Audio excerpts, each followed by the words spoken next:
they kind of gave an awkward laugh where a lot of people on social media and watching at home probably thought it was hilarious, some of the stuff he was saying. He kind of had to think in some of his jokes, which I don't know if that audience was quite up for. They're not the thinkers in there? Yeah, I think they were just there for a good time. They didn't want to have to think. So I thought overall it was a good night. And the ESPYs, I must say, it wasn't always the day after the Major League Baseball All-Star Game, but I love that it is now in this spot. I think it's probably been there for probably about a decade now. But, like, this is the driest time in the sports calendar. Yeah. We need something to talk about. Don't you usually take your vacation this time? I have in the past, but since I also work the Seahawks broadcast too, and my wife works Seahawks broadcast too, we're taking our vacation now the week before the regular season starts. There's that week off in between the preseason and regular season. That's when we're taking our vacation. There we go. So normally, yes, it is during the Major League Baseball All-Star break that I head out of town, but not this year. But hey, look, I'm glad the ESPYs exist, and I mean, some of the winners last night, I thought it was a good night in terms of awards. I was glad Oklahoma City did not win Team of the Year. That would have made me really mad. They had a good case, won 68 games in the regular season, but glad to see the Eagles. But some of the winners, best athlete, men's sports, Shai Gilgeous-Alexander, SGA, he won MVP. Finals MVP, scoring leader. Every MVP. I mean, he did have an incredible season. Hate to give him that kind of credit. Best women's athlete, Simone Biles. Yeah, she won a bunch of gold medals and is a legend for sure. Best breakthrough athlete. I thought this was an interesting one. Same with best. What was it? Best college male athlete too. I think best breakthrough athlete, Alona Maher from the U.S. Olympic rugby team back. It's funny because I kind of only take into account like what's happened in 2025 for the ESPYs, but it's the last calendar year. So from like July to July, and the 2024 Olympics were in that. So yeah, she actually was a huge what they get bronze star. I believe so. And then she also competed on Dancing with the Stars and was, I think, did she win or came close to winning? I would never ever get in front of her and try to tackle her. No, it'd be like running into a Mack truck. Massive legs. She looks like an NFL linebacker. Like she is massive. And I follow her on social media, and her personality is dope too, man. She doesn't take herself too seriously. Yet when she gets on, do they call it the pitch in rugby? What do they call it? Just the field? We'll call it the pitch. It feels like it should be called the pitch. You get on the pitch in rugby, she turns into just a totally different person. The one I liked, one of my favorite ones is because he's one of the OGs, and the 80s babies are dying. Our best record-breaking performance with Ovechkin. Him out there, he won that. Him with his grays in his hair. Yeah. And do you know the song he listens to get him going before each game?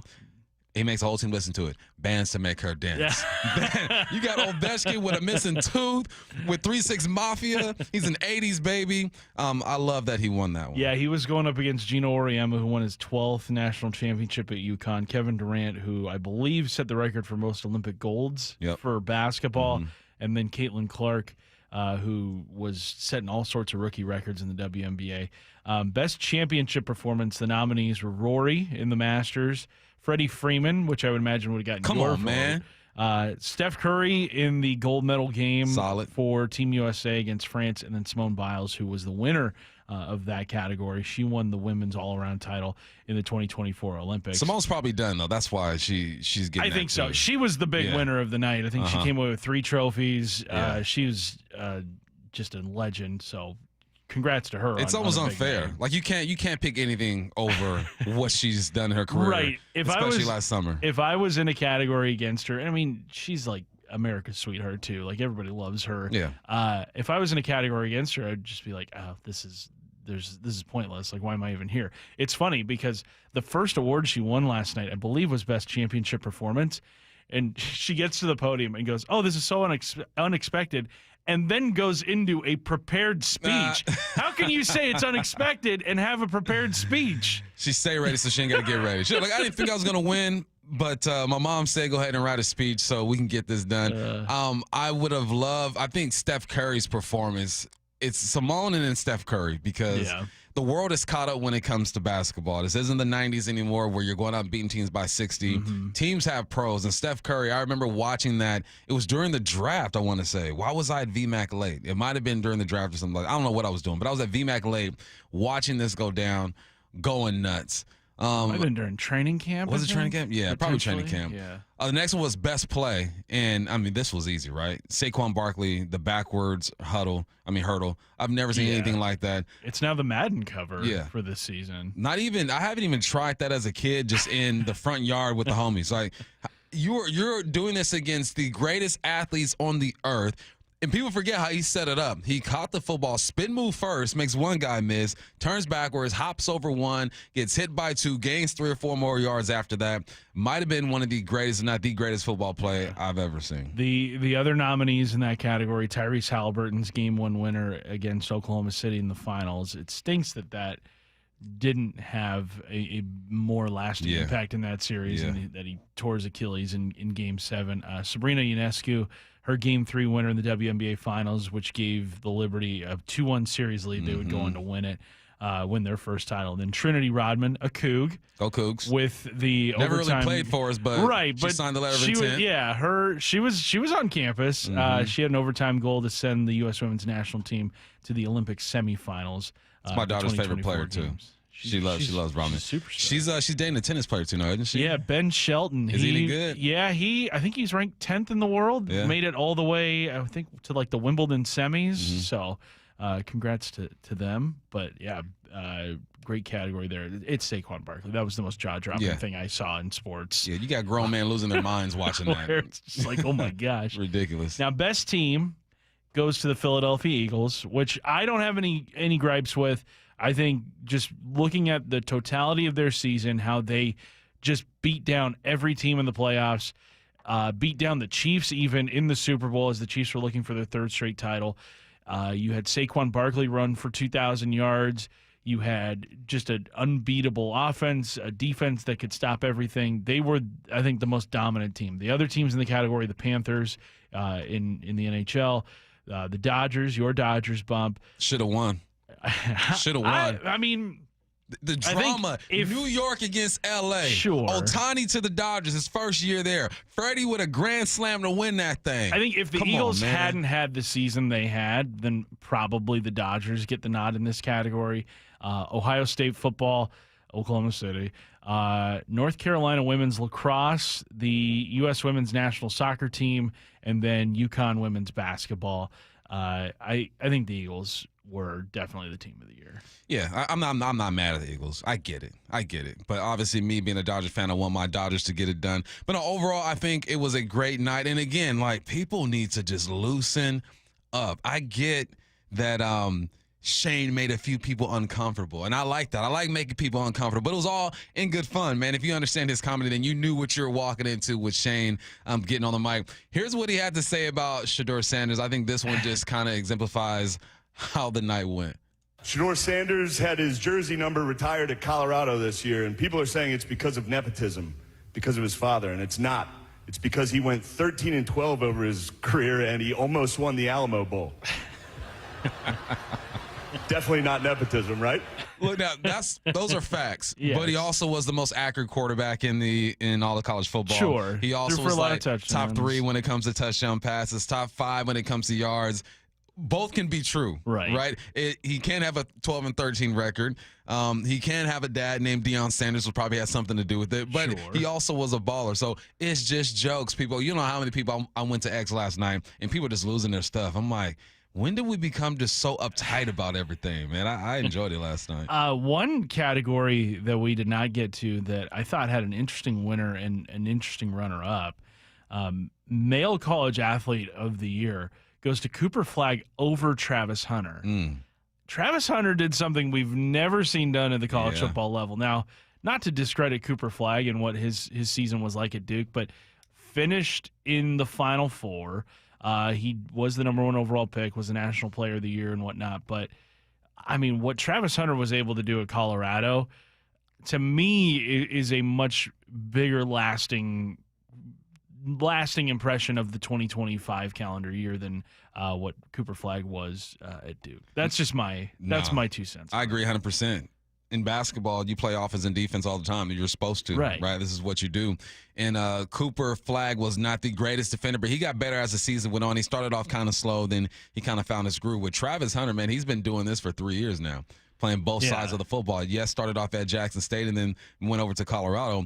We might not see anything like that again. Let me tell y'all, when I was in high school, I played both sides of the football. That's when you are 15 years old, 16 years old. You can run for days. You're in great shape. You get into college, you start putting on that grown man weight. The body just feels different. And for him to be in such great shape to play over 120 snaps per game or a game at times is remarkable to me. And in the most physical sport that we have in this country, if you minus rugby. Rugby is physical as heck. I'm not knocking them at all. So, no, I would have went with Travis Hunter. I'm also not mad at Cooper Flagg. I think that the right. In any other year, he's the most deserving candidate. Yeah, for sure. I mean, this dude, how many ballers you know coming out of Maine? None, right? I talked to Charlie Furbush, who is from Maine, and he pitched for the Mariners for a lot of years and whatnot. And I'm like, yo, so how big of a deal is Cooper Flagg to your buddies still back in Maine? And he's like, oh my gosh, he's all they talk about. Because Maine does, like you said, does not produce athletes like this. And he is going to probably rule the NBA one day, probably within the next probably 4 or 5 years. It's going to be him. It's going to be Wemby. It's going to be Luka. It's going to be all these young faces of the league. So, yes, not to knock what Cooper Flagg did this season, but I just feel like Travis Hunter and what he was able to do was a much more impactful thing than what Flagg was able to do at Duke. So I just Googled athletes from Maine. Baseball guy, you know who Bill Swift is? Played for the Mariners. He did, yeah. All right, there's one. One that I figured you might know because you're a weirdo like that. I'm trying to find other guys or athletes that we might know, and there aren't many, man. Nate Davis played in the NFL. Not sure who he is. But, yeah, the two names I recognize, Bill Swift and Cooper Flagg. Other than that, Duncan Robinson, okay, he's a shooter, plays in the NBA till this day. All right, but just to produce that from Maine is hard. And the reason why it's impressive to me is because you're typically a product of your environment, right? You go up against stiff competition. There's something in you that makes you elevate. And granted, he did hit the AAU tour, so he went around the country and played against other competition. But, hey, homegrown in Maine, and his mom is a beast. His mom be talking crap in the stands and stuff. Like, I like it, man. So congratulations to everybody who won last night. Shane Gillis, let him run it back one more time. I believe Tracy Morgan's done it a couple times and other hosts done it a couple times. Run it back with Shane one more time. That is my vote, and it was a good night. You ready for headlines? Let's do it. Let's get the headline rewrites. Extra, extra, read all about it. Headline rewrites. We must make headlines. The real story behind the headlines in today's news with Bump and Stacy. The Seahawks and Buccaneers announced they'll both be wearing their 1976 throwback uniforms when they play at Lumen Field on October 5th. Curtis, what's the real headline? Real headline, will this be the cleanest uniform matchup of the entire NFL season? I think so. I didn't even read your headline, and that's essentially what I wrote down. Like, this is going to be clean. I went back and I looked at pictures of in the 90s when they played each other with these uniforms. So in 1996, I looked it up. The Hawks won 17-13, and the uniforms look good. But, you know, the style's a bit different. Like, the sleeves are a bit loose. They're much baggier. Pop the way they used to. The shoulder pads are huge. Exactly. Like, with the old mixed in with the new, with the technology and stuff, this is going to be the prettiest game I've ever seen in my life. Oh, man. You've got the creamsicles worn by the Bucs. You've got the royal blues and silvers worn by the Seahawks. It's going to be beautiful. And the fact that both teams are celebrating their 50th anniversary this season, cool. it makes it even more special. I believe this is also going to be the game where they have bring out the 50th anniversary team to celebrate them, or at least all the guys that can make it. Obviously, like Bobby Wagner's not going to be there because he's probably still playing. Balling. Yeah. Devin Witherspoon will be there. He'll be there in uniform. But, yeah, I think this is so cool that both teams have agreed to do this. It's going to be such a classic look, a classic feel. I'm super excited for this. And I'm super excited, too, when the Seahawks unveil their road throwbacks. It's funny because we saw yesterday the Seahawks kind of tweet maybe a little bit of a teaser because they tweeted out their throwback logo with the eyes emoji and said, like, when you see this logo, who do you think of? And I'm kind of wondering, why the eyes emoji? Why the eyes emoji? You know something's coming when the eyes emoji's out there. I think they unveil their white throwbacks probably around the time training camp starts, just so you can put the jerseys in front of all the fans over at the VMAC and have them purchase every single piece of merchandise you can possibly imagine. Right? I'm not just saying this because I play for the Hawks. I love the Hawks. I work for the Hawks. Cleanest uniforms in the game if they go back to those with the new technology that we have to enhance and make the colors pop. It feels like that's kind of where this is headed. Yeah. Like, not to discredit what they've been wearing the last decade, which has been the most successful era of Seahawks football, but yeah, the throwbacks are so much more clean. New head coach, new era. I think so. Come on, let's get it. Headline rewrites. Devin Witherspoon was ranked number 10 in ESPN's top 10 cornerbacks list. The Seahawks finished with 3 players ranked in the top 10 of their respective positions. What's the real headline? Real headline, I didn't see Jalen Carter ranked on the top 10 corners list. I ain't see that neither. I ain't see it. I mean, I did see a stats though. Yeah, he's not a corner he's either. pretty, He's really good. The DT. He's pretty good. He won a Super Bowl already in year 2. With like 10 guys on that Georgia defense playing for Philly at that time. It's funny. It's one of those draft picks where either way, the Seahawks would have made the right decision, and I can't hate on them for taking Devin Witherspoon because he's lived up to the hype of being a top 5 pick, of being the best cornerback from his draft. On a lower scale, it reminds me of the Houston Rockets passing on Michael Jordan to take Hakeem Olajuwon. Like, worked out for them. They won 2 titles. One of the greatest centers of all time, probably a top 20 player in NBA history. But you didn't get the player in NBA. It's not to say that Jalen Carter is going to be a miss like that, but I think the Seahawks were definitely in a win-win situation, kind of picking between the two. And look, I think Devin Witherspoon is headed for great things this season, really in his entire career, and glad he's a Seahawk and glad to see him start to get a little more national recognition. It kind of felt like the last couple of years, it was his greatness was kind of more known around here rather than nationally, but good to see him get some nice pub. Both teams can win. The Eagles, good job. You got Jalen Carter. Sure. You got a D lineman that's going to be there for a few years. And then you got Devin Witherspoon over here, who without the huge stats, only has, 3 career interceptions, I believe, 1 to the house. Sacks went down from 3 to 1. But you read what the comments are when the executives are describing this guy, right? He is a tone setter. He's a great blitzer. They like him more in the slot than outside, but he can play outside, so he's versatile. It's nice that he's getting some love. Last year, he was ranked number 9. He beat out Jalen Ramsey for the number 10 spot. It was a tiebreaker. I don't know how they decided that. But good, man. You got 3 players in the top 10 on this defense. That's exactly why when we talk about how this season is going to go, we look to the defensive side of the ball and say, all right, y'all got to lead the charge. Headline rewrites. The British Open is underway from Royal Port Rush. Xander Schauffele, I should know this. This is my sport, okay? Is looking to defend his 2024 title. What's the real headline? Real headline, be honest, Mom. How early were you up watching this? Well, I get up at 5. So it was on by 5:15, and thankfully the mobile devices allow you to watch it anywhere. So I'm getting ready to head to the gym and I'm watching what's going on. And I love it. This is it's bittersweet because when the Open is played, you got one more major and then the golf season is done. This is it. And then we go into fall. But I kind of liked it back when the PGA was played in August because that was kind of like, the send-off of summer. That's one of the times where I was like, okay, summer's starting to end. That and like the Little League World Series for whatever reason was something that I always looked at as like the end of the summer. But yeah, I guess it makes for an easier schedule to plan around for the PGA and the golf schedule when you've got it 4 consecutive months. Looking at the leaderboard, a lot of unknowns atop. Jacob Skov Olesen from Denmark leading at -4. He's tied with a bunch of guys at -4, actually. Haotong Lee from China. Christian Bazudenhout from South Africa. That's a hell of a name. I don't know if I can pronounce it correctly. I don't care. That's his name. And then Scotty Scheffler just a shot back at -3. That's a name we all know. Scotty. Scotty kind of, you hear his comments about how winning is like unfulfilling.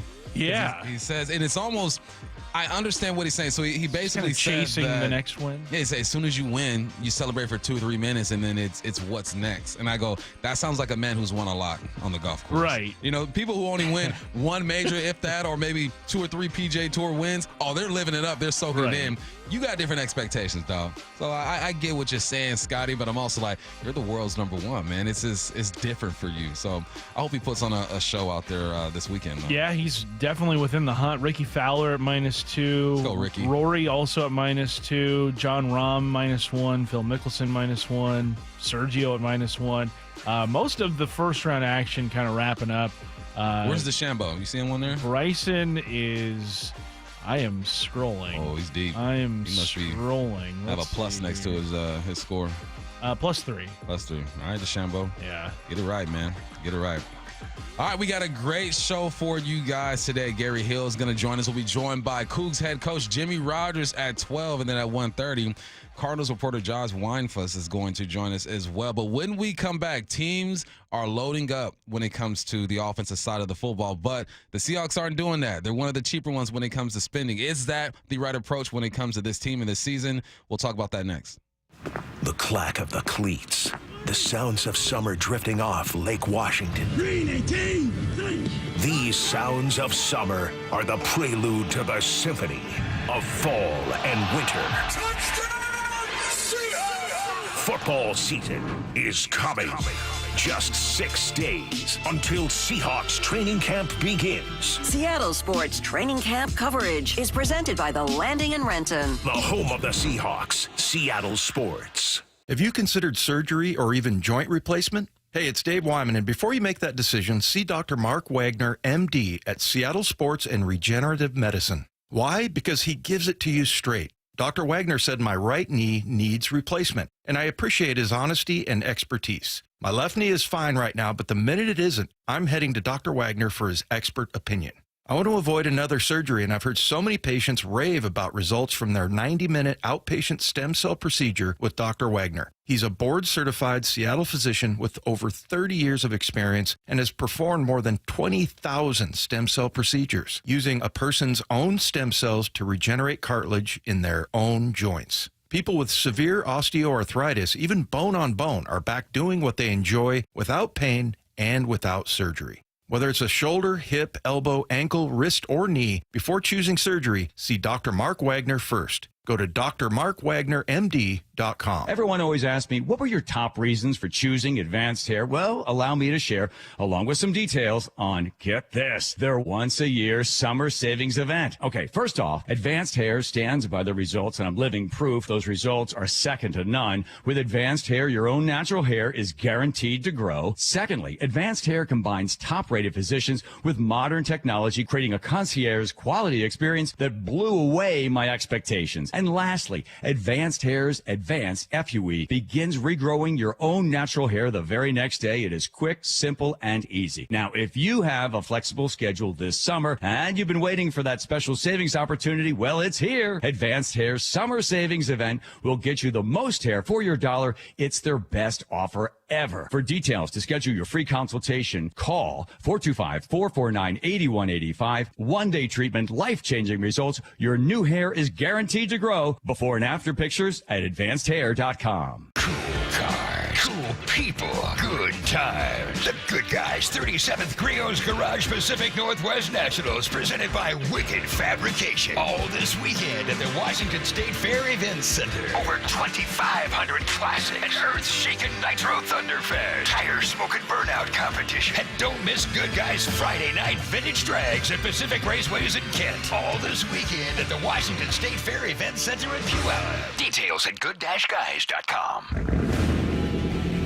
Keeping your engines healthy means protecting them in season and out. Experts trust Stable to do that. And third-party testing confirms it.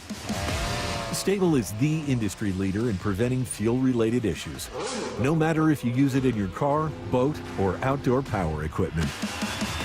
In season or out, at every fill-up or when you store, start with Stable.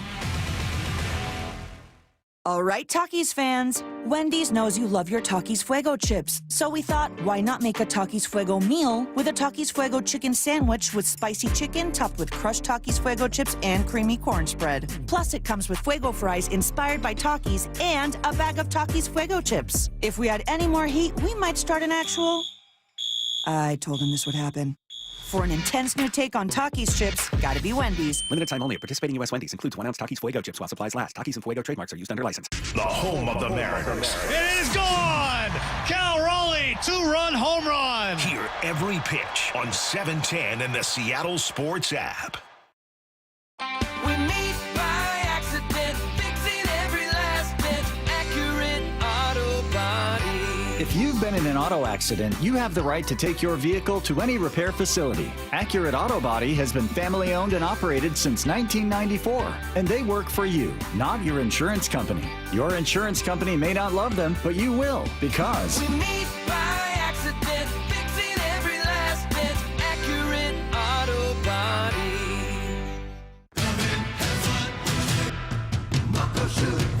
start having fun. Caesar Sportsbook at Muckleshoot Casino Resort is your #1 place to eat, drink, watch, and have fun. Keep up with your favorite sports anywhere and everywhere on property with the mobile app. Visit muckleshootcasino.com today. Scan the QR code and let the play begin. Matt Coker here from West Coast Men's Health. Guys, Viagra is not the answer for your problem. I know you think it is, but Viagra has horrible side effects, and for most men, the longer you're on it, the less it works. Viagra is not a curative medication. It's not fixing your problem. It's a Band-Aid for a shark bite. Acoustic wave therapy is the newest technology that can correct your problem, not just treat it. We can do something that no pill can do. We can restore your blood flow naturally. Get off Viagra today. Change your life like the thousands of men who already have, regardless of your age or your medical history. If you're tired of dealing with Peyronie's disease or erectile dysfunction, then call West Coast Men's Health today. With clinics in Redmond and Tacoma, call 206-519-6541. That's 206-519-6541. 206-519-6541. Online at westcoastmenshealth.com. From the Quantum Fiber Studio. This is Bumpin' Stacy. Weekdays 10 to 2. On Seattle Sports and 97.3 FM HD2. We got the Dad Podcast today. Curtis Rogers filling in for Stacy Ross. I'm still here. And, every household is different, Curtis. You got your household of 4. I got mine of 5. And we allocate our money differently depending on what our family needs. And personally, for what I need, I'm not going to go out and spend a lot of money on clothes. I'm very simple. I will spend a lot of money on golf stuff, though. I'm like, okay, I'm going to push my money over here because that's what's important to me. Right, and every dollar that comes in that gets spent is money that you can't spend on something else, exactly. Right? It's like if I buy this $50 hat for myself, that's a tank of gas for the car, exactly. Right? Like it's all like how do you prioritize? Exactly. And we've learned how the Seahawks prioritize things. When it comes to spending on offenses, right? They're one of the bottom 5 or the bottom team in the league when it comes to spending on their offense. They spend $99.9 million on their offensive weapons. Fant leads the way, getting $13.4 million a year. You got Darnold getting $13.4 as well. You got Cooper Kupp with $9.35 million. After them, you got the Jets spending $103. You got Steelers spending $105. You got Jacksonville $110 and the Saints $115. Only one of these teams that made the playoffs last year, and that was the Pittsburgh Steelers. So why are teams doing that? Is there a rhyme or a reason? Let's listen to Mike Tannenbaum for an explanation. When you look at college football, guys, over the last several years, it's more 3 and 4 wide receivers. Therefore, there's more supply at that position. It's harder to find defenders like we just saw, for example, Sauce Gardner get signed. That's why their value will continue to go up. And a microcosm of this conversation, guys, is look at the Chiefs, what they did, right? They traded Tyreek Hill. They invested on their defense, and the rest is history. But when you can get a guy like a T.J. Watt there, other pass rushers, it impacts the game, Chris Jones. And those guys are just harder to find. And when you look at Kansas City, for example, they went out and got the Hollywood Browns of the world at somewhat discount price, Rashee Rice. Xavier Worthy was a late first-round pick. DeAndre Hopkins late last year, they brought him in. Right, and they said, look, we're going to pay, as you said, the dude of all dudes and Patrick Mahomes, and then invest in the defense, and then it's more cost-effective to go volume, when you're looking at receiver, just because there's so many guys coming out each year. Receivers, listen to me. I'm part of this crew, okay? We are becoming a dime a dozen. You can get a 5'9" receiver who can go for 1,100 yards. You can get a 6'3" receiver to go for 1,100 yards. There's just more of us walking this earth, more of the average-sized man to slightly above average guy who can play receiver. And that's just what it is. What is hard to find are the defensive guys, the edge rushers, the D tackles, and that's why teams are shifting that way, according to Mike Tannenbaum, and that's why the Seahawks are shifting that way. They spend more money on defense because it's harder to find those monsters over there. To where offensively, you can find yourself some receivers every single year in the draft. It's interesting that it was the receivers that are the ones influencing this, and I kind of wonder if maybe, too, it's teams not wanting to invest so much in the quarterback position where you're paying a guy top 5 money, because if you look at the top 5 paid quarterbacks in the NFL bump, it's not who you'd expect it to be. It's not like Lamar Jackson or Patrick Mahomes. I think Josh Allen is in the top 5, but he's not number 1. I think it's still Dak, if I'm not mistaken. So, teams are also kind of looking at the quarterback spot, and it's like, how can we get above market talent for below market pricing? And I think that's another area where teams have kind of looked at and said, we can invest better if we get a decent enough quarterback and build the roster out around him, or not just necessarily a decent enough quarterback like a veteran like Baker Mayfield or Sam Darnold or Geno Smith or something like that, but also like a rookie quarterback too. Like, you look at what the Bears have been able to put around Caleb Williams. I mean, that's an impressive amount of talent on that offense, especially with how much they've invested in the offensive line, how much they've added to the wide receiver room over the last couple of years in Chicago. But I do think, too, seeing the Seahawks have the least amount of cap space dedicated to their offense, I think a big reason for this is like, hey, we need to invest better in our wide receivers, because if you notice, the 2 wide receivers who are not here anymore, Tyler Lockett and DK Metcalf, came with some pretty substantial cap charges the last couple of years. Yeah, for sure. I want to go back to something you started off with. Annual average, top 3 quarterbacks getting paid in the game. Dak Prescott getting $60 million, Jordan Love getting $55, Trevor Lawrence getting $55. None of these guys have sniffed a conference championship, let alone Dak maybe has 1 or 2 playoff wins. And then let's go further down. You stop me when you hear a Super Bowl winning quarterback. You got Joe Burrow next at 55, Josh Allen at 55, Tua at 53, Jared Goff at 53, Brock Purdy at 53, Justin Herbert at 52, Lamar Jackson at 52, Jalen Hurts at 51. Bam. That's where it stops right there. So it's I think teams are wisening up. And you also had a good point with Caleb Williams. Why are they able to go out and get all these assets? Because he's on that rookie contract. Yeah. It's a gift and a curse. Like, you can find your guy if your team is bad and you have a top 5 pick, you get your quarterback for the future.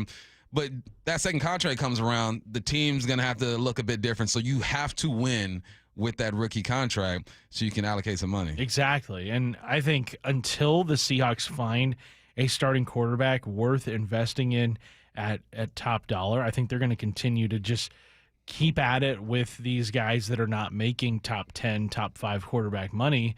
And I think that was a big reason why they moved on from Russell Wilson, is because his contract was going to be it was going to be, destructive to the rest of their cap room, and they weren't going to be able to spend and round out the roster as well as they could have with a quarterback that was not making as much. I mean, you look at what Geno Smith was making his first season as starting quarterback here in Seattle. I mean, that was the biggest bargain in the NFL that season. He gave them, 4,000 yards, 30 touchdowns.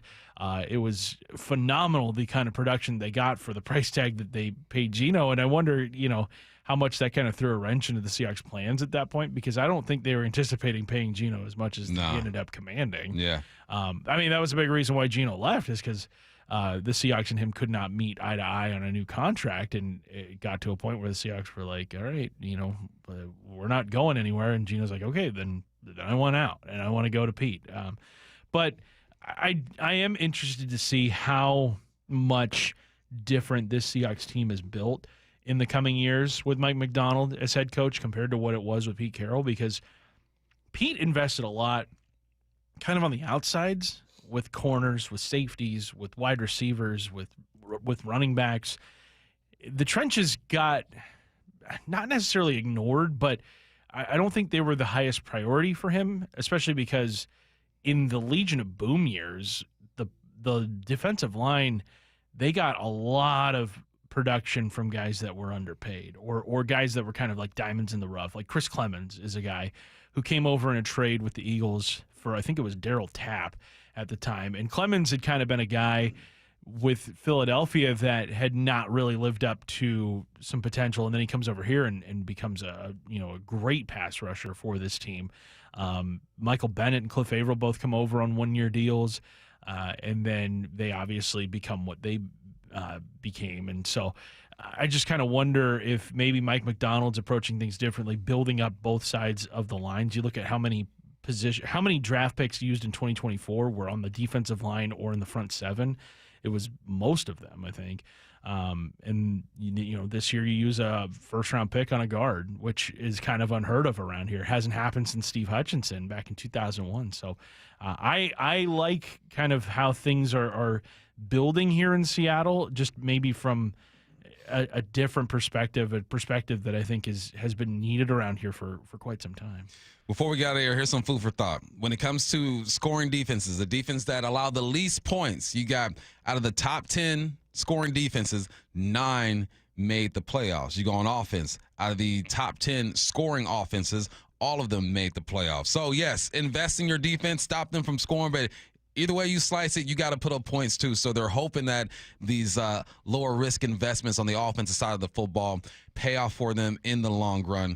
It's going to be interesting. It all comes down to that offense. I think the defense is going to be fine, and you got to figure something out here. But they're investing in that defense, and I'm not mad at them. Go ahead and invest. Do what you think is best for the squad, and we shall see. All right, we're just getting started here on the Bump and Stacy show. We got Curtis Rogers filling in for Stacy Ross. But the Mariners, they need to have urgency in the second half for one big reason. What is that? We'll let you know next here on the Bump and Stacy show. The clack of the cleats. The sounds of summer drifting off Lake Washington. Green 18, thanks. These sounds of summer are the prelude to the symphony of fall and winter. Touchdown, Seahawks! Football season is coming. Just 6 days until Seahawks training camp begins. Seattle Sports Training Camp coverage is presented by the Landing in Renton, the home of the Seahawks, Seattle Sports. How we going, mates? It's Ryan Rowland-Smith for Eastside Weight Loss Clinic. So I've told you this before. I dropped 30 pounds in 60 days, but that was back in the month of March. Well, how am I doing now? I'm doing awesome. I'm keeping the weight off. I haven't even moved in regards to adding the pounds. I've kept right there at a steady 220, feeling amazing. I only have to, measure myself, check in basically once a week now, but this is so easy. I have to travel a lot for the season with the Mariners, obviously, and heading off to MLB Network on the East Coast. So it can be tough. I get it when you travel, some of the airport food and everything else, it can be tough. But listen, they give you the systems, the guidelines to keep you in check and to keep the weight off. It is so easy, and I can't believe how well it worked. Go to eastsideweightlossklinic.com, have a free 15-minute conversation with Dr. Ryan Coogan and his team, and change your life just like I did right now and keep the weight off. It is the best feeling ever. Now is your time to get into a new D.R. Horton home by taking advantage of its National Red Tag Sales event going on right now through July 20th. Stop by any of its participating communities and find select Red Tag homes at incredible pricing. So whether you're buying your first home or looking for an upgrade, you don't want to miss the Red Tag sales event going on right now. Discover the D.R. Horton difference at drhorton.com. D.R. Horton, America's builder, an equal housing opportunity builder. It's the Graz here for my friends at Premier Golf. Take advantage of early sunrise and late sunset at the 11 different Premier courses today. From Bellingham, Everett, and Marysville to Linwood, Bellevue, and Seattle, even out on the coast, they've got a course near you. Play Interbay or Jackson, Bill Wright or West Seattle, Bellevue, Legion Memorial, Walter Hall, Linwood, Cedar Crest, Lake Patton, and even Ocean Shores. Courses are in great shape and ready for your next round. Visit PremierGolfCenters.com, that's PremierGolfCenters.com, and book your tee time today. Drivers who switch and save with Progressive could save hundreds. With that kind of money, you could go big time. The next time you're out to dinner with friends, you can order the shrimp cocktail for the table. And maybe you'll realize it only comes with 4 shrimp after you've already given away 3, but that one shrimp will be so good.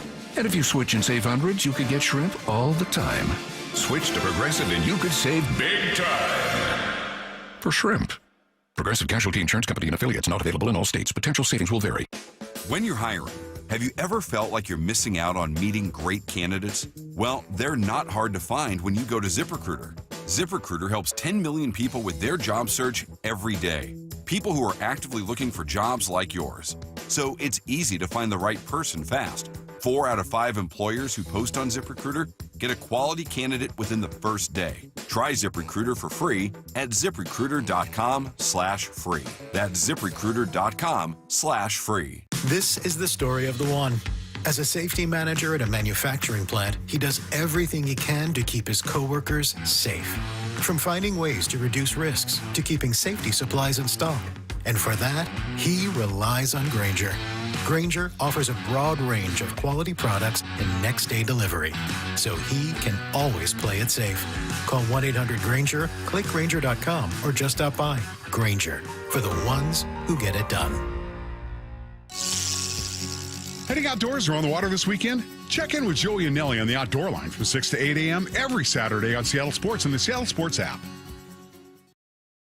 If you want that summer body you've always dreamed of, then this message is for you, ladies, and you men too. Get rid of extra stubborn fat and address areas of loose skin around the waistline, chin, and under the upper arms with ProSculpt, the new one-day instant permanent fat removal and skin tightening treatment. Maybe you've tried the lasers, fat freezing methods, even those new pills, but without the desired results. ProSculpt is different. It's minimally invasive, performed while fully awake, gentle, yet powerful. Designed to target the waistline, chin, neck, arms, and thighs, ProSculpt uses FDA-cleared plasma technology to deliver immediate, permanent fat-reducing and skin-tightening results, all in just one visit. If you want that summer body this summer, then you must act now. Go to ProSculpt.com today to schedule your free consultation. Get $250 off. For instant, permanent fat reduction and skin tightening, visit ProSculpt.com. Change is always happening. It's part of life. And when it comes to music, change is all around us. Songs are rewritten. Classics are remixed. Bands and artists come and go. Even our taste in music changes. Here at Xfinity, we know there's still good in keeping some things the same. That's why we want to do our part with a 5-year price guarantee on our internet. It means no matter what changes, you get 5 years of the most reliable Wi-Fi with our best equipment included for a price that stays exactly the same. Surprised? Life is full of them. One internet price, 5 years, guaranteed. Learn more at xfinity.com/deals. Restrictions apply. New residential customers only. Taxes and fees extra and subject to change. Most reliable Wi-Fi based on Open Signal Awards USA. Fixed Broadband Experience Report, August 2024. From the Quantum Fiber Studio. This is Bumpin' Stacy. Weekdays 10 to 2. On Seattle Sports and 97.3 FM HD2. The Mariners sent us into All-Star break feeling good. Feeling good. Sweep the Tigers 3-0. Julio's hitting bombs. Randy's looking good. Cal's being Cal. You get into the All-Star break. Cal wins the home run derby. You got 4 representatives in the All-Star game. Vibes are feeling good, but then you got to refocus. You got to lock it back in and understand what is in front of you. You must have a sense of urgency in this second half if you are the Mariners. I'm talking about the players, the skipper, the guys upstairs, and Passan tells you exactly why. You don't take years like this from superstars and waste them, period. And I think the Mariners front office knows that. Like, we can't ever expect a season like this from Cal Raleigh again. It's unreasonable, right? I mean, we're looking at comparisons, and I said this in the story. It's not just the numbers, guys. It's the fact that we are talking about Cal Raleigh being up there with Barry Bonds, with Ken Griffey Jr., with Mickey Mantle. Like, these are luminaries in the sport, and he belongs. And so when you get a season like that, don't waste it. do everything you can, because once October comes around and once that guy steps in the batter's box, he can do magical things. You know what Mom used to tell me when they didn't eat all my food? What's that? There's kids starving across the world who would love they would love to that be in your play. position. You eat your food. That's how I feel about Cal. Like, look, there are teams across this league who would love to have a player like Cal, a catcher specifically like Cal, putting up the numbers that he's putting up. Don't waste it. They got to feel the same way, right? They would have to. I would hope so, or else I don't know how you can look yourself in the mirror if you don't have a sense of urgency based off of how great of a season Cal Raleigh is having. This is a guy who has carried you to this point on his back every single day and hasn't gotten a ton of help to this point. We've seen it maybe pick up a little bit here over the last couple of weeks with Randy Arozarena with his 9 home runs in the last 13 games. Julio looked good in that Detroit series, but for the most part, it has been mostly Cal this season in everywhere you look. I was asked, I did a radio hit with a Portland station a couple days ago, and they asked me, like, does this Mariners team need Cal to produce at this level for the rest of the season in order for them to have a shot at the playoffs? And I said, yeah, they really do need him to produce at a record-setting pace if they want to have a shot at the playoffs. Now, how do you buffer that? How do you give Cal a little bit of a break? You go out and add to this offense. You go out and add another bat or maybe even 2 bats for that matter. Gino Suarez, to me, I think that's the bat that I want the most out of any of them out there. I think that'll cost the least or not the least, but you're not going to break the bank for Gino Suarez to bring him in because you know it's a rental situation, and maybe Gino comes back next year. Who knows?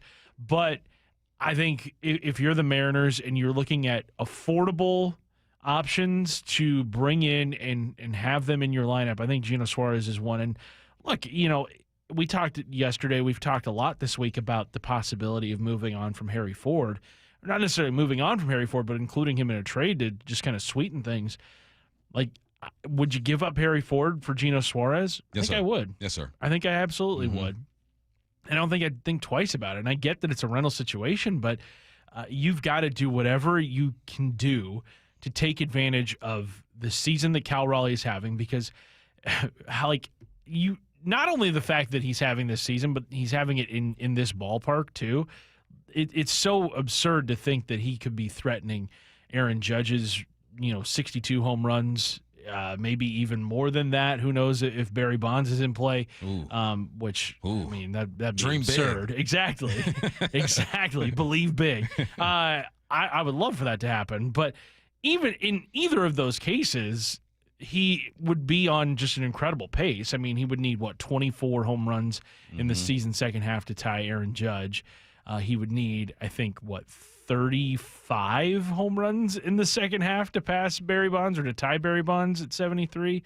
36 home runs, I think he would need. Jeez, goodness gracious. That's an absurd total. But yeah, you've got the biggest reason you maybe have ever had to make a push towards the playoffs in what Cal Raleigh is doing. You cannot waste this. No, I can't waste it. You must capitalize. And what does urgency look like? Urgency looks like all the things you said. Going out there, using a prospect to get you a potential rental, hoping that he comes back.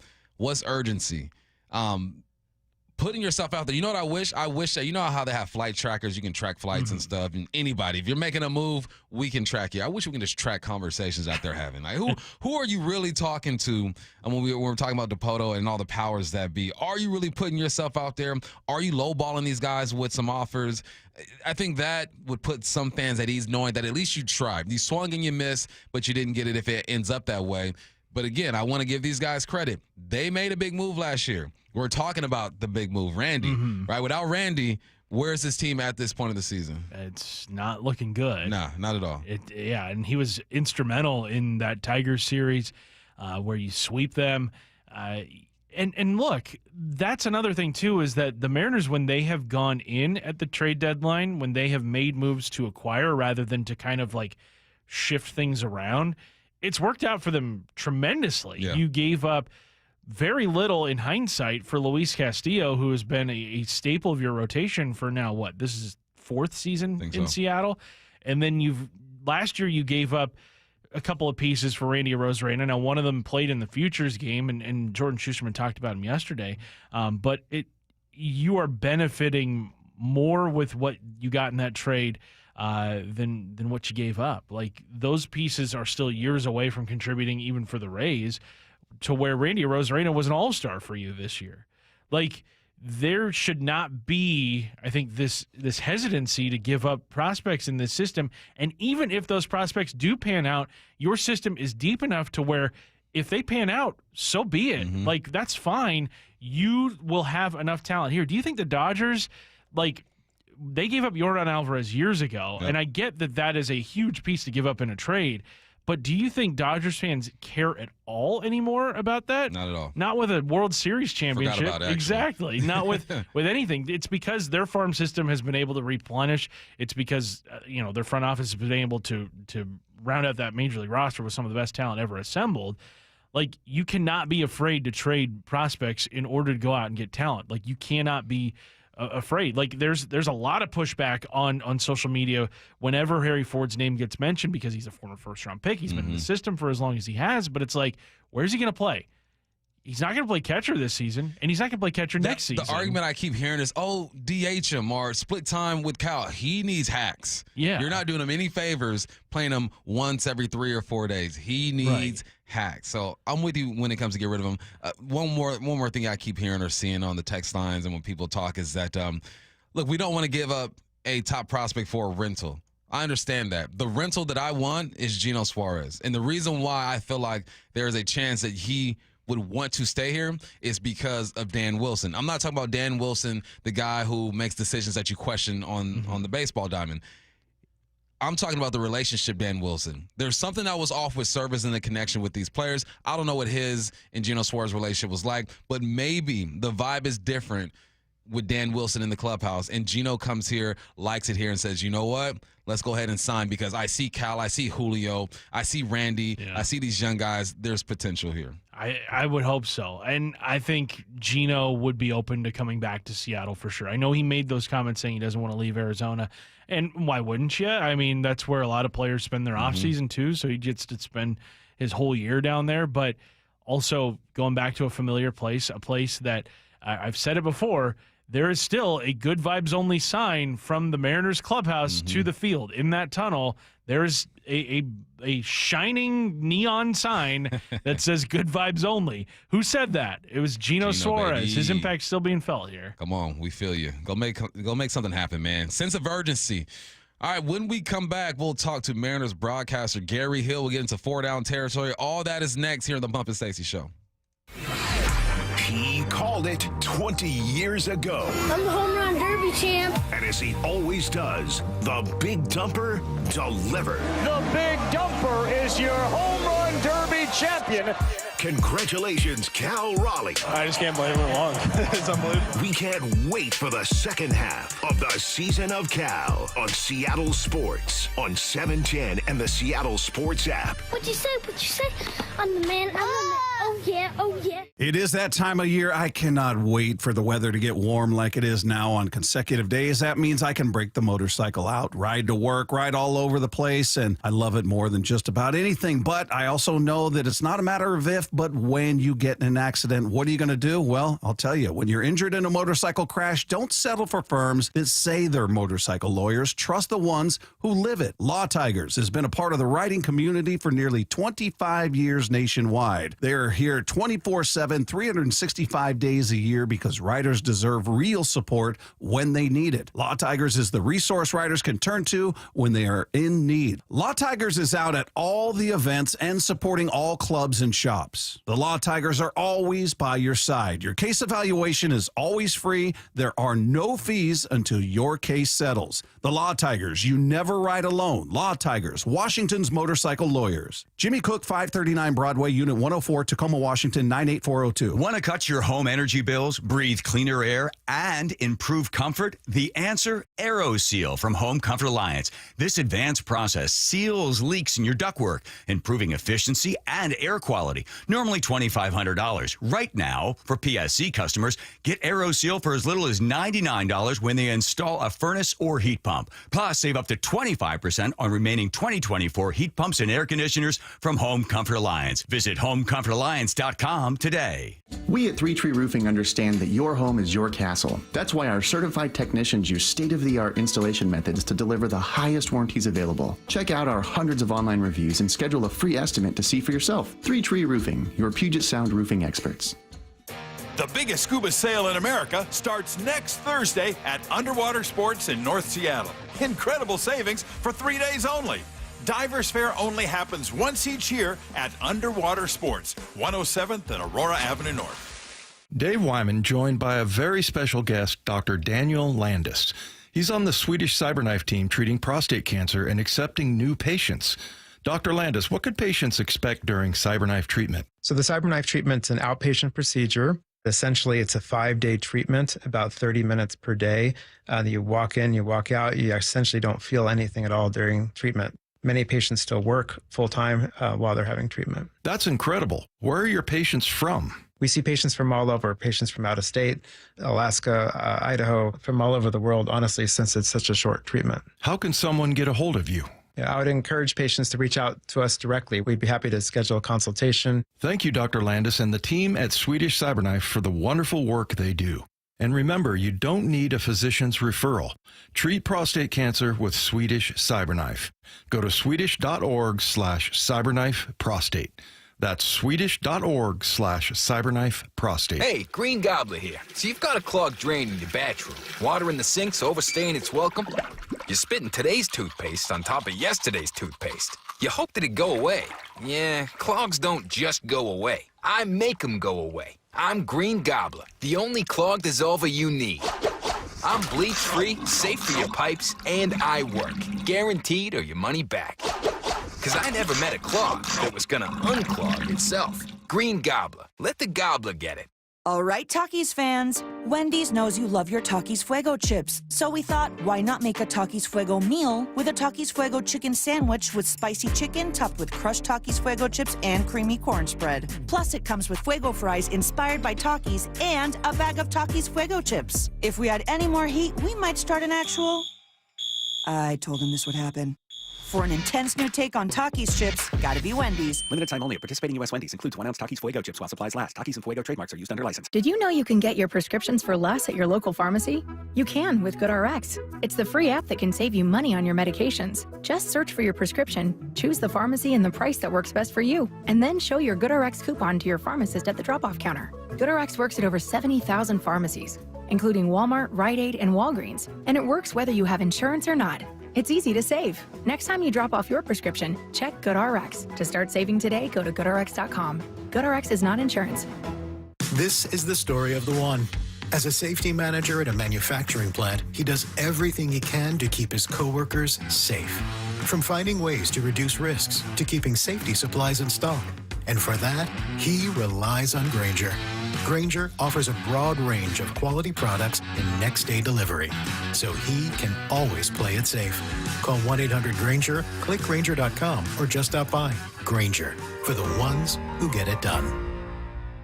The countdown is on. Just 6 days until Seahawks training camp. On the home of the Seahawks, Seattle Sports. 710 KIRO AM Seattle and KIRO FM HD2 Tacoma.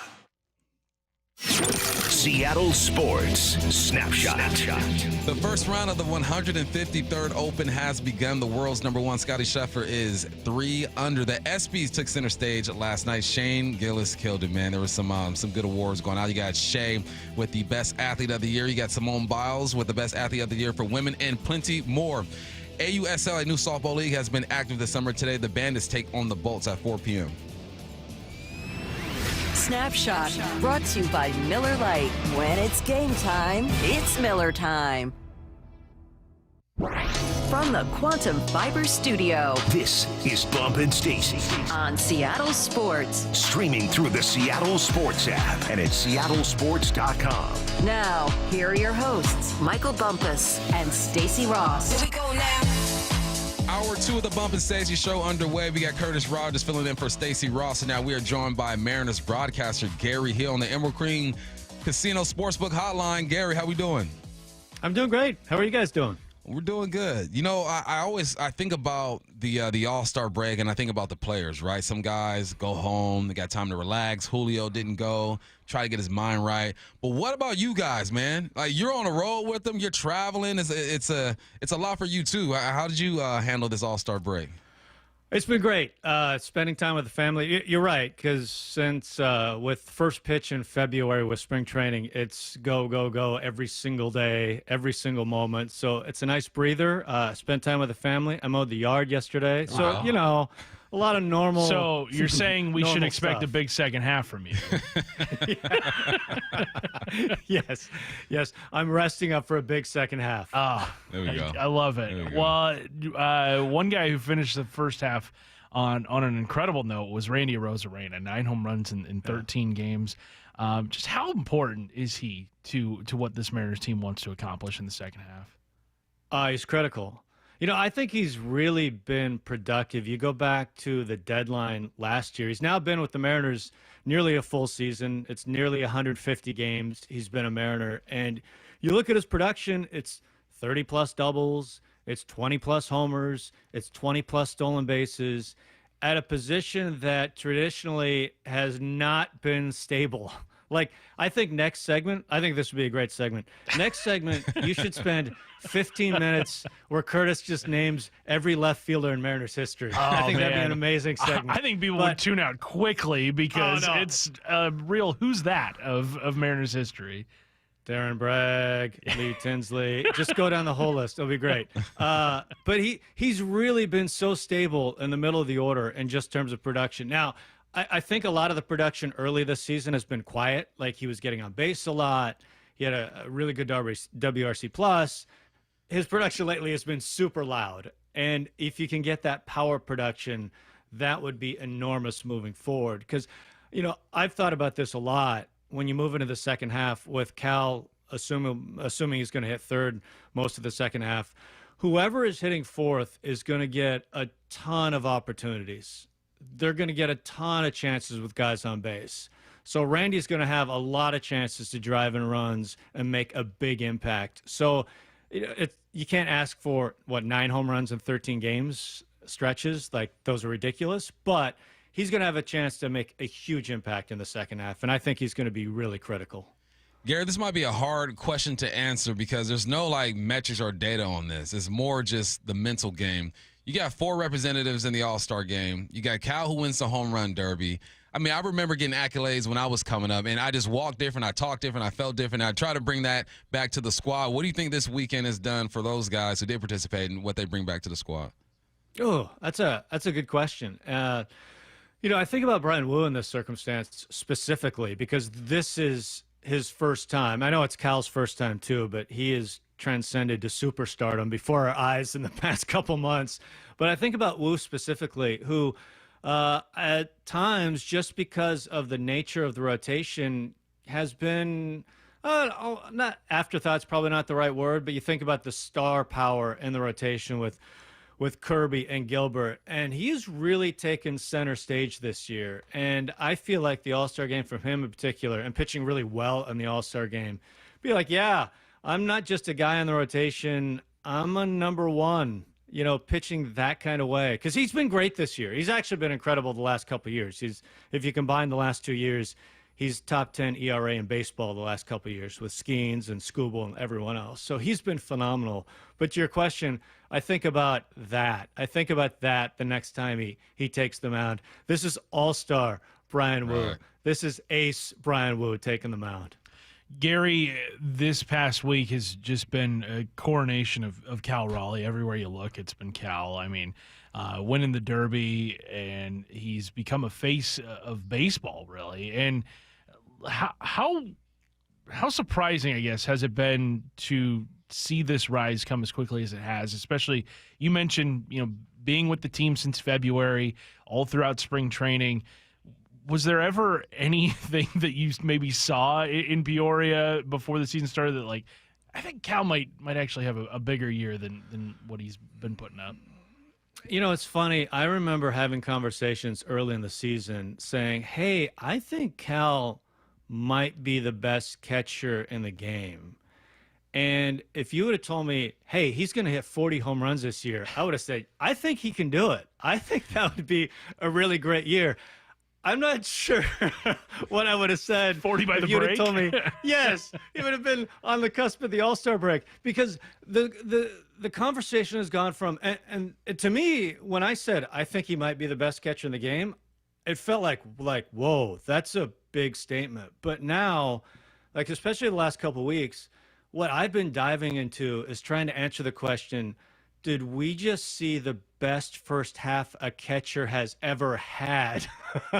So, which is a completely different and ridiculous question on its face, because you think about all the Hall of Famers, the thousands of guys who have played catcher in the hundreds of years of baseball.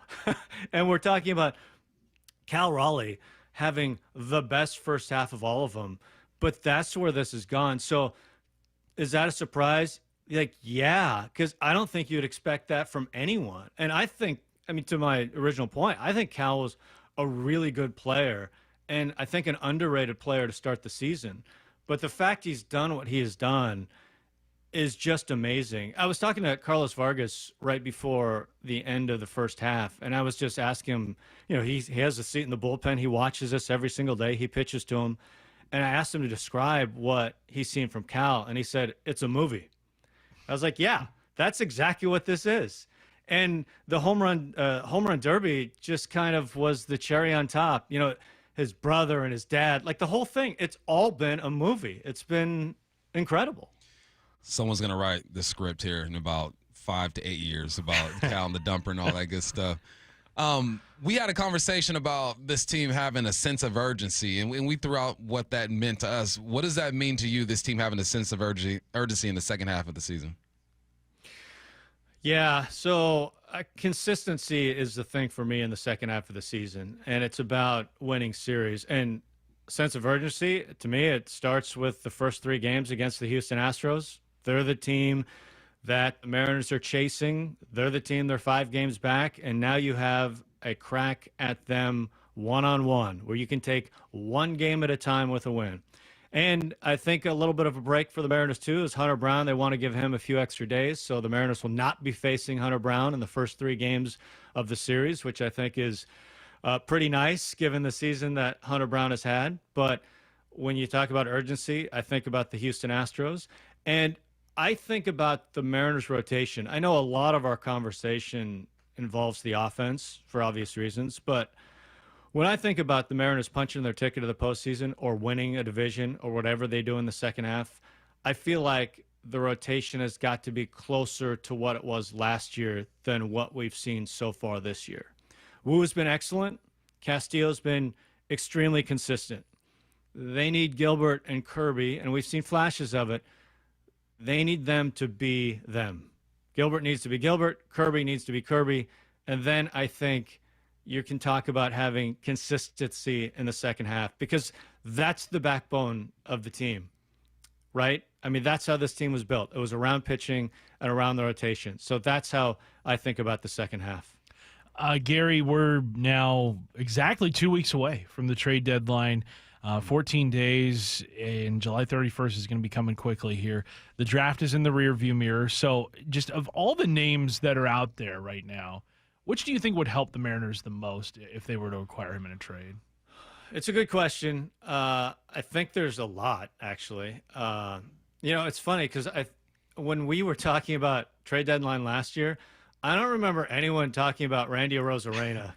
So that's kind of in my mind, too, as we head down the deadline. I know there's a lot of names. You know, everyone talks about Gino for obvious reasons and Naylor for obvious reasons. Like, they would be great fits, clearly. But I wonder, is there a name or two that is just off the radar that's out there? And what I liked about Arozarena the most is not only did you get him for the deadline, but you got him for this year and you have him for next year, which is pretty great. Is there a fit like that moving forward? Like, I don't know the answer to that, but that would be pretty attractive. I think the thing about the deadline that I'm watching the closest, who is going to sell? And it looks like Baltimore is going to be a team that sells, and they have a couple interesting targets. Will Arizona be a team that sells? That will be a big one. What's Boston going to do? I know they've been rolling, but are they going to make a move or two with a guy in the outfield? I think that's the critical question. And it's a question now we've been asking the last few deadlines simply because of all the teams in the race and the new wild card and everything else. Like, who is actually going to sell at the deadline? Because if there aren't players available, it's really hard to make an impact on your team. So that's what I'm watching closely. And, I know Geno is a name that gets thrown out a lot. Third base is a really tricky position. If you go and look at the contenders one by one, a lot of them have issues at third base. So he is going to be someone, if Arizona decides to sell, there's going to be a lot of competition for. What do you think about second base? I mean, starting the season, Bliss wins the job, right? Waiting for Polanco to get healthy. He spent some time there, more of a DH this year. And you got Cole Young, who's been playing decent over there. Just how do you see that situation shaping up? I think we've seen some good things from Cole Young. And I know the overall numbers don't jump off the page, but, he was, 1 for 19 out of the gate, something like that. So it takes a while to recover from that. But he's been really interesting, especially the past, that last road trip, maybe the last couple weeks. He's kind of been as advertised, a guy who will, go to both gaps, a little bit of pop. That home run in Detroit was pretty eye-opening. He really crushed it. He's put some doubles in the gap. He's played a really good second base. So I find him to be pretty interesting moving forward, and someone that, they need to add a bat or two, or trying to add a bat or two at the deadline. But I think he's someone that can play, and someone that, as you make a push towards the postseason, make a push in the postseason, I think he's a guy that can be your second baseman in that scenario. Gary Julio with a tremendous series against the Tigers, and it comes, funny enough, after he announced he's going to sit out the All-Star game, and just the timing of all that was really funny. But you look at what he was able to do in that Tigers series.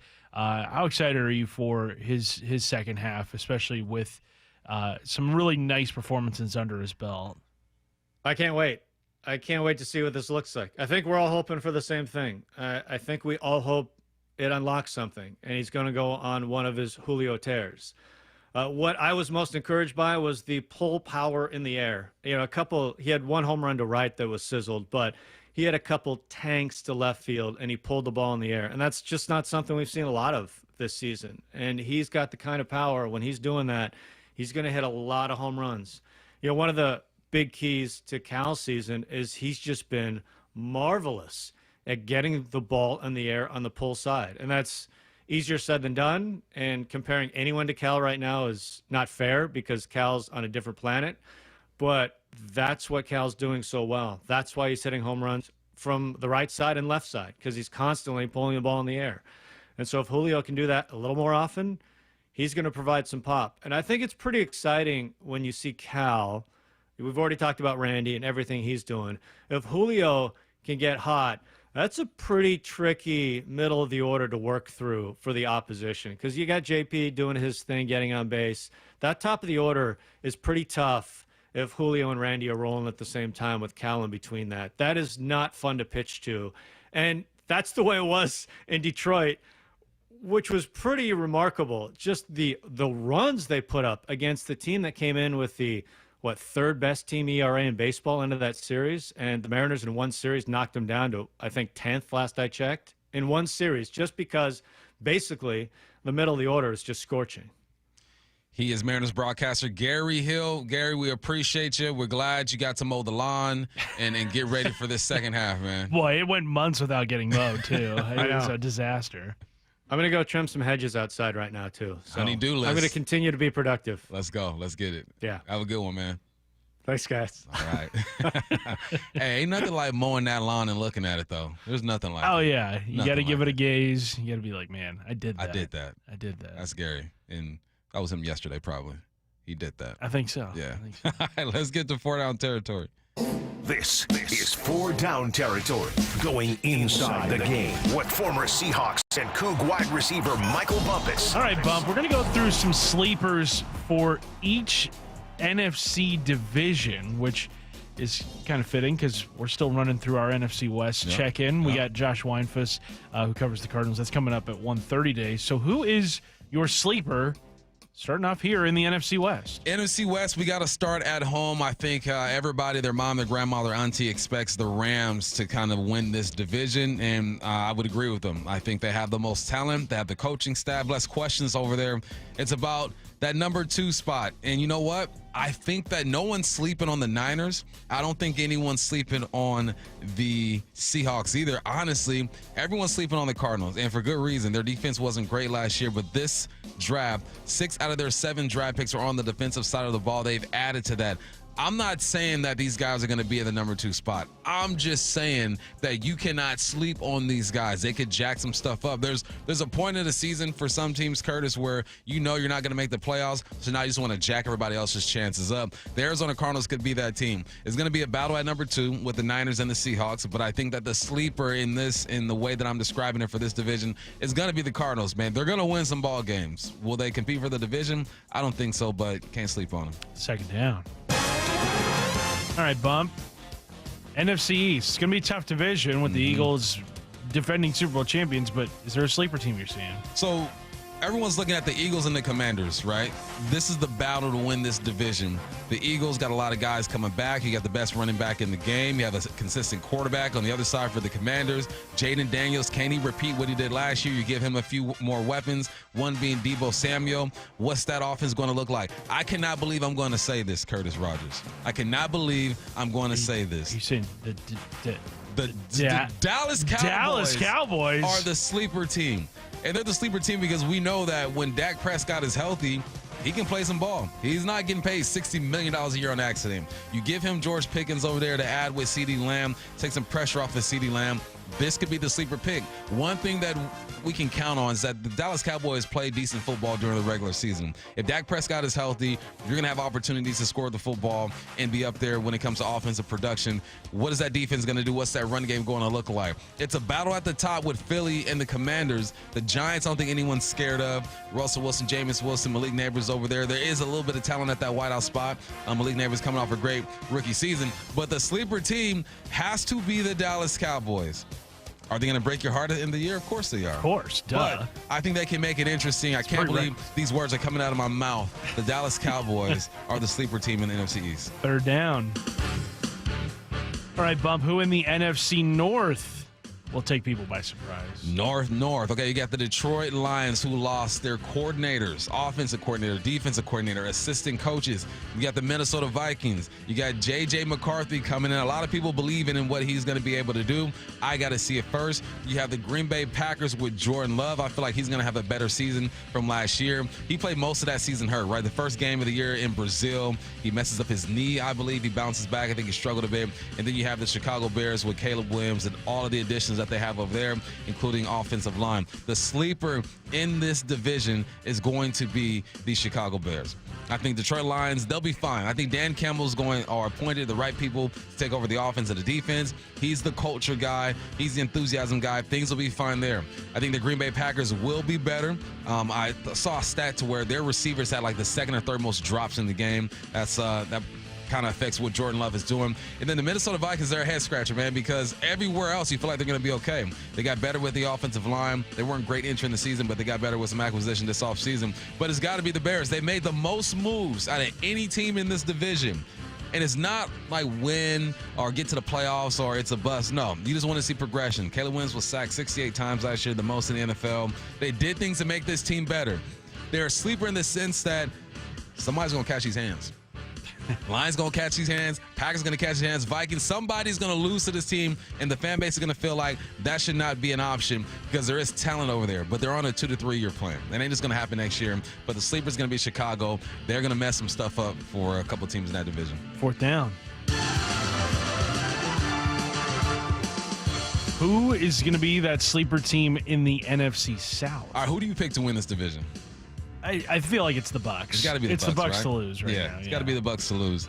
I'm watching Quarterback on Netflix and watching Kirk Cousins go through all his stuff with the Falcons. Feel bad for my guy. Watching Michael Penix get his opportunity there. This one's probably the easiest. It's the Atlanta Falcons. I don't think people are sleeping on them, but I legitimately think they can contend for this division. Last year, Baker Mayfield had the best season of his life, 40 touchdowns. You got Mike Evans coming back trying to get 1,000 yards for the 12th straight season. But there's something going on in Atlanta, and it's a culture changer, and I think that Michael Penix is perfect for that situation right now. Carolina Panthers got a lot to do. Bryce Young, you got to prove it. We'll see what happens there. Tyler Shuck, the quarterback out of Louisville for the Saints. You got a new head coach in Kellen Moore. There's some things they got to figure out when it comes to New Orleans and the Carolina Panthers. Everyone's figuring things out. This is the NFL. But I look at the Falcons. They could win this division. Legitimately, I think they can win this division, but they're going to have to play some great football because I know what Todd Bowles does over there with that defense. It's complicated. They blitz you from everywhere, and they put your quarterback under some stressful situations. But I'm looking at the Atlanta Falcons and thinking they could do it. They could get it done. They are the sleepers when it comes to the South. God, Penix in, I think it was in week 18 last year, he got the start.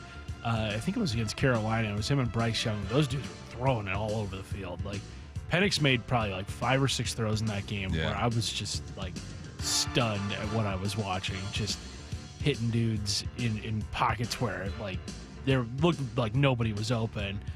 It was pretty phenomenal to watch, and it was a nice reminder of like, oh man, that's what we got to see every single week when he was at UW. Yeah, you always kind of wonder like, was that going to transition to the pro game? Yeah, it did. Yeah, I think he's going to be really good this season. And a couple of his interceptions weren't even on him. There are a couple where they got tipped at the line of scrimmage, not line of scrimmage, but down the field, like a receiver tips it up, and a DB gets a gift and he does the no-fly zone. You can't cut. You know how DBs do, over-exaggerating this whole thing. But yeah, Michael Penix, man, I can really root for him now because he's not wearing purple. So let's go all in for the lefty here. All right, that was 4 Down Territory. That was also Gary Hill, Mariners broadcaster. When we come back, we will visit the timeline. There's an Olympian who does not keep his medals, and Feinbaum has something to say about Nick Saban. That's next on the Bump and Stacy Show. The clack of the cleats, the sounds of summer drifting off Lake Washington. Green 18! These sounds of summer are the prelude to the symphony of fall and winter. Football season is coming. Just 6 days until Seahawks training camp begins. Seattle Sports training camp coverage is presented by The Landing in Renton. The home of the Seahawks, Seattle Sports. Hey, what's up? It's Michael Bumpus for Silver Reef Casino. It's an easy drive up I-5. You go north, you get off exit 260, and that's where you find it. It's a great place to get away, to recharge, get your mind right, and relax for a little bit. They got comfortable rooms. They're spacious. They got free Wi-Fi and tablets in there as well, and also great restaurants. You got the steakhouse downstairs. You also have the authentic Mexican spot, the Cantina. When it's time to relax and watch some sports, go to Portis Bay Sports Bar. I've done it. I sat there, had a drink, watched the games. It's a great time. And you golfers, Loomis Trails Golf Course, 18 holes with water almost everywhere. Hit it straight and be patient. And also they have promos going on. Every Saturday this month, you can win up to $10,000 with $50,000 guaranteed. Neil McCoy is going to be there on July 26th as well. Book your tickets at silverreefcasino.com. Silver Reef Casino Resort. It's not a secret anymore. Mike Rowe here with a quick question. Is your concrete sinking? Whether it's your driveway, sidewalk, or patio, those uneven surfaces are not just ugly, they're dangerous. That's where Groundworks comes in. They use state-of-the-art concrete lifting solutions to prevent tripping hazards, and they're the best at what they do. Schedule your free inspection at groundworks.com/row. And while you're there, check out my latest dirty job. It's a good one. Licensed in all states where work is performed. See website for details. This is the story of the one. As a lineman, he does whatever it takes to keep the power on in his community. And he wants a partner like Grainger who does the same.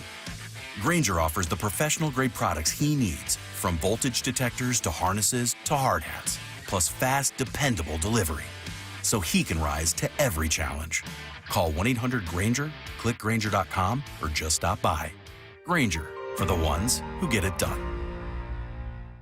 Get in the zone, AutoZone. Welcome to AutoZone. What are you working on today?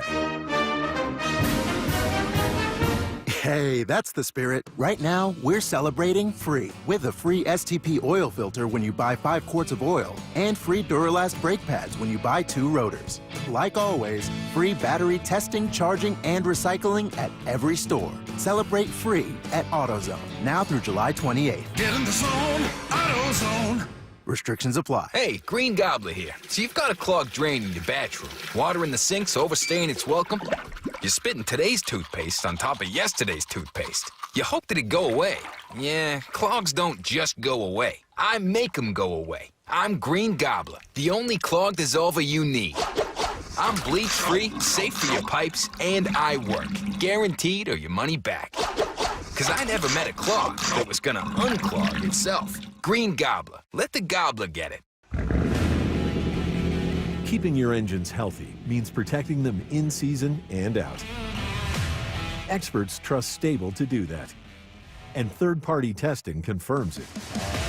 Stable is the industry leader in preventing fuel-related issues, no matter if you use it in your car, boat, or outdoor power equipment. In season or out, at every fill-up or when you store, start with Stable. Headed outdoors or on the water this weekend? Check in with Joey and Nelly on the Outdoor Line from 6 to 8 a.m. every Saturday on SeattleSports.com. Summer is here and Washington Energy's BOGO 40% off sale is on now. Update and enhance your home with beautiful new windows and doors expertly installed by Washington Energy Services. Save today with one of our best deals of the year. Buy one energy efficient window, get the second at 40% off. And BOGO 40% off all entry, patio, and interior doors right now. From traditional to modern home updates and with over 65 years of award-winning installations, Washington Energy is the clear choice. Call today for a free estimate. When it comes to the security of your business, doubts can creep in about who you're trusting to protect it. Are they a reliable service? How will I know if something happens? Are they keeping everyone safe? At Bay Alarm, we got you. For nearly 80 years, we've been putting our customers' minds at ease with our advanced technology and personalized support. Feeling insecure about your current security service? Visit bayalarm.com today to talk to a local security expert. You're free now. Free to stream beyond your wildest dreams. Rom-coms, slasher-coms, space operas. Free to fill your feed with impossibly chunky chunkers. Cats, corgis, babies on demand. Free to make your smart devices do silly things. Bowl of chips on the Robo-Vacuum. Free to open a world of remote work and Gametopia. Who's the boss now? Free to be everything you imagine. That's how it feels to have Quantum Fiber Internet. Your world unleashed. Learn more at quantumfiber.com. Limited availability, service in select locations only. G. Scott here to talk about Sunbucks, a SNAP program that provides free, healthy food when school is out. If you could use the help, simply fill out the form online to determine eligibility for $120 of free food per child. If families had cards last year, they have been replenished. If families need new cards, they can call the Sunbucks call center. This message is presented by Safeway, where customers can use SNAP to save on produce and shop online. Visit hungerfreewa.org/summer EBT. This is The Timeline with Bump and Stacy. Brought to you by 1-800-DUI-AWAY. This is The Timeline on the Bump and Stacy show. This is, we talk about some things that are blowing up your X feed. Maybe you've come across it, maybe not, but we're here to enlighten you. The Big Dumper, man. He's having himself a heck of a year. We just showed him love with Gary Hill. We've been talking about him all year for a good reason, though. But he has one of the best endorsements, I think, of all time. As of yesterday, Cal Raleigh has become the face of Honey Buckets. That's right. Come on now. What a genius partnership this is. It's perfect. It's the dumper. It is. And he looks like a construction worker. When I think of Honey Buckets, I think of construction, and the dumper, he festivals. Just fits it. Yeah, festivals. He fits it. I like it. I wonder who approached you. Was it his agent who said, "You know what? Let's go after Honey Bucket," or did Honey Bucket? I think it was the Honey Bucket. You know what? People. Let's go after Cal. I think it was the Honey Bucket people that were like, you know what? Let's see if Cal would even entertain a phone call from us, or Cal's representation. And look, I commend Cal for grabbing as many endorsements as possible right now because I don't know if he's ever going to be more popular than what he is in this current moment. And you can tell an athlete is at the height of their popularity when local companies want to latch on and have this person endorse your product as much as possible. And you know what's never going to go out of style? You know what's never going to go out of business? Honey buckets. Because people need to go use the bathroom. That should be their motto. Honey buckets for life. We ain't going nowhere. Oh man, honey buckets. They can be really disgusting at times. Yes, they can. But they're necessary. They are necessary. Sometimes you just got to, plug your nose, do your thing in there, and get out as quickly as possible. But you know what? Good on Cal for steering into the skid, as it were. Because I think when you're given the nickname Big Dumper, it can go one of two ways. You could either hate it and resent it, or you can embrace it. Right. I think Cal's done a really good job of embracing it. It doesn't seem like it bothers him at all that he's become this, almost mythical character now with this nickname that everybody around America has latched onto. So, yeah, good on Cal, good on Honey Buckets. You know what's crazy? I did not realize that Honey Buckets was simply just a Northwest thing. Like, is it? They call them different, around the country. Mm-hmm. I've heard Porta-John. That's I've heard of that, yeah. Something that those, portable toilets get called. But I will always call them a honey Nothing bucket. like a honey bucket. I went to a wedding, and they had, like, luxury honey buckets. There was really? The size of 3. There was, like, carpet in it. There was a little heater because it was a winter type of thing. I've seen the ones that come in, like, a trailer. No, it wasn't even a trailer. It was, like, a standalone, but it was, like, jumbo-sized honey bucket. I'll go, man, this is the bins of honey buckets right here. A few ideas for the dumper. You should reach out to Dude Wipes. Yeah. I think that'd be a good one for you. Depends once you retire. I think that'd be a good one for you. Gold Bond would be a good one for you as well. Out. Some Hanes, underwear. Just lean into it. Keep leaning. I think so. Yeah. I think he's got it. He's got the market cornered. Nobody else but him. He does. Good for you, Dumper. He's got to make at least $2 or $3 extra million just off the Dumper alone. Oh, I would trademark that immediately if I were him. He probably has. Yeah. His mom hated it, but she's got to love it now. Yeah. All right. Next up on the timeline, 2-time major champion and Olympic gold medalist Xander Schauffele told the British Open media he doesn't keep his trophies or medals. You say you don't have any trophies? No. Where are they? At my parents' house, probably, in a bank vault. I think that's where some of the one of the trophies was. When they travel, including the gold medal. I actually have no idea where that is, to be completely honest. It's great to know. Yeah. Why don't you? What am I going to do with it? I don't really invite people over to my house, so what am I just go look at it myself? Like, oh yeah. You know what I mean? That's just that's how I feel about it. It's like I'm not gonna walk into a trophy room and be like, oh, look how great I am. You know what I mean? I think I was just raised to think that way, and it's kind of stuck. Like, my wife hung up some pictures of me in my gym of me winning the Olympic medal, and she put it so high up I can't reach it, and I have to get a ladder now, and it bothers me. If anything, put up me in a Masters jacket, that would piss me off. You know what I mean? Something like that is more motivating than all right, that's not great. I don't want to look at that. You know what I mean? All right, call me vain. I'm putting my stuff up. Yeah. I'm putting it up. It's in a room, and every now and then I'm going to go on there, have a cigar and some whiskey, and just look at my accomplishments. I think he was trying to maybe show off how humble he is by, I don't care about my trophies. But in a way, he was bragging about how humble he is. Right. Which is the opposite of being humble. Exactly. You're allowed to celebrate yourself. Yeah, it's all good. I get that you don't want to do it too much, but when you win a major championship, which Schauffele has done twice now, he won the British last year, and then I think he won the PGA a year ago too. Celebrate. That is the pinnacle of your sport. That is what you are. Yes, that is what you have been gearing your entire life towards as you've become a professional golfer and are on the tour and whatnot. It's okay to have a trophy around. The fact that he doesn't have his gold medal, he has no idea where his gold medal is, that's insane. If I had a gold medal bump, I would wear it everywhere I went. You would be tired of seeing it. Curtis, that doesn't go with your outfit. I don't care. I'm wearing a gold medal. Well, I feel this weight. I earned this. That's how heavy this is. No, remember MTV Cribs, right? When you used to be able to see how these athletes live. Oh, yeah. Side note, some of those cribs were fake. They would rent out houses. Like the Yin Yang Twins' house was fake. Yeah. Lawyer Malloy's was real, though. Golf with Lawyer, he told me it was real. But you get into some of these guys' homes, they got trophy rooms. Like once maybe I reach a certain point in my career where I can dedicate a room to trophies and accolades. I'm setting that thing up and I'm putting my kids' trophies there. It's like this is our trophy room. Like just it's okay to love yourself. Right. Now don't just go in there and stare around all day long. Nah. And whatnot. But it's fine if you want to display some of those trophies. And like anybody coming over to your house, if they see the claret jug from winning the British Open, they're gonna be like, whoa, we're going in.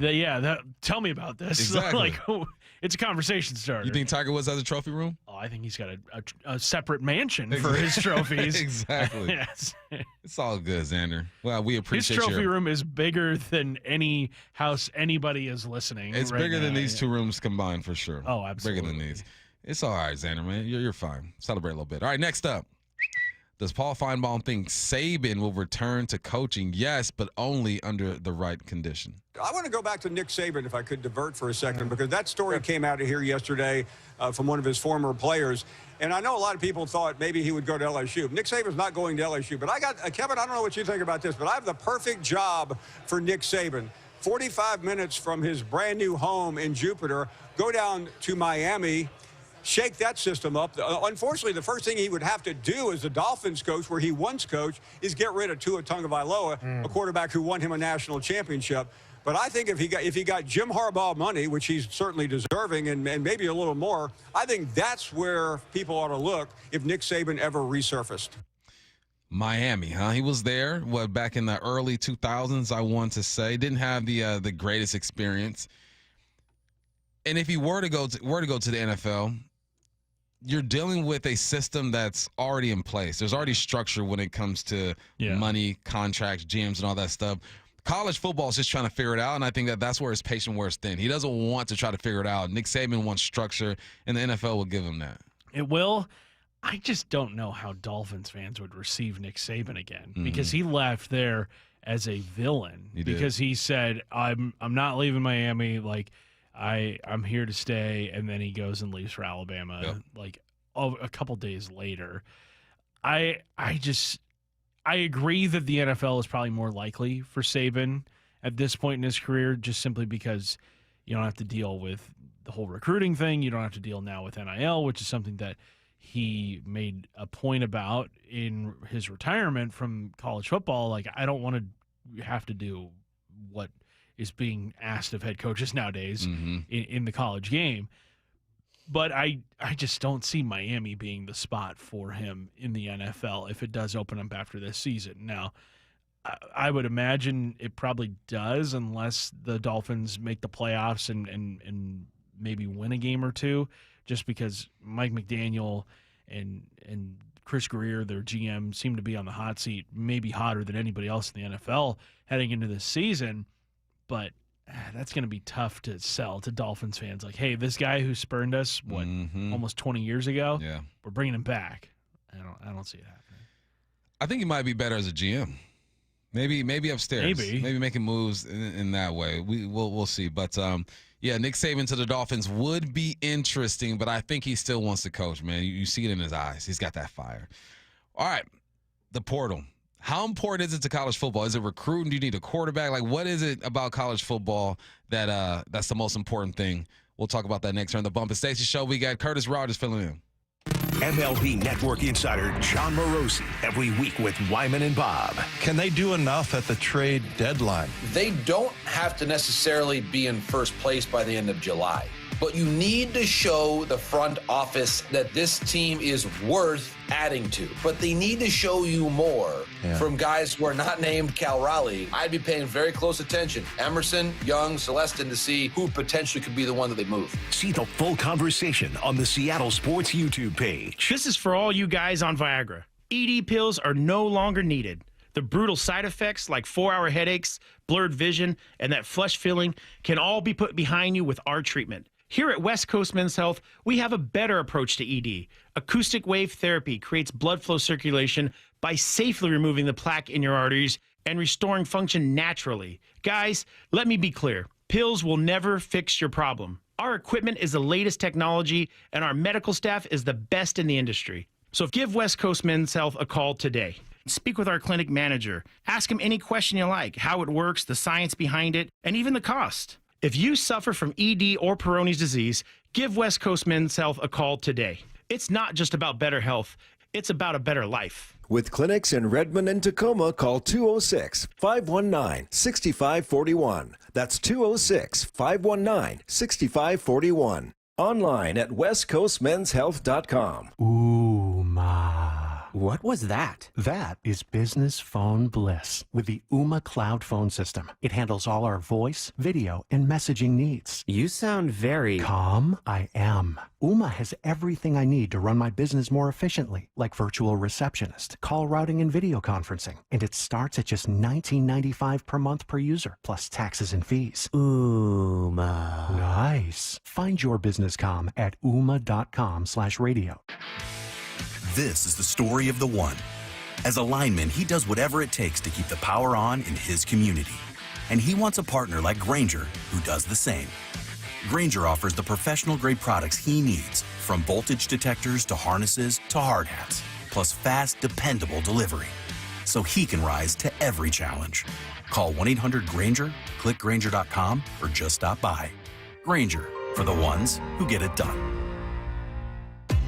If you're 55 or older and into that whole saving money thing, T-Mobile has an exclusive phone and internet bundle just for you. Right now, get 2 unlimited phone lines plus 5G home internet for just $30 each per month with autopay, plus taxes and fees. And with 5G home internet, setup is easy with just 1 cord and no technician needed, which is great if you're also into that whole keeping it simple thing. Switch now and experience the best mobile network in the U.S. Visit your local store to start saving. T-Mobile, it's better over here. Based on analysis by Ookla of speed test intelligence data Q4 2024 to Q1 2025. Ookla trademarks used under license. Unlimited on our network. Customers on voice plan may notice speeds lower than other customers and further reduction if using more than 50 gigs a month due to data prioritization. Video streams and SD on this plan. Home internet pricing after $20 a monthly bill credit plus $5 per line without autopay. Debit or bank account required. See 5G device coverage and access details at T-Mobile.com. Bonneville International radio station contests are open to participants 18 years of age or older that are residents of Washington State unless otherwise specified. Employees or agents of the station, Bonneville International Corporation, other area radio stations, or any entity associated with the contests are not eligible to win unless the station otherwise specifies at its own discretion. Persons who have won in the last 60 days from a station contest or event may not be eligible. Full general contest rules are available on seattlesports.com or in person at the station during regular business hours. The home of the Mariners, Seattle Sports. Cal swinging a drive, deep to right field. Every pitch of every Mariners game is on the Seattle Sports app. Roof now, pay later. No payments until 2027. 0 down, 0 payments, and 0 interest for up to 24 months. Hi, Justin Shirley, CEO of State Roofing and Exteriors here. Since 1968, we've helped homeowners just like you get beautiful, durable roofs without breaking the bank. Book today and lock in summer pricing before it's too late. Call 866-ROOF-ROOF or visit stateroofing.com to schedule your free estimate. State Roofing and Exteriors, held to a higher standard since 1968. Want to cut your home energy bills, breathe cleaner air, and improve comfort? The answer, AeroSeal from Home Comfort Alliance. This advanced process seals leaks in your ductwork, improving efficiency and air quality. Normally $2,500. Right now, for PSC customers, get AeroSeal for as little as $99 when they install a furnace or heat pump. Plus, save up to 25% on remaining 2024 heat pumps and air conditioners from Home Comfort Alliance. Visit homecomfortalliance.com today. If you want that summer body you've always dreamed of, then this message is for you, ladies, and you men too. Get rid of extra stubborn fat and address areas of loose skin around the waistline, chin, and under the upper arms with ProSculpt, the new one-day instant permanent fat removal and skin tightening treatment. Maybe you've tried the lasers, fat freezing methods, even those new pills, but without the desired results. ProSculpt is different. different. It's minimally invasive, performed while fully awake, gentle yet powerful. Designed to target the waistline, chin, neck, arms, and thighs, ProSculpt uses FDA-cleared plasma technology to deliver immediate, permanent fat-reducing and skin-tightening results, all in just one visit. If you want that summer body this summer, then you must act now. Go to ProSculpt.com today to schedule your free consultation. Get $250 off. For instant, permanent fat reduction and skin tightening, visit ProSculpt.com. From the Quantum Fiber Studio, you're listening to Bumpin' Stacy. Weekdays 10 to 2. On Seattle Sports and 97.3 FM HD2. I graduated high school in 2004. Dang, that's a quarter century ago. That's 21 years ago. Man, almost a quarter century. Do better math, Bump. It feels like it. And in 2004, it was all about recruiting, right? Right. I went down to LSU, met Nick Saban, USC, Pete Carroll. I forgot who was the coach at Oregon at the time. It's just you went to the school, coaches came to you, and it was all about getting those 3, 4, and 5 stars. And the game done changed. And I also got exploited in college. Using my name, image, and likeness on NCAA football. I got no money from that. Oh, yeah. Printing number 5 with WSU jerseys. I got no money from that either. So I'm listening to these guys get their money, and I'm a little bitter, but it's all good. But the game has changed when it comes to building your football team. It's not like it was in 2004 where you had to hit the road and recruit. You can sit back and look at something called the transfer portal and find guys that you need to play right now. Development is being lost when it comes to college football. Pat Chun, the AD for the University of Washington, was a guest on Fox Sports Triple Option podcast. He speaks on the portal.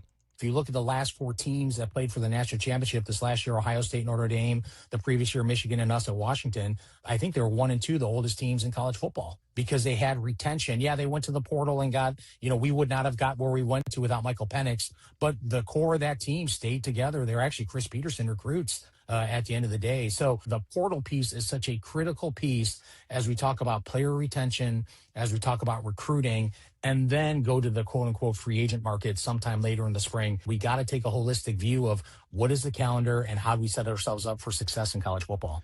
So he mentions, look, you got to touch the portal. Right. That's the name of the game. But the teams who are having the most success are the guys are retaining. But how do you retain these athletes?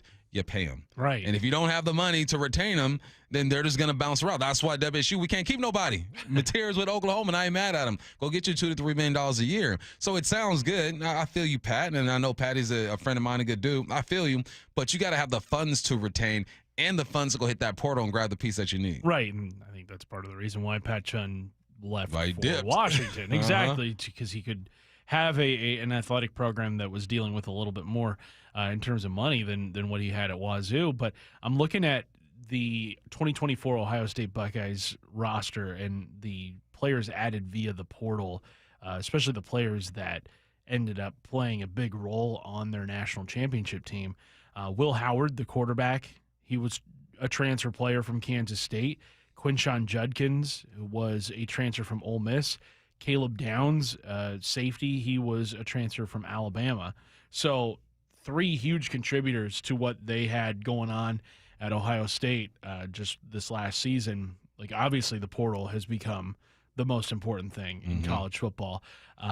Washington, a couple of years ago, Michael Penix and Dylan Johnson on your offense, those 2 guys were transfer guys. Now, Penix played 2 years at Washington, which is a lot more than a lot of these transfer portal guys are playing.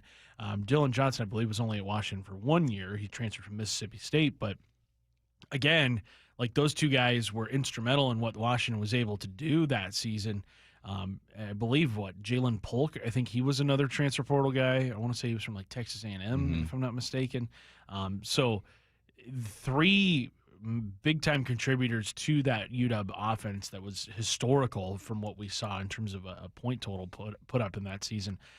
Those guys were all from the portal. So, yeah, if you are not consulting the portal, if you are not hitting that the second it opens and the second time it opens too, you are losing in college football right now. And it does seem like it's kind of a get-out-of-jail-free card because you're not having to develop these freshmen that take a little bit longer to play to their fullest capabilities. You're bringing in a lot of juniors and seniors who have been around the game, who have been playing through a lot of stuff. But I just think that this is the new reality, and if you're not on board with it, then you're falling behind in college football.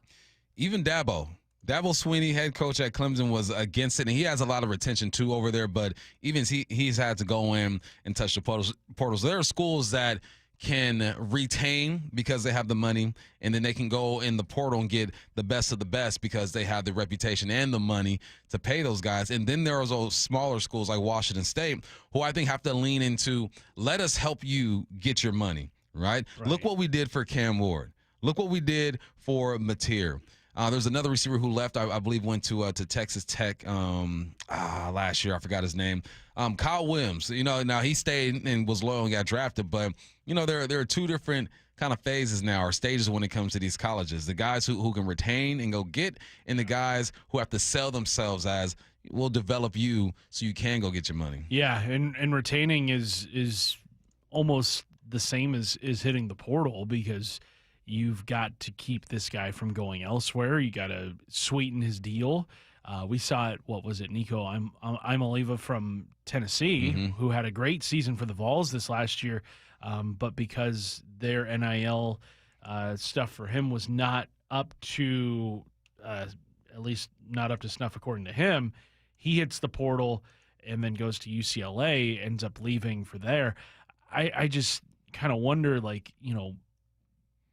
does this, what is it, 20-something million that's coming to each school from the NCAA, does that make things a little more even? Does it make things even more difficult on the small schools, because now you're adding just $20 million on top of what these big schools are already able to generate? What was it? Deion Sanders a couple weeks ago at Big 12 Media Days, he said that he wants to see college football get a salary cap. I wish it was a cap. Like the top of the line player makes this, and if you're not that type of guy, you're not going to make that. That's what the NFL does. So the problem is you got a guy that's not that darn good, but he could go to another school and they give him $500,000, and you can't compete with that. That don't make sense. And you're talking about equality, not equality, like equal. I guess it was equality. And all you have to do is look at the playoffs and see what those teams spent, and you understand darn near why they're in the playoffs. It's kind of hard to compete with somebody who's giving $25-30 million to a darn freshman class. Right. It's crazy. We're not complaining, because all these coaches up here can coach their butts off and give them the right opportunity with the right players and play here and there, you'll be there. But it's what's going on right now don't make sense. And we want to say stuff, but we're trying to be professional. But you're going to see the same teams darn near at the end, and with somebody who sneaks up in there. But the team that pays the most is going to be there in the end. It's funny that it's Deion saying that, because Colorado is a team that has hit the portal harder than anybody in the country since he took over. Just ain't worked out for him the way that he wanted it to. Now, he's building over there, but they have hit the portal, but he don't have the funds that these other schools have at the same time, or the reputation to get kids to want to go there. I'm interested to see what Colorado looks like now that Travis Hunter is gone and his son Shedeur Sanders is gone.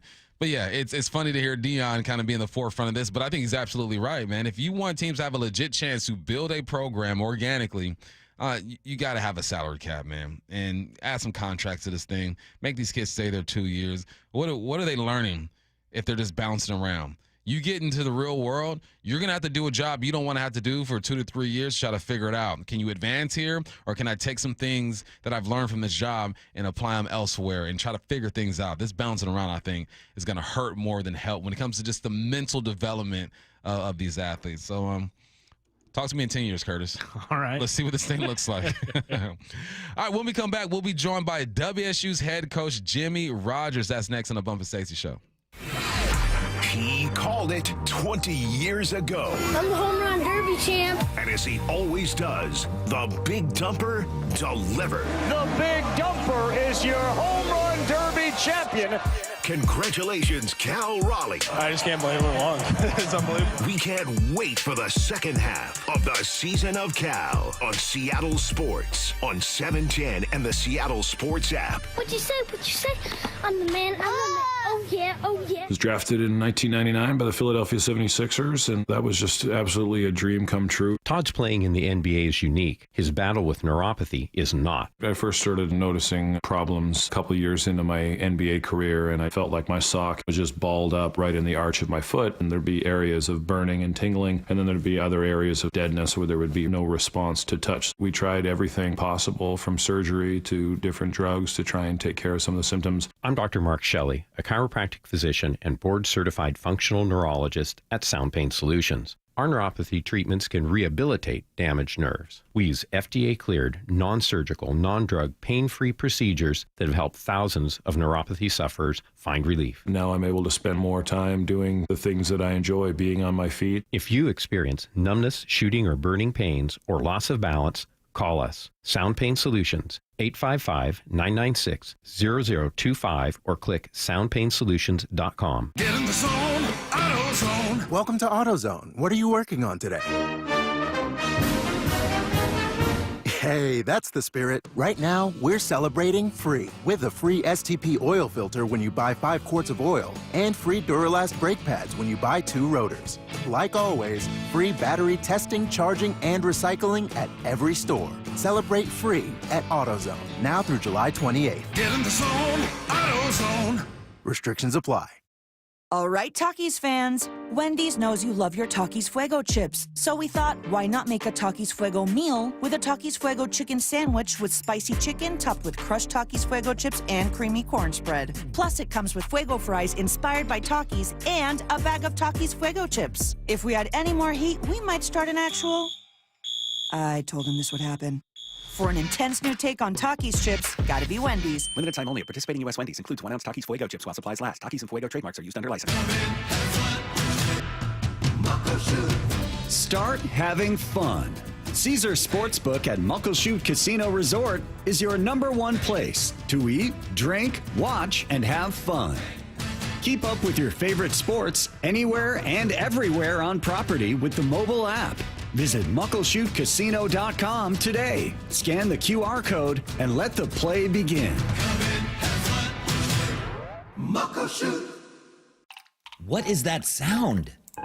Ugh, that sounds like a plumbing sound. Luckily, there's a company that fixes all the plumbing sounds across Puget Sound. That's All Sound Plumbing. Puget Sound's plumbing experts. Have a sound? Visit allsoundplumbing.com. Hey, Brock Hewitt here for my friends at PCF Group, or People Come First Construction Group, and that's exactly what they did when we made the call a couple years ago. We wanted to redo our outdoor space, wanted to add a deck, an outdoor living, a television, and a kitchen. And PCF Group, wow, they more than delivered. And if you're interested in building a stunning outdoor area like we did, I cannot recommend them enough. Reach out before the good weather arrives, and their schedule, well, it's going to fill up. So whether you're looking for a complete outdoor living space or a very specific project like an underdeck ceiling, deck, patio cover, railings, PCF has you covered. Design now and pay later. In fact, get 12 months, no interest and no payments, and up to $6,000 off and a $1,000 Amazon gift card. Request a complimentary design and estimate consultation at 425-629-8476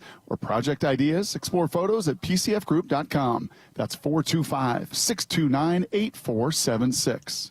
This summer, make sure your roof is ready for the season ahead with a company you can trust, like 3 Tree Roofing. We're not just your roofers, we're your neighbors, and we're here to help you protect your home this season. Visit 3treeroofing.com to schedule your free on-site estimate and get your roof replaced before the summer rush and potential material price increases. Our certified technicians make your roof replacement easy and worry-free, so you can focus on the important things this summer.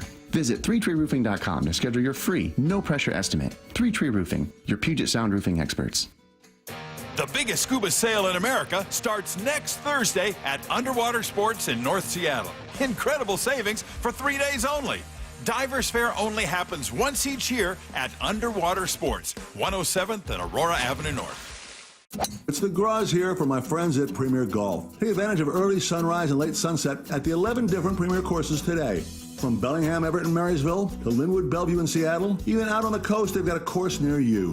Play Inter Bay or Jackson, Bill Wright or West Seattle, Bellevue, Legion Memorial, Walter Hall, Linwood, Cedar Crest, Lake Patton, and even Ocean Shores. Courses are in great shape and ready for your next round. Visit PremierGolfCenters.com, that's PremierGolfCenters.com, and book your tee time today. This is Seattle Sports. Streaming through the Seattle Sports app. KIRO AM Seattle. KIRO FM HD2 Tacoma. Home of the Seahawks, Mariners, and everything Seattle sports. Seattle Sports Snapshot. The first round of the 153rd Open has begun. The world's #1 golfer, Scottie Scheffler, is 3 under. The SB6 center stage last night, and Shane Gillis killed it, man. Some of the awards, you got Simone Biles, Woman Athlete of the Year, Best Breakthrough Athlete goes to Mayer, and you also have record-breaking performances goes to Alexander Ovechkin. Never called him Alexander ever in my life. Also, the AUSL, a new softball league, has been active this summer. Today, the Bandits take on the Bolts at 4 p.m. Snapshot, brought to you by Miller Lite. When it's game time, it's Miller time. From the Quantum Fiber Studio, this is Bump and Stacy on Seattle Sports. Streaming through the Seattle Sports app and at seattlesports.com. Now, here are your hosts, Michael Bumpus and Stacy Ross. Here we go now. We are joined now by WSU head coach Jimmy Rogers on the Emerald Queen Casino Sportsbook Hotline. Coach, how we doing today? I'm doing awesome. I appreciate you guys having me on. Thanks for taking the time, man. You're throwing the first pitch on Saturday. Is that correct? I am. Just getting the arm loose. You going with the splitter? You going fastball, change up? What we doing? Straight heat. Just straight heat. Yeah. Awesome, man. How's the recruiting been? We were just talking about the transfer portal and how different schools have certain approaches when it comes to that. What's WSU's approach to the portal, and what's recruiting like been for you so far? Yeah, I think it's just somewhat unique anytime you take over a new program and you had lost so many, for one, seniors, and then you lose so many players to the portal and you're coming into a new place. Typically I would say I'm not the biggest in the transfer portal, and that is because I just believe in developing the high school student athletes. There's nothing wrong with the players that are in the portal. It's just easier to develop culture, sustain culture when they come in, and that's all they know, and that's why they chose to come to the universities, because they believe in the staff and the overall culture of what Washington State can provide. But with this scenario and the amount of guys that were gone when I took this position, I thought it was really important to make sure that we spaced our classes out so you weren't so bottom heavy with a bunch of freshmen and not guys that are old enough or mature enough or have playing experience to be able to compete and help you at the current moment. So, right now we're kind of wrapped up our 26 high school recruiting class, with the exception of if something happens through attrition.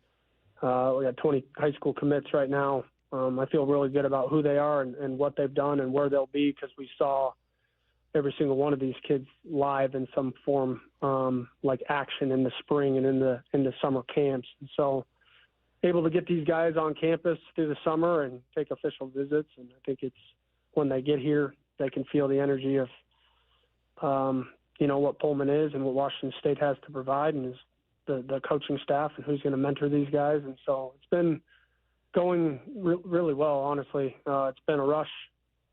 It's been a lot in what has been, since December of us getting here, putting together a competitive team for this fall, and then looking out already on what we need to prepare for moving forward. So excited about what we've done, but we're just, scratching the surface on what we need to become.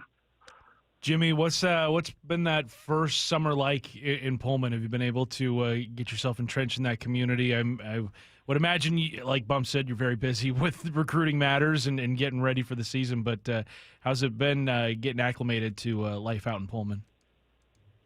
Yeah, I love it here. My family loves it here. The weather is unbelievable. This is very similar to a community as far as the summer, and, the atmosphere throughout the summer is what I just came from. So we're kind of used to, when school's let out, maybe a slower pace. It's a time of the year that we enjoy. But we've spent a lot of time with just trying to get our guys up to speed with the hours that are allotted, and spend time with them, have them get to know us on a deeper level. And, we just brought in quite a few transfers this spring, and this is their first shot of action. So trying to get those guys up to speed so that they can have an opportunity to step in and compete for a position, not be learning as fall camp is going on. So, yeah, I mean, we've been pretty busy. Through June, it's always hectic with prospect camps, the mega camps for high school recruiting all over the country. And then as well, you know, now you're taking official visits in the summer. So every weekend through June was somewhat stocked, and throughout the weeks, there's prospect camps. You can only go to 10 of them, and your own are included in that 10. So we had 2 ourselves on campus here at Washington State, and we were able to have a prospect camp where we were able to watch players that had interest in coming and putting it all together. But the players, they're here every single day outside of the weekend, and I believe that they're believing in the training segment that's moving forward and watching guys get bigger, faster, and stronger. Coach, I had the privilege to co-MC 3 events this offseason, a night out with Cougar Athletics. So I got to talk to some of your coaches, and all of them say the same thing about you. Like, he does football. Family, football, that's what he does. All right, so tell me something that you do outside of family and football to kind of relax your mind a little bit. Yeah. I mean, outside of my family and football, there's not a whole lot of room. So maybe if I'm doing something, it's with the staff. And our staff, our families are close. So maybe just enjoying downtime and getting away from the office is what I enjoy the most.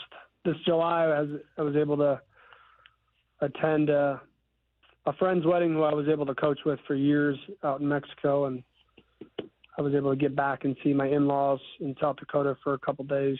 So that time away just from the office kind of felt unique, just with every single day for the last 6 months, just kind of a sprint. So it was good to kind of clear your mind and step away from the office. But I've been back in it for over a week now, and the sprint has begun. And for me, we'll get together next week and start meetings as a staff, and then the players will get a little break. Like a 4-day break right before fall camp starting, but they're going to be training until the end of this month, and then we'll start into fall camp July 29th. Jimmy, one thing that's been a staple at Wazoo for the last decade plus has been the air raid. It was something that Mike Leach ran, Jake Dickert ran, but you're bringing over the offense from South Dakota State. So how has that transition been going from what the air raid was in Pullman to what you guys are wanting to run? I think it's quite a bit different. I mean, everybody thinks that when I said that we're going to run the ball, like that we're not going to pass the ball. I just really mean that we're going to be more balanced. We'll be, 55-45 one way or another each and every game.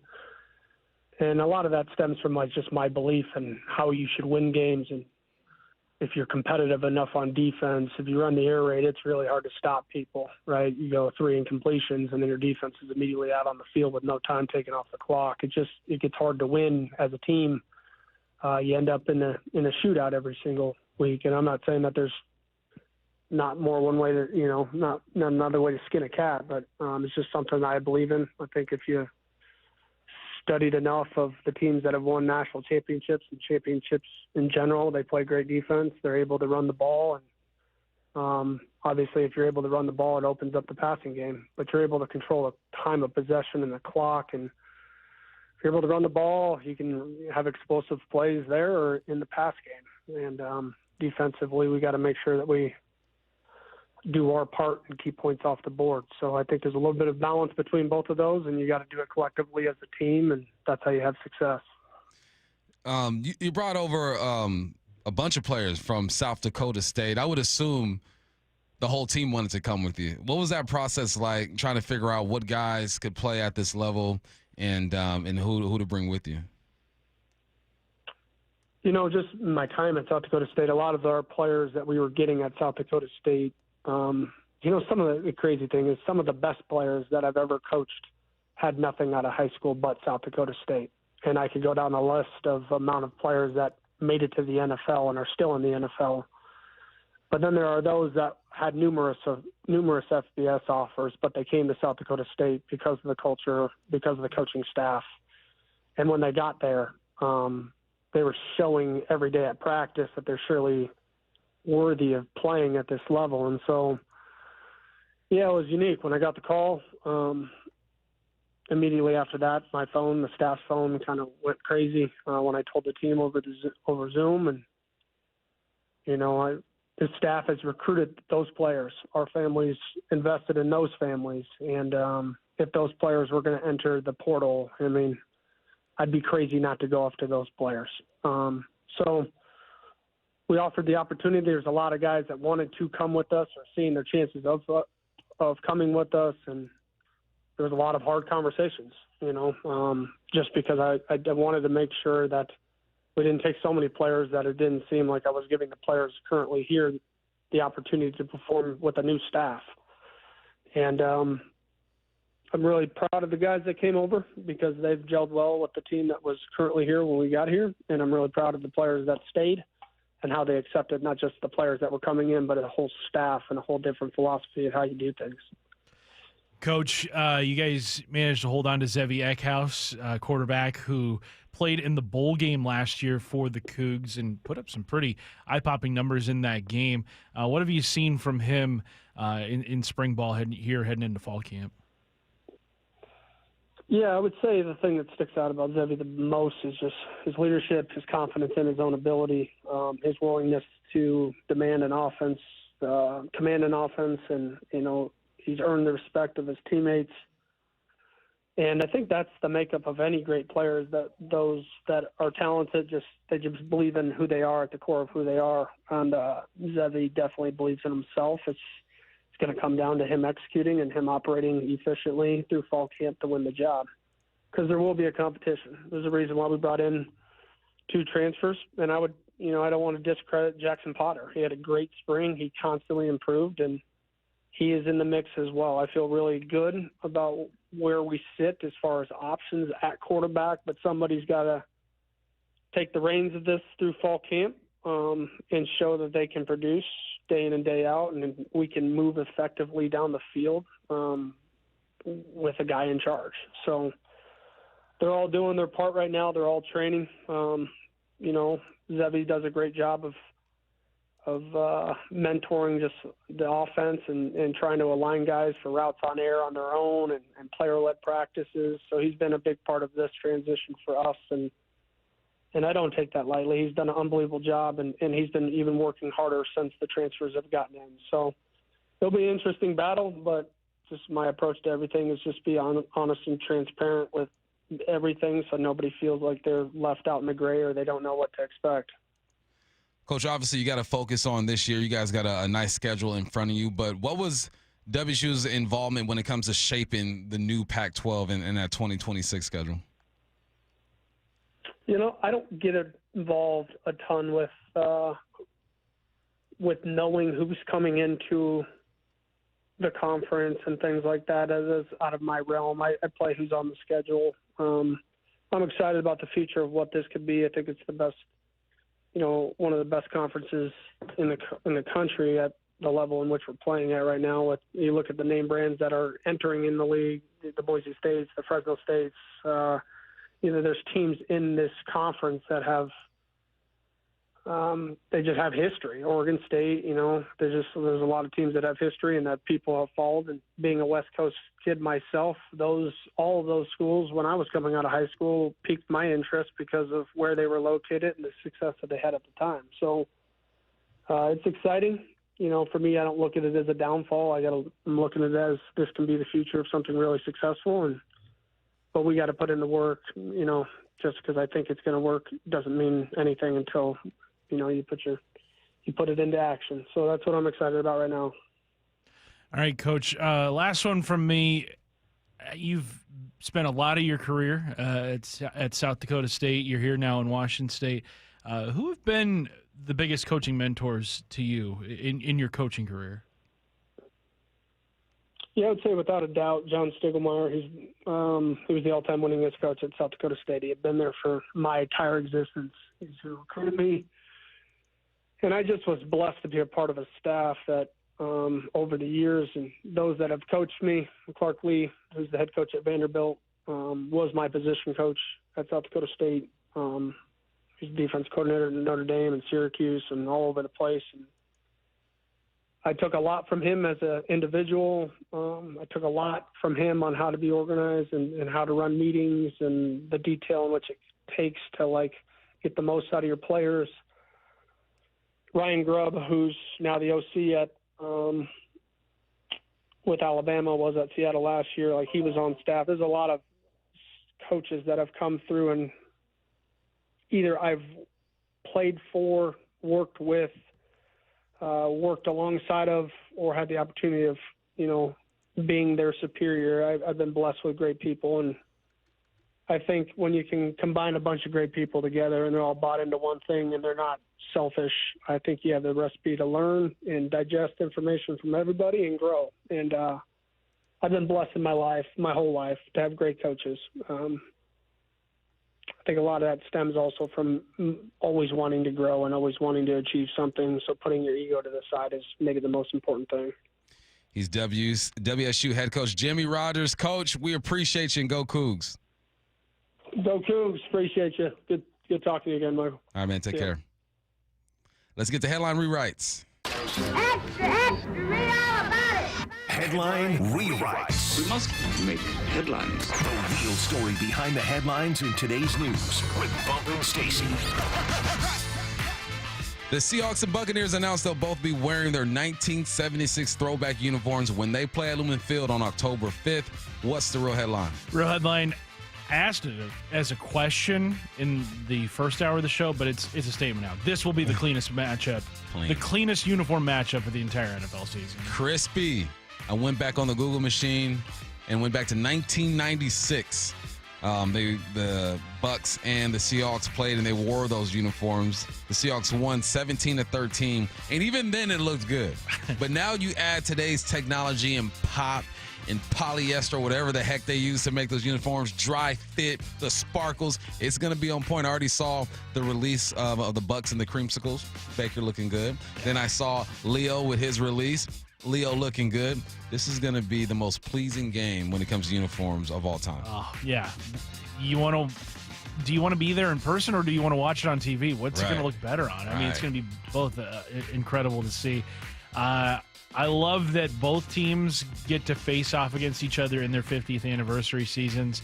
The Bucs, their 1976 season, I would say maybe more memorable than what the Seahawks 1976 season is, because that 76 Bucs team was the first winless team in NFL history. Snaps. 0-14 that year.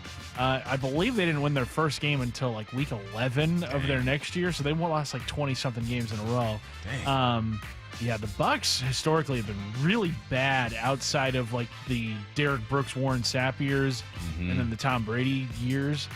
But I think this is going to be just a beautiful, beautiful matchup jersey-wise between these two teams. On blitz football, they were nice, though. That was back in the 2000 Gruden area. Yeah, it Keyshawn. was. They were nice in blitz. Kids, if you don't know the game Blitz, go look it up. One of the most violent but beautiful games I've ever played in my life. Bomb. That was the play. Yeah. Automatic touchdown. The bomb. Next up. Headline rewrites. Devin Witherspoon was ranked number 10 in ESPN's top 10 cornerbacks list. The Seahawks finished with 3 players ranked in the top 10 of their respective positions. What's the real headline? Real headline, I didn't see Jalen Carter ranked on the top 10 corners list. Nope. He's not a top 10 corner. Nope. Devin Witherspoon is. Probably because he can't backpedal. Right. That body's too big to be backpedaling. But it's cool to look at Devin Witherspoon and have him get some looks, right? Some accolades. Right. Last year he was number 9 on this list. He's now number 10. And that was the question when the Hawks drafted Devin Witherspoon. Everyone's looking at each other like, no Jalen Carter? What's going on? Jalen's had a great career so far with the Eagles, won himself a Super Bowl, one of the premier defensive linemen in the game right now.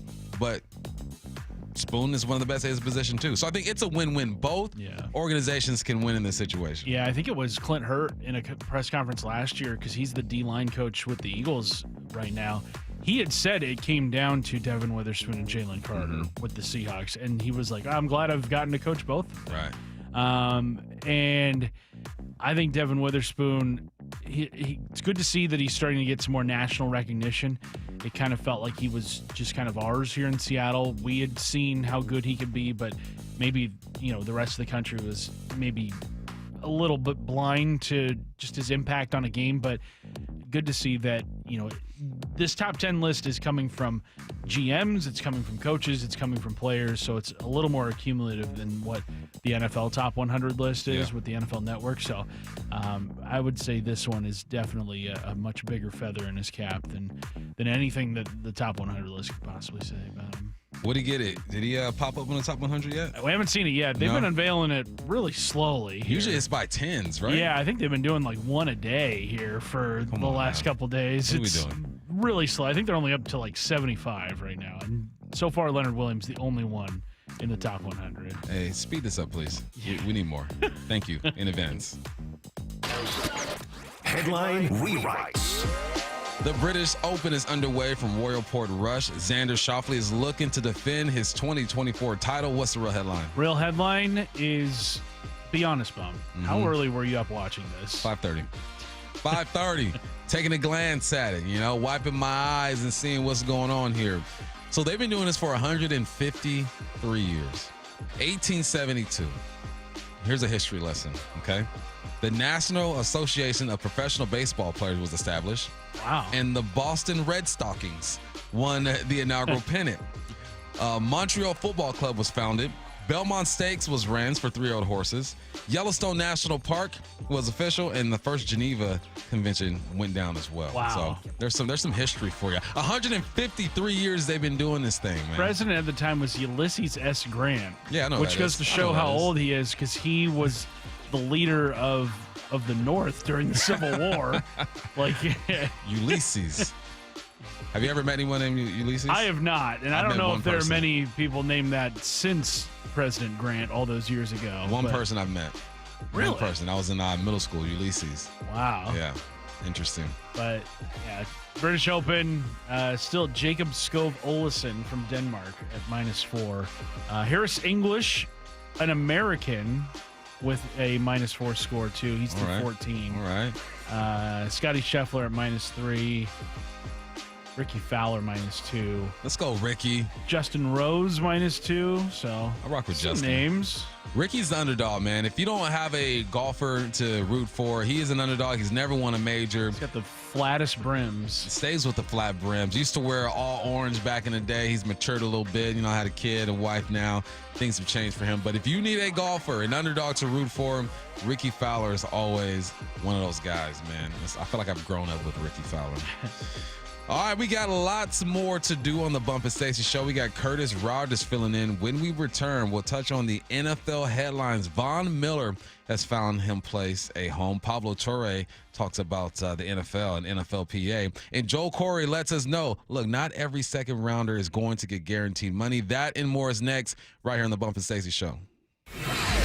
He called it 20 years ago. I'm the home run derby champ. And as he always does, the Big Dumper delivered. The Big Dumper is your home run derby champion. Congratulations, Cal Raleigh. I just can't believe it long. It's unbelievable. We can't wait for the second half of the Season of Cal on Seattle Sports on 710 and the Seattle Sports app. What'd you say? I'm the man. Oh, yeah. With Progressive's Name Your Price tool, you get coverage options based on how much you want to pay for car insurance. And then you decide how to spend the rest of your money because you're in charge. And right now, you're going to pay for groceries. But you decide what groceries. Just keep in mind you're running out of dishwashing soap. But you decide if you're going to buy that soap. Just those dishes won't clean themselves, will they? Remember, with Progressive's Name Your Price tool, we'll help you find coverage at a fair price. And then you're in charge. Progressive Casualty Insurance Company and affiliates. Not available in all states. Price and coverage match limited by state law. Hey, Green Gobbler here. So you've got a clogged drain in your bathroom. Water in the sink's overstaying its welcome. You're spitting today's toothpaste on top of yesterday's toothpaste. You hope that it go away. Yeah, clogs don't just go away. I make them go away. I'm Green Gobbler, the only clog dissolver you need. I'm bleach-free, safe for your pipes, and I work. Guaranteed or your money back. Because I never met a clog that was gonna unclog itself. Green Gobbler. Let the gobbler get it. This is the story of the one. As a safety manager at a manufacturing plant, he does everything he can to keep his coworkers safe. From finding ways to reduce risks to keeping safety supplies in stock. And for that, he relies on Grainger, Grainger offers a broad range of quality products and next-day delivery, so he can always play it safe. Call 1-800-GRAINGER, click Grainger.com, or just stop by. Grainger, for the ones who get it done.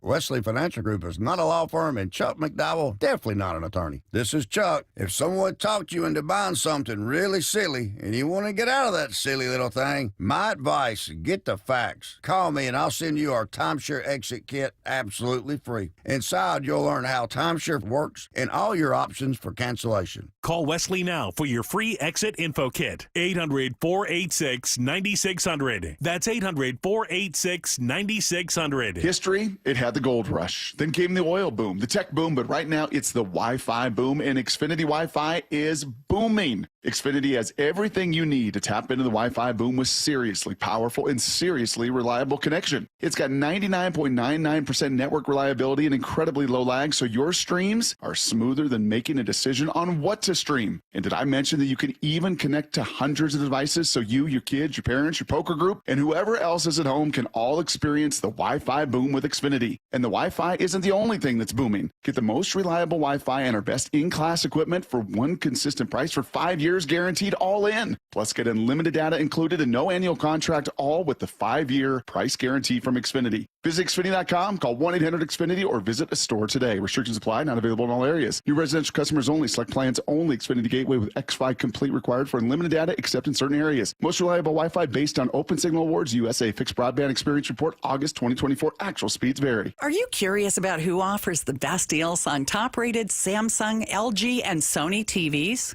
The answer is surprising. It's not online, and it's not the warehouse clubs. The best deals on top-rated TVs are at Video Only. Don't believe it? Then check out the trade-in deals at Video Only. How about $500 for your old TV? Try doing that online. Before you buy that new TV, drop into Video Only. If you don't, you'll be sorry. The Bump and Stacy Show is powered in part each day by the caring and compassionate team at Pendergast Law Personal Injury Lawyers. Go to pendergastlaw.com. Big Trees is Washington's premier tree sales and transplant company. With over 30 years of experience, Big Trees provides trees of all sizes for residential and commercial projects. Our 30-acre nursery features thousands of trees and hundreds of varieties that thrive in our Pacific Northwest climate. For hours, directions, and to see our wide selection of trees, visit BigTreeSupply.com.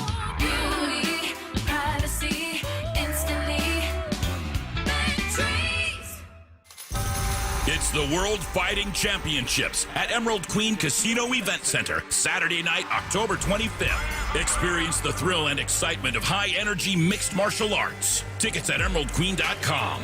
Don't miss this amazing professional mixed martial arts event, the World Fighting Championships, October 25th at Emerald Queen Casino, the entertainment capital of the Northwest. 21 and older, need gambling help? Call 800-547-6133 or visit emeraldqueen.com. Comcast Business helps turn today's small businesses into engines of modern business. It's how restaurants become reliably up and running neighborhood favorites. How retailers become seamlessly restocking, cyber-securing must-visit shops. And how healthcare offices become the data managing caregivers that we all depend on. With reliable connectivity, enhanced cybersecurity, advanced fiber solutions, and Wi-Fi backup, Comcast Business is powering the engine of modern business. Powering possibilities. Now through July 21st, new Comcast Business customers can find out how to get started with 150 megabit internet and Security Edge for $59.99 a month for 12 months with a 2-year agreement. Plus, ask how to get a $500 prepaid card for your business. Call and switch to Comcast Business today. Restrictions apply. Requires paperless billing and automatic payments with bank account. Equipment, taxes, and fees extra. Early termination fee applies. From the Quantum Fiber Studio, This is Bump and Stacy. Weekdays 10 to 2. On Seattle Sports and 97.3 FM HD2. Curtis, let's talk some NFL stuff, huh? Let's do it. All right, man. Von Miller is signing with the Commanders on a 1-year deal. Here's ESPN's Kevin Clark reacting to the signing. This is a really, really good addition. What I would compare it to is when a contender goes out and gets a bit of an aging big man for the playoffs and to say, hey, this guy's going to give us 15, 20 minutes. He's going to play physical. He knows what to do. He's going to give us YMCA moves on some of these young guys and just put some fellas in hell on the low post. It's that kind of move. This is not Von Miller from 2016. It's not Von Miller from 2020. This is a Von Miller you're going to have a plan for him. You have to manage it. But the reason I think it's important, Courtney, and the reason I think it's a good signing is that, as I said, 14% pressure rate, top 5, you turn him loose in the NFC divisional round. You wait and turn him loose in the NFC title game. That's where he's going to make his impact. He is not going to play 50 snaps and rush the passer a bunch in October. That's not why you make this signing. No, my man's 36, man. Yeah. Last year played in 13 games. Year before that, 12. Year before that, 12. All with the Buffalo Bills. When it comes to his production, 6 sacks last year, none in 23, and 8 in 22. You're not going to ask him to be the guy that you saw, what did he say, in 2020? Even in 2020, 8 sacks in 2019, didn't play in 2020. His last real big production when it comes to sacks is 2018, 14.5 with the Broncos. Then he had 9.5 because he played with the Rams and the Broncos a little bit in 2021. No, this is exactly what it is. I love when he said some YMCA moves. If you ever played hoops at YMCA, there's always that old dude who just knows basketball. The spacing, he's slower. He's not going to hit you with some twitch stuff, but he moves you off a spot. He hits the jumper. He gets rebounds. He's going to be that type of guy. And the Commanders just keep getting better. You add Deebo Samuel to this situation. You got Von Miller over there. The defense has been revitalized with Quinn. These guys are for real. Let's see if J.D. Daniels can back it up. Von's like 36. Von's 36? Yeah. I mean, that's some age to those 20 guys. That's snaps a a game. lot of mileage on both of those guys' legs. Now, Bobby had what? Was he an All-Pro last year again? I think he was second team, I want to say. He continues to rack those up every single year. But I think the Commanders, to me, it feels like they are getting close to going all in. And which is weird because you've got a quarterback on his rookie deal. That should maybe kind of leave you a little bit more space to play here, but I don't know. I like Von Miller. I don't know if this necessarily puts the Commanders over the top. Nah, and I'm sure they got him for the cheap. At 36 years of age, you're not going to get premium dollars if you are Von Miller. But look, give me 15, 20 snaps. Make 1 or 2 plays a game. I'm not asking you to lead the team in tackles or sacks or none of that stuff. You mentor. You help Dan Quinn. You be a coach out there. Make a couple of plays, and we shall see. But at 36, it's going to be tough to get through a season. So let's see how he does. Hasn't made it through a season in the last 3 years. So we'll see how that shapes out. All right, next up, Pablo Torre is at it again, this time finding out the NFL won a grievance against the Players Association for a podcast appearance made by J.C. Tretter when he talked about players faking injuries.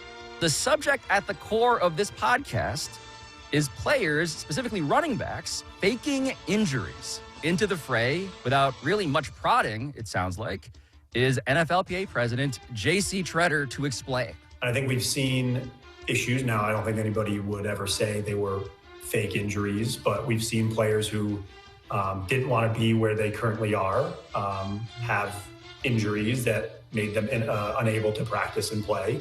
But you're not able to get fined and you're not able to be punished for not reporting. So there are issues like that. What we can now report is that on February 20th, 2025, according to this ruling, which I now have in my hand, which PTFO has exclusively obtained, the NFL won this grievance. They won the grievance. The NFL won this. And quote, the grievance is sustained. When I read this, the reason why the union lost, one big reason, according to the arbitrator, was the fact that J.C. Tretter was, in fact, J.C. Tretter, president of the union, when he podcasted about all of it. What are you hearing there, Curtis? I'm hearing that J.C. Tretter's got a big mouth.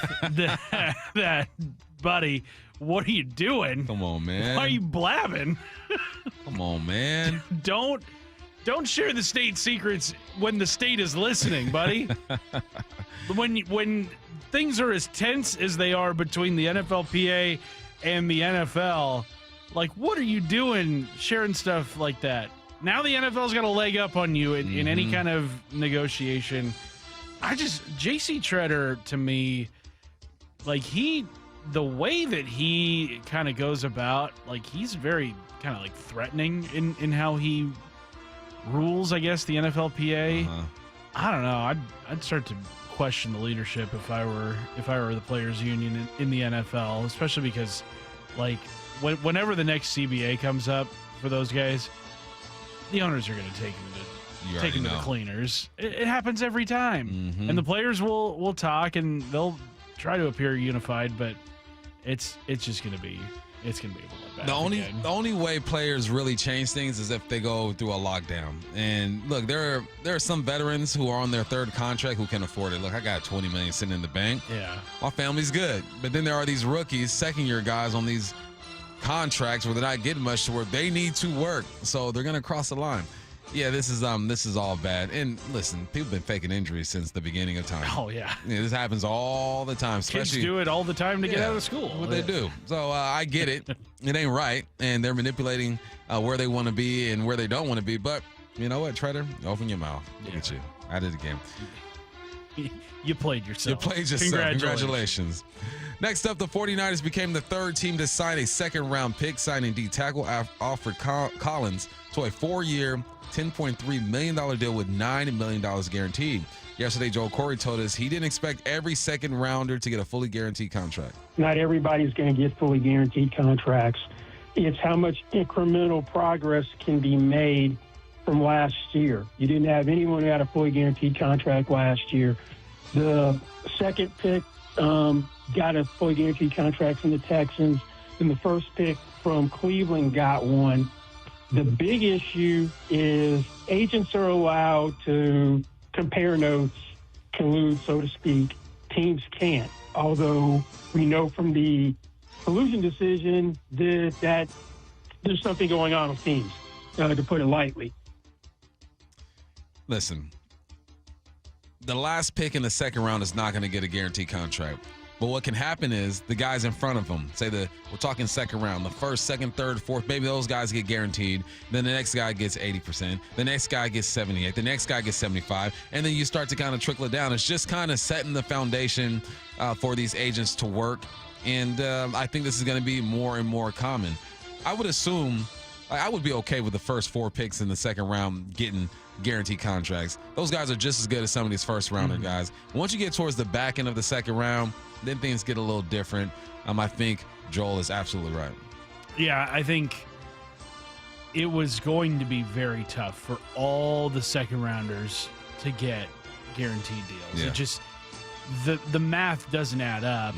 And like you said, the value of an early second round pick compared to a late second round pick is so different than really any other round, kind of. Once you get to the end of the second round, you're starting to pick from guys that, like, some teams have a first round grade on, some teams have a third or a fourth round grade on. Like, there's a lot of variance in the guys you're picking from back there. I just think that the whole Tyler Shuck thing, that's an interesting way to look at it. He's the one maybe holding all this up. But we're starting to see even more second-round picks signed. It wasn't just Alfred Collins of the 49ers. The Broncos, they managed to sign their second-round pick, R.J. Harvey, a running back.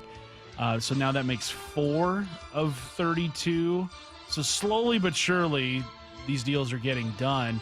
I would imagine Harvey kind of signed for something similar to what Collins got because, he was not a top, 3 or 4 pick, like you said, in the second round. Last one, real quick, little update. Rashee Rice was sentenced to 5 years probation and 30 days in jail that can be served anytime over the next 5 years, stemming from a 2024 car crash in Dallas. With the sentencing portion over, the NFL can now move forward with their own set of discipline for the Chiefs receiver. This is my question. 30 days in jail, can I do them 5 days at a time? Or do I just got to knock off 30 all in one sit? Probably got to knock out 30 all in one sitting, but listen, this is a heck of a deal if I'm the Chiefs. He's not gonna have to serve during the NFL season. You're gonna have him back, Hollywood Brown back, Xavier Worthy. They had the dropsies a couple years ago with the Chiefs. So listen, I hope everyone is fine out of this whole situation. It's unfortunate. Rashee Rice, I think he got off pretty light. Yeah, I think though the NFL is gonna at least give him a multi-game suspension. Yeah. I don't know if they're going to give him what like what Justin Tucker and Deshaun Watson got, where it was 10, 11 games, I think. But I would imagine he gets probably at least 3, maybe 4 before he's back. But yeah, what a horrible situation that Rashee Rice put himself in last year. And hopefully this is the end of that, and that he is on the up and up after this. All right, that's it for NFL headlines. When we come back, it's time for a Hype Train. Will the Mariners take 2 out of 3 against the Astros? Curtis will let you know next here on the Bump and Stacy Show. The clack of the cleats. The sounds of summer drifting off Lake Washington. Green 18! These sounds of summer are the prelude to the symphony of fall and winter. Football season is coming. Just 6 days until Seahawks training camp begins. Seattle Sports training camp coverage is presented by The Landing in Renton. The home of the Seahawks, Seattle Sports. This is my life. This is my family's life. The people that work here, they're my family. When something's not right with them, it's not right with us. We get notifications every time we get a review. And I said, how do you not let it eat you up? Sometimes I feel so responsible. And his answer was, I just look at it as an opportunity. We need that feedback to learn and to do better.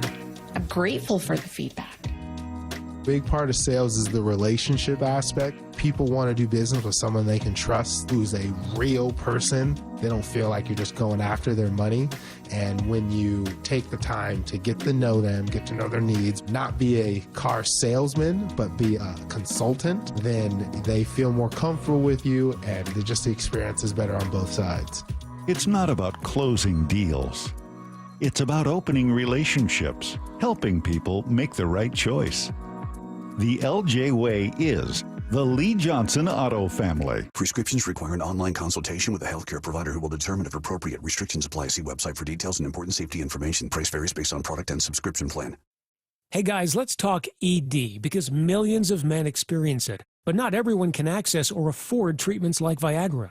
Well, Hims can help. Through Hims.com, you can get a full range of treatment options for ED, including daily or as-needed meds, through a 100% online process. It all starts with an online intake form. Get started at hims.com/joy, and from there, a medical provider licensed in your state will determine if ED treatment is right for you. If prescribed, your medication is shipped to you for free.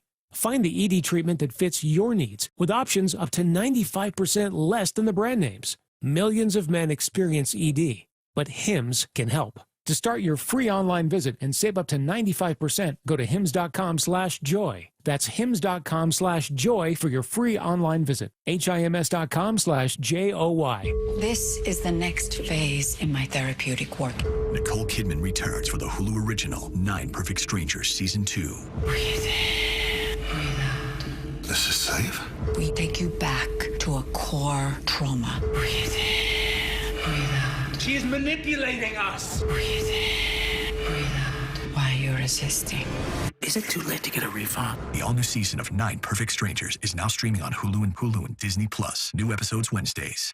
A SoFi personal loan is here to help you achieve something once thought impossible: overcoming high-interest credit card debt. Walk the tightrope of your finances with one low, fixed-rate monthly payment, no fees required, and as soon as the same-day funding. That's right. Pull off your own debt-defying stunt with a SoFi personal loan. Visit SoFi.com/trick to learn more. Loans originated by SoFi Bank, N.A., member FDIC. Terms and conditions apply. NMLS 696891. Are you still using allergy pills and sprays to treat your allergy attacks? I'm Dr. Ryan Stern with the Stern Sinus Center. Nasal congestion, sneezing, runny nose, snoring, facial pain are just a few of the sinus symptoms we can help you out with. From allergy workups and treatments to modern nasal breathing procedures to advanced outpatient balloon sinuplasty, we can diagnose and treat your problems. Let us help you get relief easily, quickly, and permanently. Find us in Federal Way or Auburn or at sternsinus.com. That's sternsinus.com. The home of the Mariners. Left off to center. It is on its way. Julio, 2-run home run. Hear every pitch on 710 and the Seattle Sports app.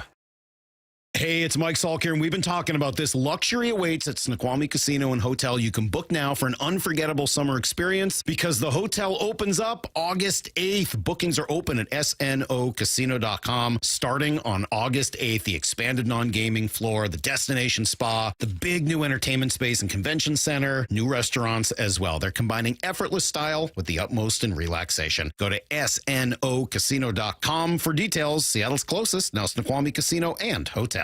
It's the garage here for my friends at Premier Golf. Take advantage of early sunrise and late sunset at the 11 different Premier courses today.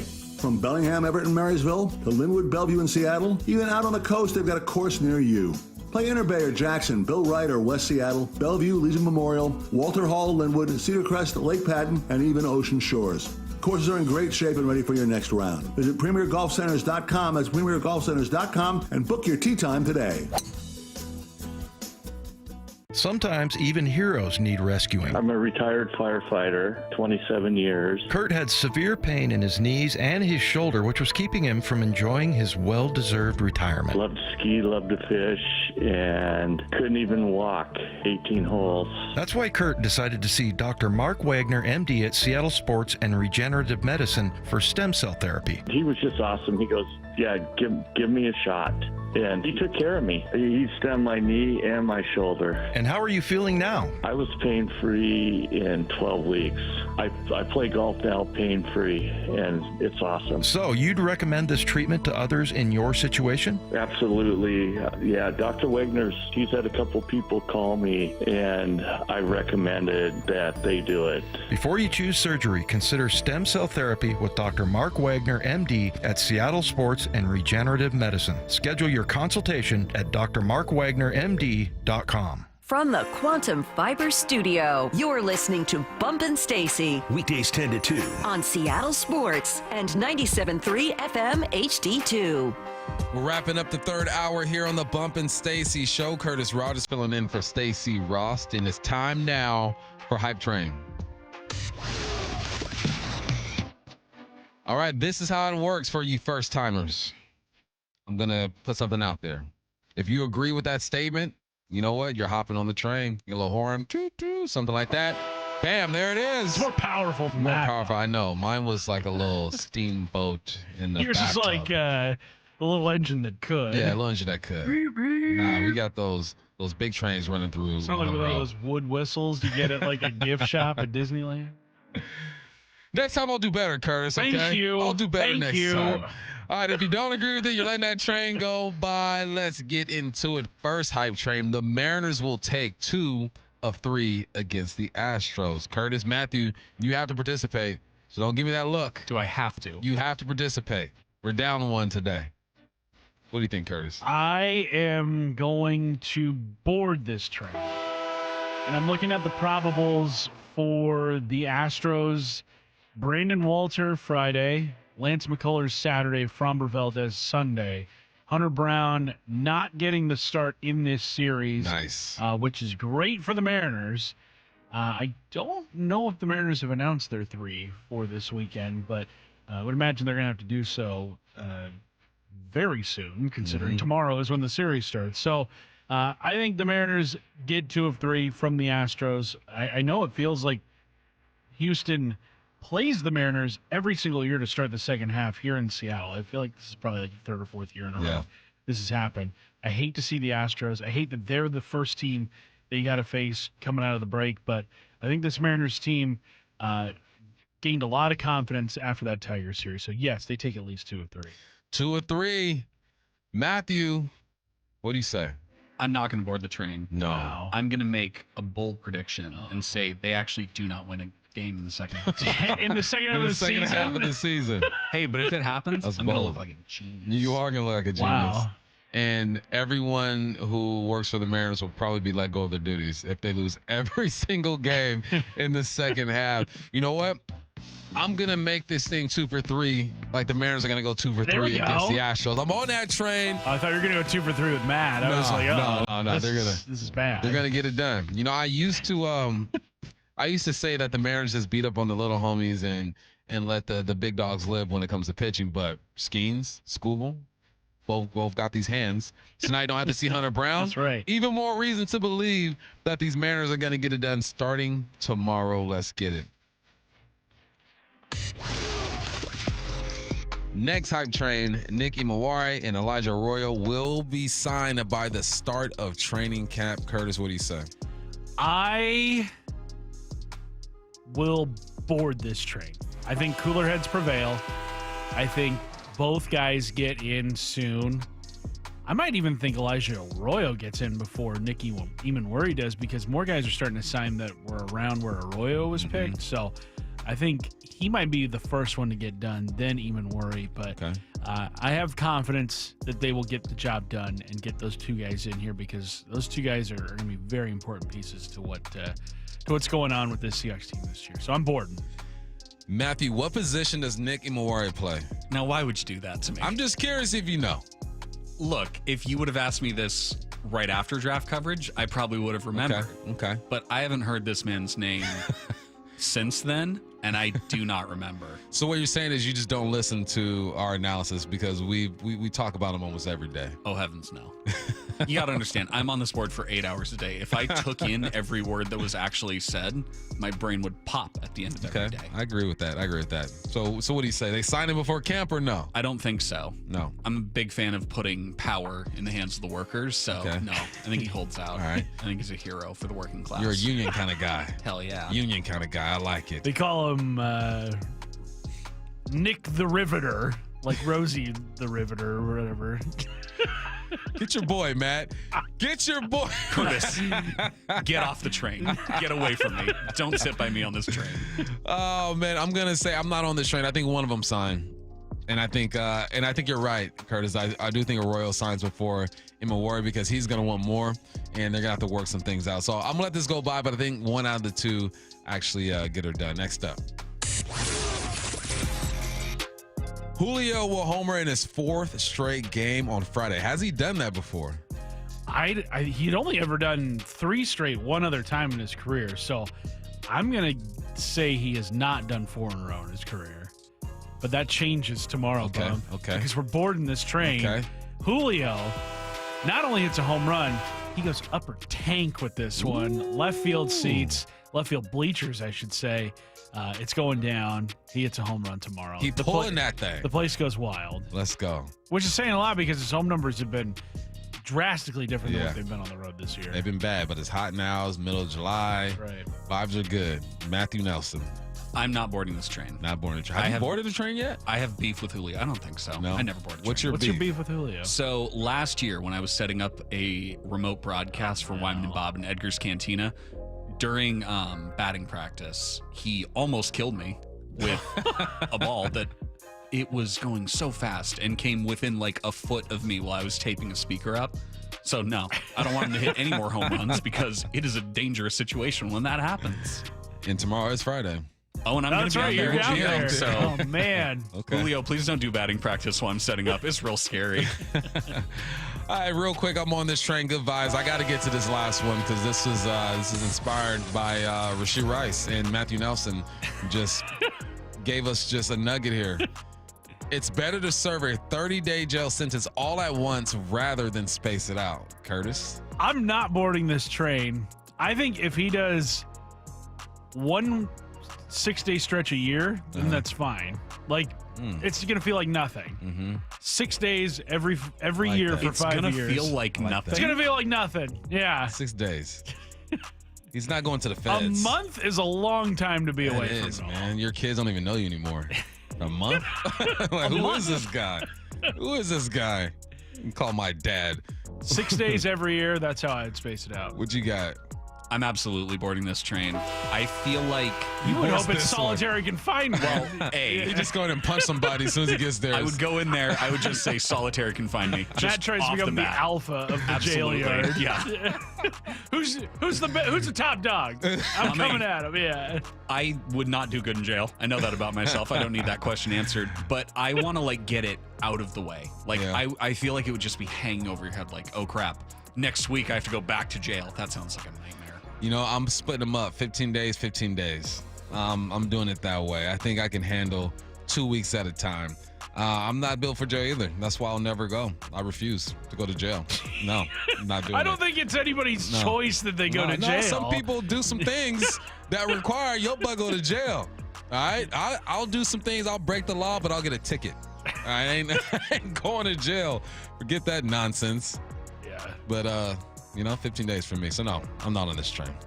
All right, man, that's it for Hype Train. When we come back, who is the most important Mariner in the second half that doesn't have 38 bombs? Let us know. That's next. ESPN senior MLB insider Jeff Passett with Brock and Salk. As we dig into the Julio Rodriguez week-to-week conversation, what stands out now? You want to see, when it's prime time, how is this guy going to handle it? How is he going to react? What is he going to be? And we know he wants to be the guy. We know he wants to be in the center of everything, but we need to see it. Show us what you got. Get more on the Seattle Sports YouTube page and the Seattle Sports app. What is that sound? Ugh, that sounds like a plumbing sound. Luckily, there's a company that fixes all the plumbing sounds across Puget Sound. That's All Sound Plumbing. Puget Sound's plumbing experts. Have a sound? Visit allsoundplumbing.com. Start having fun. Caesar Sportsbook at Muckleshoot Casino Resort is your #1 place to eat, drink, watch, and have fun. Keep up with your favorite sports anywhere and everywhere on property with the mobile app. Visit muckleshootcasino.com today. Scan the QR code and let the play begin. Muckleshoot. When businesses thrive, communities score. That's why Bank of America is the official bank of FIFA World Cup here in Seattle. And our more than 95 local business specialists are ready to help your business win. What would you like the power to do? Learn more at bankofamerica.com/local business. Bank of America, official bank of FIFA World Cup 2026. Bank of America Corporation, all rights reserved. The biggest scuba sale in America starts next Thursday at Underwater Sports in North Seattle. Incredible savings for 3 days only. Divers Fair only happens once each year at Underwater Sports, 107th and Aurora Avenue North. I saw her texting, coming up to a stop sign, and so I saw the accident coming, and she T-boned us. In the blink of an eye, Crystal's life changed when she suffered a severe spinal injury. The pain was something I had never experienced before in my neck. I got massage therapy. I saw a chiropractor. I was prescribed muscle relaxers so I could sleep. I got depressed. Nothing was relieving the pain. Drugs, sleepless nights, and depression. Sound familiar? I'm Dr. Mark Shelley, a chiropractic physician and board-certified functional neurologist. At Sound Pain Solutions, our treatments include high-dose laser combined with spinal decompression and other comprehensive therapies to rehabilitate damaged discs. We use treatments that are non-surgical, FDA-cleared, drug and pain-free. I was able to get off my pain medicines, and I was able to sleep through the night, and that was what I was desperate for. To learn if you're a candidate for our treatment, call us. Sound Pain Solutions, 855-996-0025, or click soundpainsolutions.com. 1-877 Cards for Kids. KARS Cards for Kids. 1-877 Cards for Kids. Donate your card today. 1-877 Cars for Kids. KARS Cars for Kids. 1-877 Cars for Kids. Donate your car today. Ready to get rid of that old car? Donate it to Cars for Kids. Call 1-877 Cars for Kids to reach a friendly live agent. Donation's super easy, and your car can be picked up as soon as tomorrow. Call us now, 1-877 Cars for Kids. That's Cars with a K to donate your car today. 1-877 Cars for Kids. Donate your car today. Did you know you can donate real estate too? Go to carsforkids.org. That's carsforkids.org. America's favorite car show is back. It's the Good Guys 37th Griot's Garage Pacific Northwest Nationals presented by Wicked Fabrication. July 25th through the 27th at the Washington State Fair Event Center. Over 2,500 of the Northwest's finest hot rods, muscle cars, and trick trucks. Shop the Fender Big Way. A free family fun zone, great live music, Saturday night twilight cruising, and so much more. July 25th through the 27th at the Washington State Fair Event Center in Puyallup. Details at good-guys.com. We just want to have enough money for retirement. And travel to visit our grandchildren. I understand. That's why at Fisher Investments, we start by getting to know each other, so I can learn about your family, lifestyle, goals, and needs, allowing us to tailor your portfolio. What about commission-based products? We don't sell those. We're a fiduciary, obligated to act in your best interest. So how do your management fees work? We have a simple management fee based on the value of your portfolio, so we do better when you do better. We appreciate that kind of transparency. We also check in with you regularly to keep you up to date on the markets and your portfolio. What other services do you offer? As a client, you have access to resources on investing, financial planning, estate planning, Social Security, Medicare, and more. Wow, it sounds like Fisher Investments has everything we need. At Fisher Investments, we're clearly different. Learn more at FisherInvestments.com. Investing in securities involves the risk of loss. The countdown is on. Just 6 days until Seahawks training camp. On the home of the Seahawks, Seattle Sports.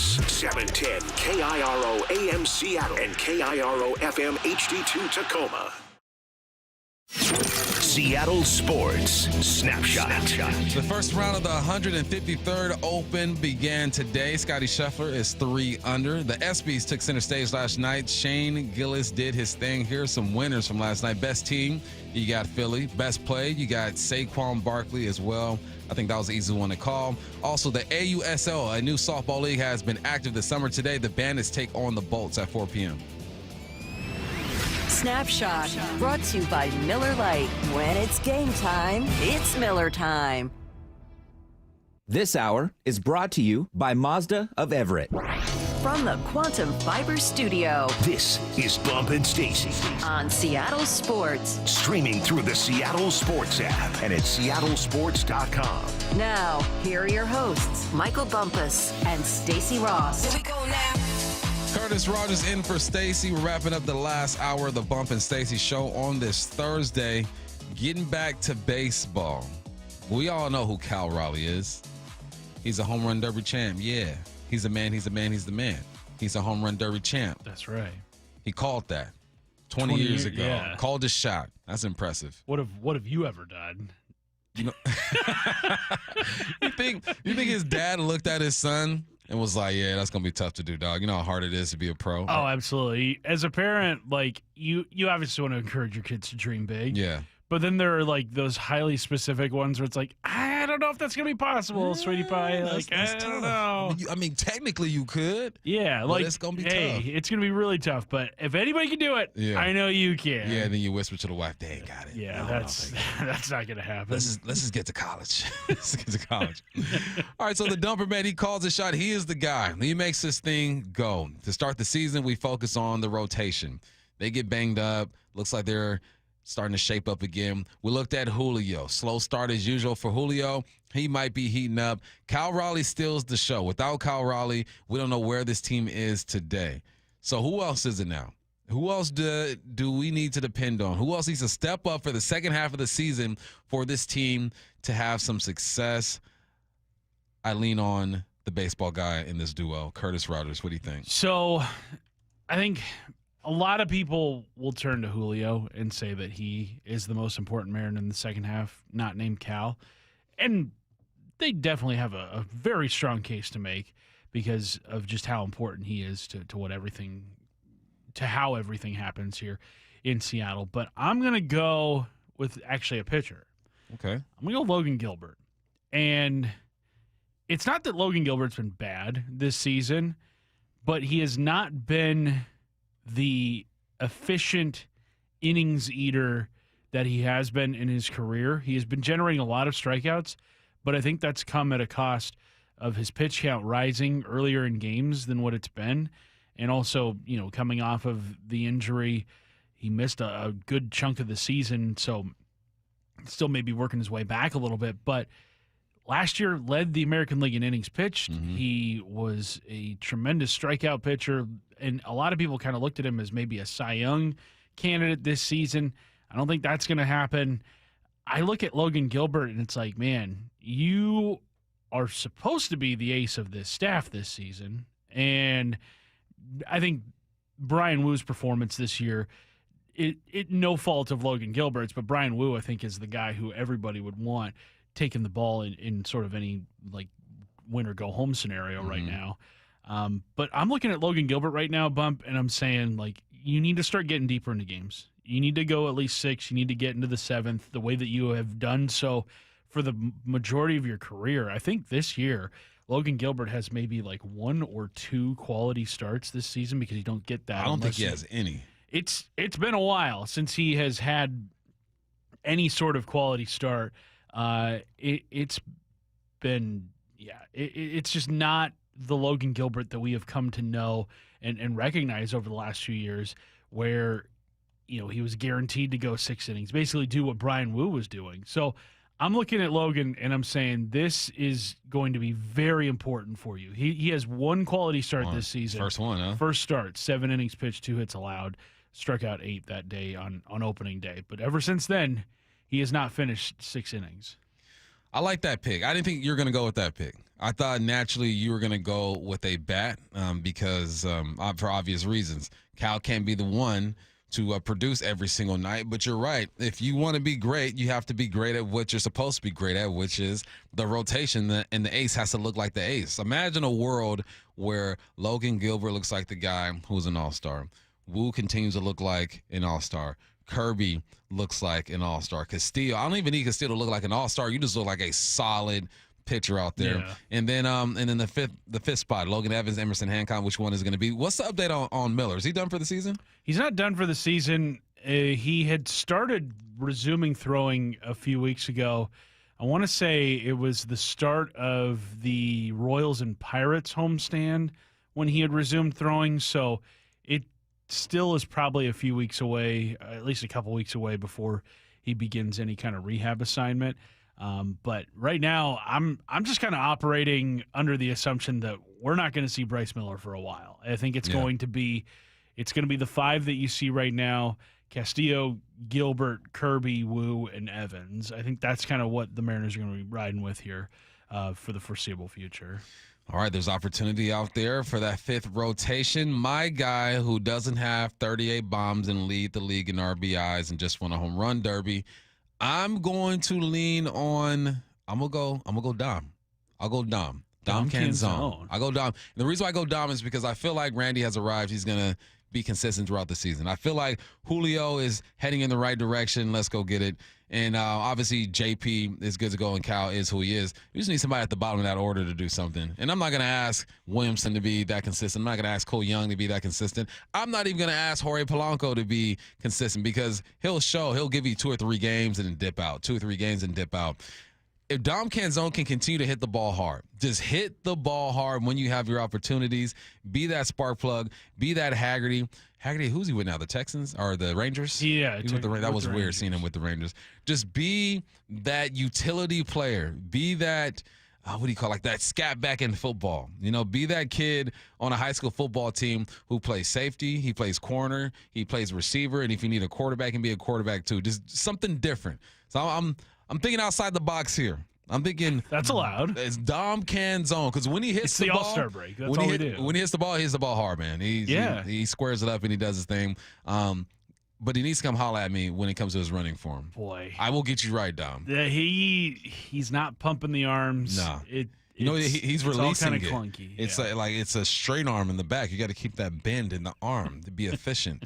I would assume I worked with the Lake Washington Kings maybe 4 seasons in a row, and we worked on running form. I don't think baseball players actually work on their running form.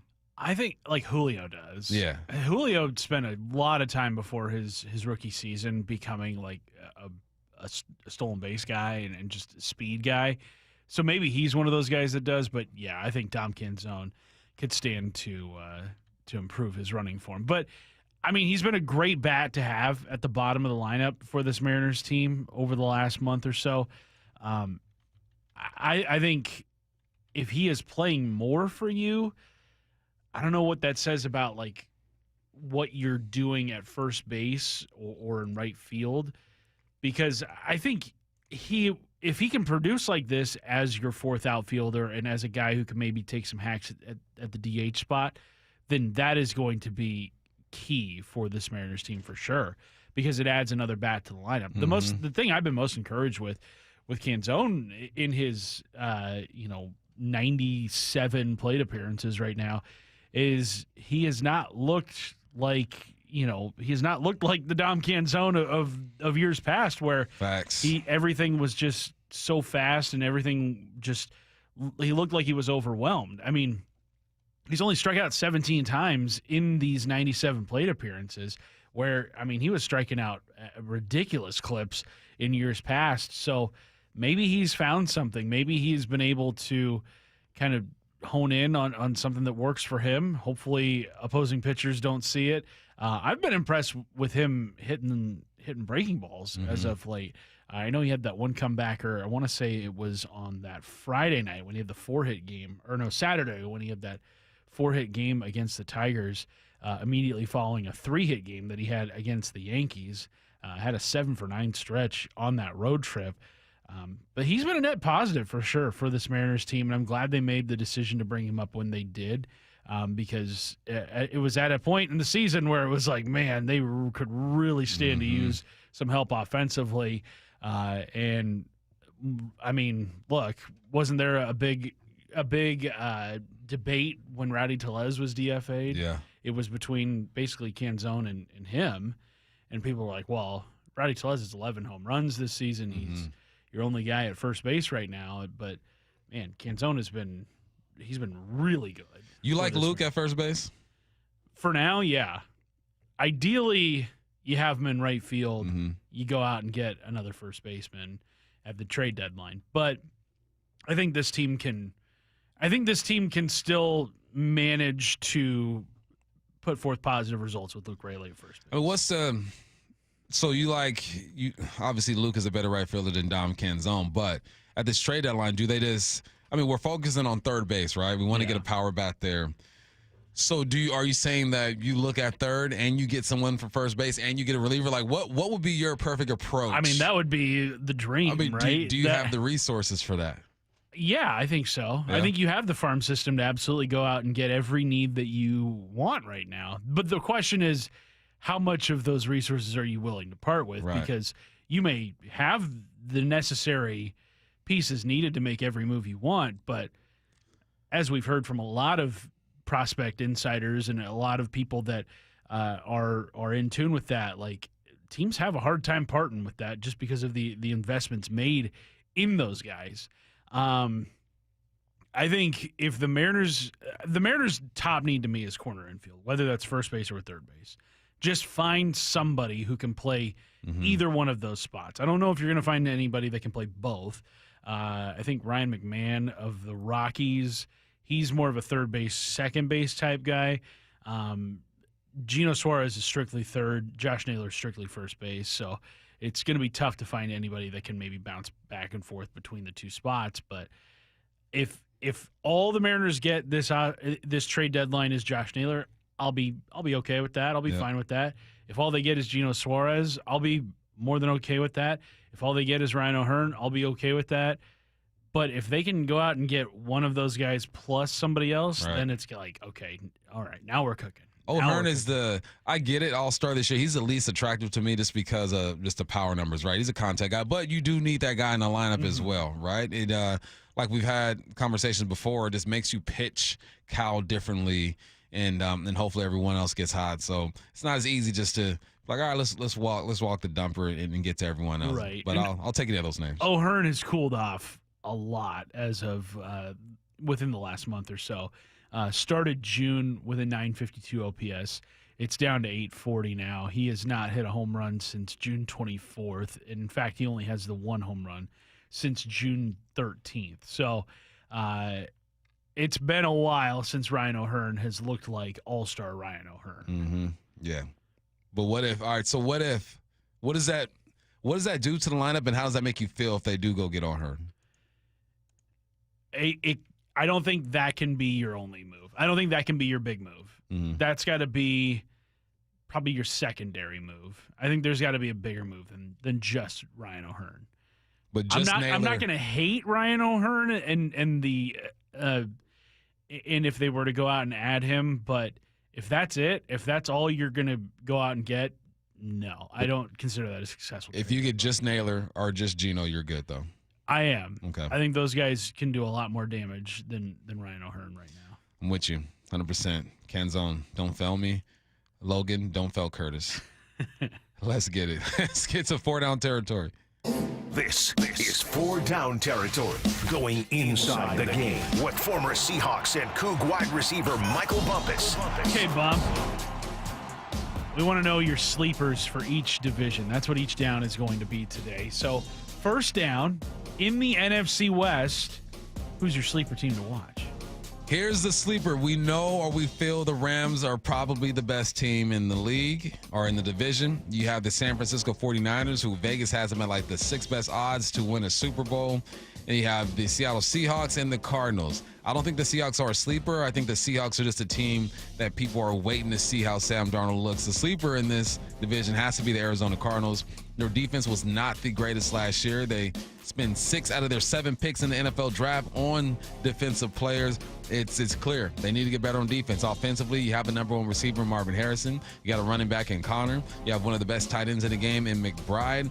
This is a team that just keeps you on your toes, man. You can't sleep on them. They're probably not going to beat you if you play close to your best football, maybe like a B-plus type of game. But if you were to slip, if you were to look past them, if you were to turn the football over, there's enough over there for them to scare you. I don't see them competing for the division, but I see them messing up other people's chances to get to the playoffs. There's always that team where they're done for the season. We're done. No chance we're going to make it. Our goal now is to make life hell for everyone else in the division and in the conference. That's going to be the Arizona Cardinals. Second down.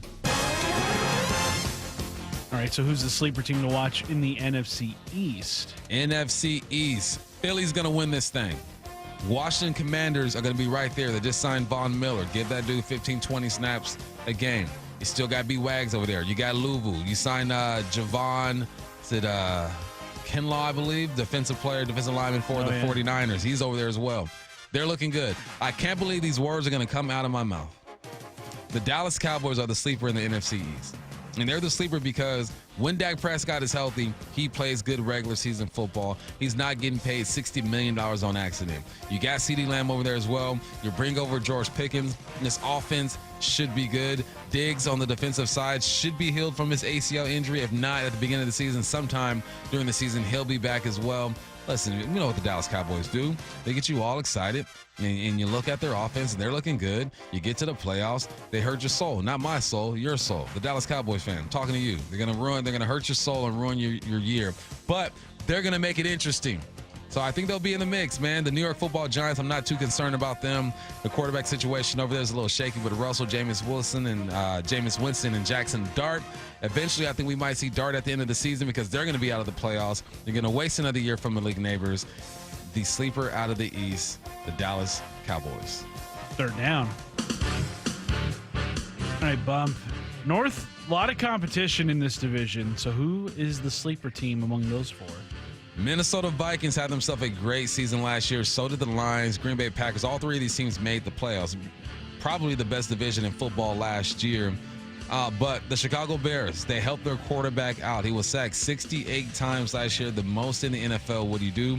You'll get some offensive line help over there. You got some weapons on the outside. Listen, Detroit Lions are going through a whole bunch of change, too, with the OC and the DC not being there and some other assistants. Green Bay Packers, I'm going to say it again, Jordan Love will be a top 10 quarterback by the end of this year. And J.J. McCarthy is leading the charge for the Minnesota Vikings. They get better with that offensive line. Defensively, we know what Brian Flores likes to do over there. Blitz, blitz, blitz, cover 0, and switch it up on you. But the sleeper team, one of these 3, out of the 3 teams I mentioned that made the playoffs last year, one of those teams are going to fall. One of those teams is going to have a year like no one expected. They're going to be disappointed. And now it's going to make way for the Chicago Bears to shake stuff up. Will they make the playoffs? Probably not. But they're going to be a team like the Arizona Cardinals that you just can't sleep on. This is going to be the year that Caleb Williams throws for 4,000 yards. First time in franchise history for the Chicago Bears. Things are going to change over there. Ben Johnson, first-time head coach. I believe in what he does. I believe in his system. They're going to shake things up. They're the sleeper out of the North. 4th down. All right, Bump. Who is coming out of the South? The South. Tampa Bay has Baker Mayfield. He's slowly become one of my favorite personalities in the NFL. First, when he was with Cleveland, then coming out of college, he's doing all this dancing and stuff, and I was kind of like, I'm good on Baker. But people mature, they grow up, and you toss 40 touchdowns, and you get me right back on your bandwagon. So I believe in Baker Mayfield. New Orleans has Tyler Shuck over there, and that's about it. You still got Kamara and Olave, but you got a new head coach over there. A lot of things have to go right. You got Bryce Young with the Carolina Panthers. Canales as the head coach going into his second year or third year? Second year. His second year over there. You had some changes at the quarterback spot. Bryce ends the season. You got Adam Thielen over there, the OG, still playing some football. It's going to take some time. It's clearly the Atlanta Falcons, man. They got weapons for days. Bijan Robinson was top 5 when it comes to rushing the football. He got a whole bunch of touches last year. You got Michael Penix Jr., who we saw in 4 or 5 games, completed 58% of his passes, 775 yards, 3 touchdowns, 3 interceptions. 2 of those interceptions were not on him. The ball was tossed up, but Bijan Robinson rushed for 1,400 yards. And you got Drake London, a receiver that not too many people talk about. 1,200 yards, 9 touchdowns, young man out of SC, and Darnell Mooney. I think offensively there's just too much going on over here, and Michael Penix will have arrived, man. They are the sleeper coming out of the South. I think they're going to compete. And now this is the first sleeper I'm talking about that's going to compete to win the division. The other sleepers are kind of like, they can mess your season up. They'll be good enough to beat you, but if you play a decent game, you should be able to get them. This right here,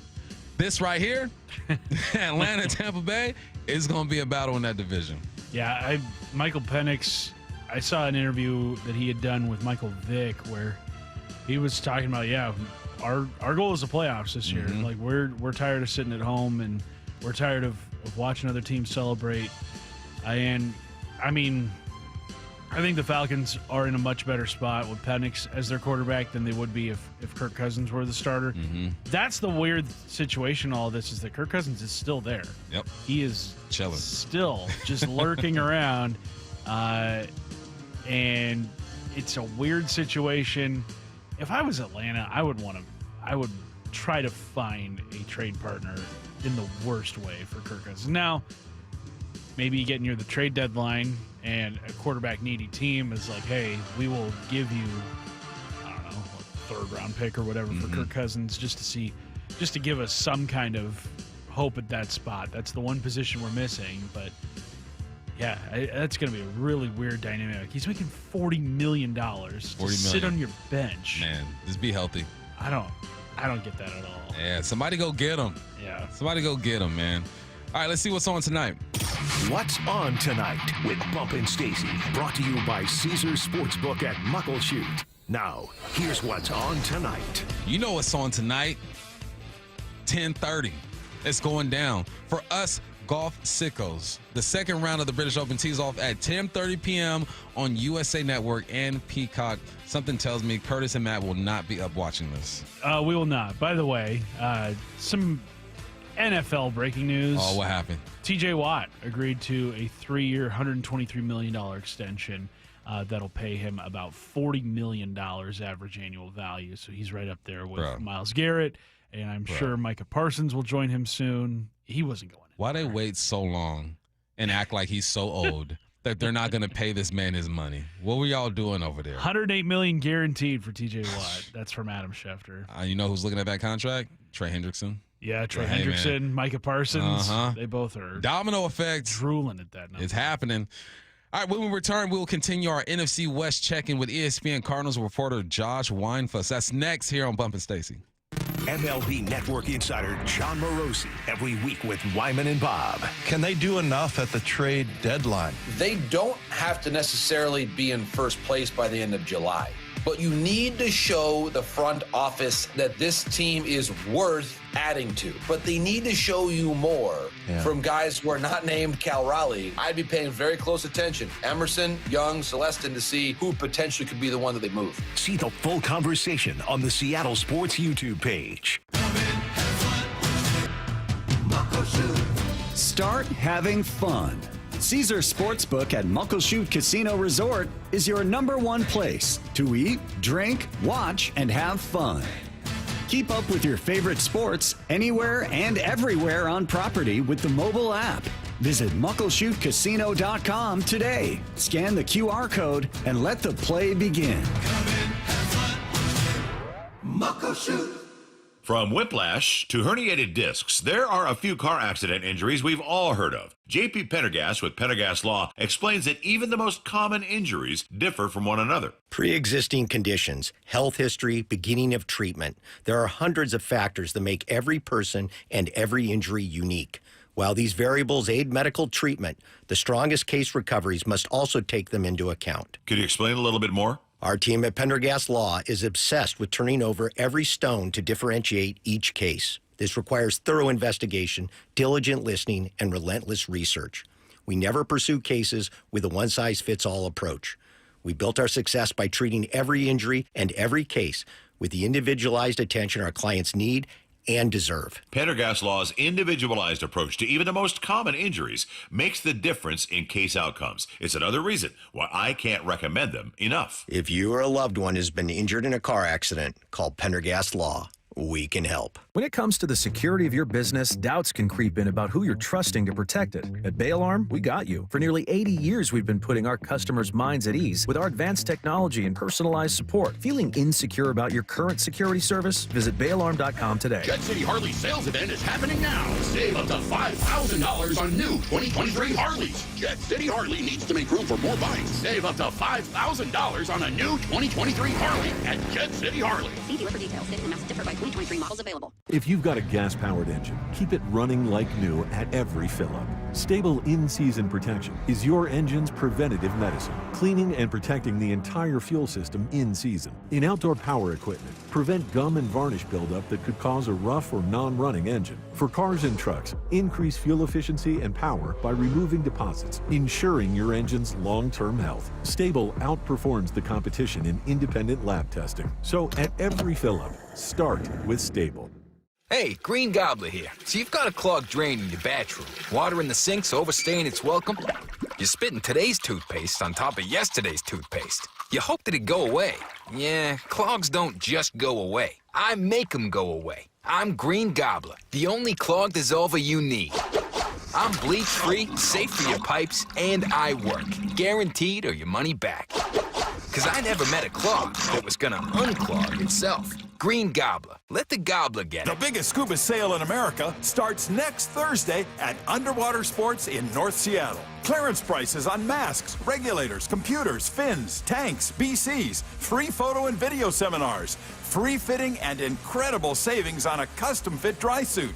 Big savings on beginner, advanced, and specialty classes. Underwater Sports' 47th Annual Divers Fair starts next Thursday at the North Seattle Underwater Sports Store. Don't miss the biggest scuba sale in America. The home of the Mariners. One hopper snared at short. On a quick hop by J.P. Crawford. That guy's a magician over there at shortstop. Seattle Sports. Download the Seattle Sports app. Seattle Children's is leading the fight against pediatric cancer with groundbreaking research in immunotherapy. It reprograms a child's own T cells to hunt down and destroy cancer. It's hope, powered by science. But here's the truth.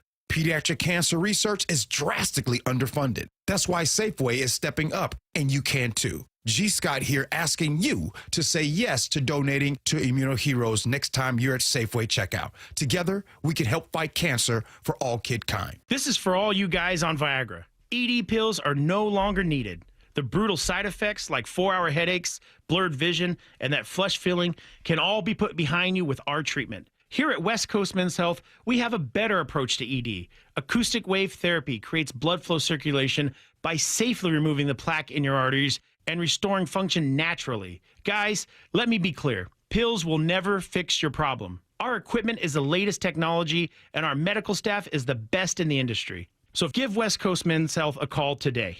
Speak with our clinic manager. Ask him any question you like, how it works, the science behind it, and even the cost. If you suffer from ED or Peyronie's disease, give West Coast Men's Health a call today. It's not just about better health, it's about a better life. With clinics in Redmond and Tacoma, call 206-519-6541. That's 206-519-6541. Online at westcoastmenshealth.com. Mike Rowe here with a quick question. Have you noticed cracks in your drywall, chimney, or exterior walls?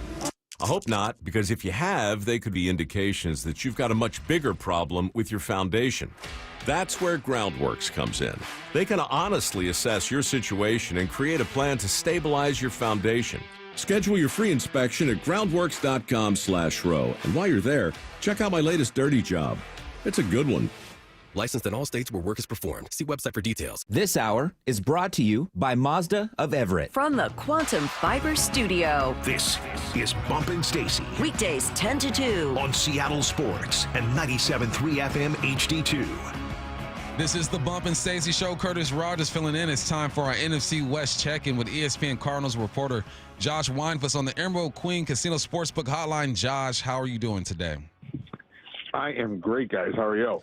We're good, man. Thanks for joining us. And before you came on, I went through every division in the NFC, and I gave the sleepers. And obviously, I started with the NFC West, and everyone expects the Rams to be on top of this thing. And then after that, it gets kind of crazy. And I chose the Cardinals as a sleeper. And the reason why I chose them as a sleeper is because of what you did in the draft. There's a clear need that was addressed. And to me, they're the team that will just ruin your season if you let them. There's enough talent over there for them to beat you, but there's enough questions over there for you to beat them if you play a decent ball game. Do you think I was correct with my assessment as the Cardinals being the sleeper in the NFC West? I think it's a pretty fair assessment. I mean, I think everyone knows what the Seahawks have and what the Niners have, what they can do. I think obviously after last season, there's a lot of questions on what the Cardinals can do. We saw them go to top of the division in middle of November last year, which obviously was unexpected. And then we also saw the fall off after the bye. So, yeah, I think it's fair. I mean, I think that this team, what they did in the draft was address major holes on defense. They totally rebuilt their defensive front during the offseason. They really left their offense alone for the most part, which I think is kind of the big question going into the season, whether that was the right decision or not. But I think this team made enough improvements where they can challenge for the division at some point. One of those guys that they're hoping that continues to take steps forward is Marvin Harrison Jr., who had a pretty respectable rookie season in terms of overall numbers, maybe a little bit less than what people were thinking he could do in year one with Kyler Murray. But what are expectations for Marvin Harrison Jr. in year two? I think this is to take a significant jump. I think the expectations were so sky high for him last season. I mean, people were talking, 1,500 yards, 20 touchdowns. And he's still a 21, 22-year-old kid making the adjustment to the NFL. No matter how good he is, there's always going to be that learning curve. And I think this year the expectation is, hey, let's not think. I mean, the one thing he talked about this offseason is he feels he's at a point now where he doesn't have to think about what he's doing. It's not what route am I going to run. It's where am I going to be on the field after I beat the cornerback, or how do I beat the cornerback? It's not what he's doing. It's what he's going to take that next step in the progression of a receiver. So the expectations are obviously for him to be better than he was. And obviously that will produce more yards. That'll produce more touchdowns. That'll open up the field for the rest of the team. So the Cardinals don't want to label they don't want to put statistical expectations on him, but internally there's hope and an expectation that he will take a sizable jump in year two. Hey, where are we with Kyler Murray? I mean, there's no denying the talent this dude has, right? He can toss the ball across a yard, rushed for 572 and 5 touchdowns last year, completed 68% of his passes. Just where are we? A couple years ago, a year and a half ago, it was the contract stuff and not playing video games. Just give me an update on the status of this young man. I think this might be the most important year of his career, right? Everyone knows what he could do, and you just named everything he can do, right? He's a very talented quarterback. I was just back in Bristol at our headquarters for some meetings with all the other NFL writers, and one thing that kind of came up time and time again was everyone kind of forgets about Kyler, right? When you're talking about good quarterbacks in this league, no one really talks about him, and he's among the most talented when you look at his whole body of work, like what he can do with his arms, what he can do with his legs. But with all that being said, right, like if he doesn't win this year, it's going to be very interesting what the Cardinals do with him next offseason, because you're looking at, he's 7 years in the league, one playoff appearance, they got blown out, and he's on his second head coach, third year in this system, third year with Jonathan Gannon as the head coach and Drew Petzing as the OC. Completely healthy. The knee injury is a thing of the past now. Like, it's kind of time for him to show, hey, I can do everything everyone expected me to do, and I can win at this level. And if that doesn't happen, I think we're going to hear a lot about what the Cardinals do with him in the future. Josh, who's a name or two that you think is not getting enough recognition for, or maybe just enough attention being paid to them heading into this season on this Cardinals roster? Oh, that's a good question. A lot of people know about Trey McBride. I think he's going to have another huge season. On the defensive side of the ball, I think one name you're going to hear a lot of, if he stays healthy, is B.J. Ojulari. He's outside linebacker, pass rusher. He was basically expected to start last year until he had a ACL injury during training camp, early in training camp, and I kind of sidelined him for the whole season. But he's looked bigger. We don't know how he looks on the field yet because we haven't seen him, but just physically he's grown. Darius Robinson, the Cardinals' Cardinals' second first-round pick. That's so hard to say. Last year, behind Marvin Harrison Jr., he played just 6 games last year because of a calf injury that sidelined him for a long time. He's huge, right? He's bulked up a ton. The expectations are very high for him. So I'd say, those two guys, 2.5 if you include McBride, but he's already a Pro Bowler. So I'd say, probably Ojulari and Robinson. I think those are two guys that really kind of flown under the radar, and I think people are going to they should hear a lot about them this year. James Conner is a workhorse, man. Back-to-back 1,000-yard seasons. He is 30 years of age. You know how it goes, Josh. When them running backs hit 28, 29, 30, people start to doubt them a little bit. Any signs of slowing down for James Conner? Not that I've seen, and it's a good question. It's something that I think we'll keep an eye on a close eye on all season. But I think what's interesting about James is when he was in Pittsburgh, especially early on, he wasn't really used a ton. So I think he has kind of that mileage built up. So he's not going to hit that wall that a lot of 30-year-old running backs hit eventually. I mean, he will at some point, obviously, no doubt. We all get old. We all get to the point where we can't do what we did when we were in our 20s. But I think that line for him has been moved up a couple of years. The Cardinals, they are running it back with most of the offensive line. They have 4 to 5 positions coming back as of now. The only position is right tackle. Right guard. Will Hernandez has not been re-signed, but everything else is the same as last year, which good and bad. They have right tackle Jonah Williams, who had 2 knee injuries last year. So that's kind of the big question mark. My guess is if he has one more injury this season, they'll probably not stick with him in the long term. But I think the expectation for James Conner is to do it again. If there's anyone that takes care of his body better than him, I'd like to know. He's a workhorse off the field, workhorse on the field, like you mentioned. And I think overall, I think another 1,000-yard season is definitely on the table. Josh, looking at this Cardinals schedule, is there any stretch of the season that your eyes went directly to when it was released back in May? There were like 2 or 3. I think the first stretch will be interesting.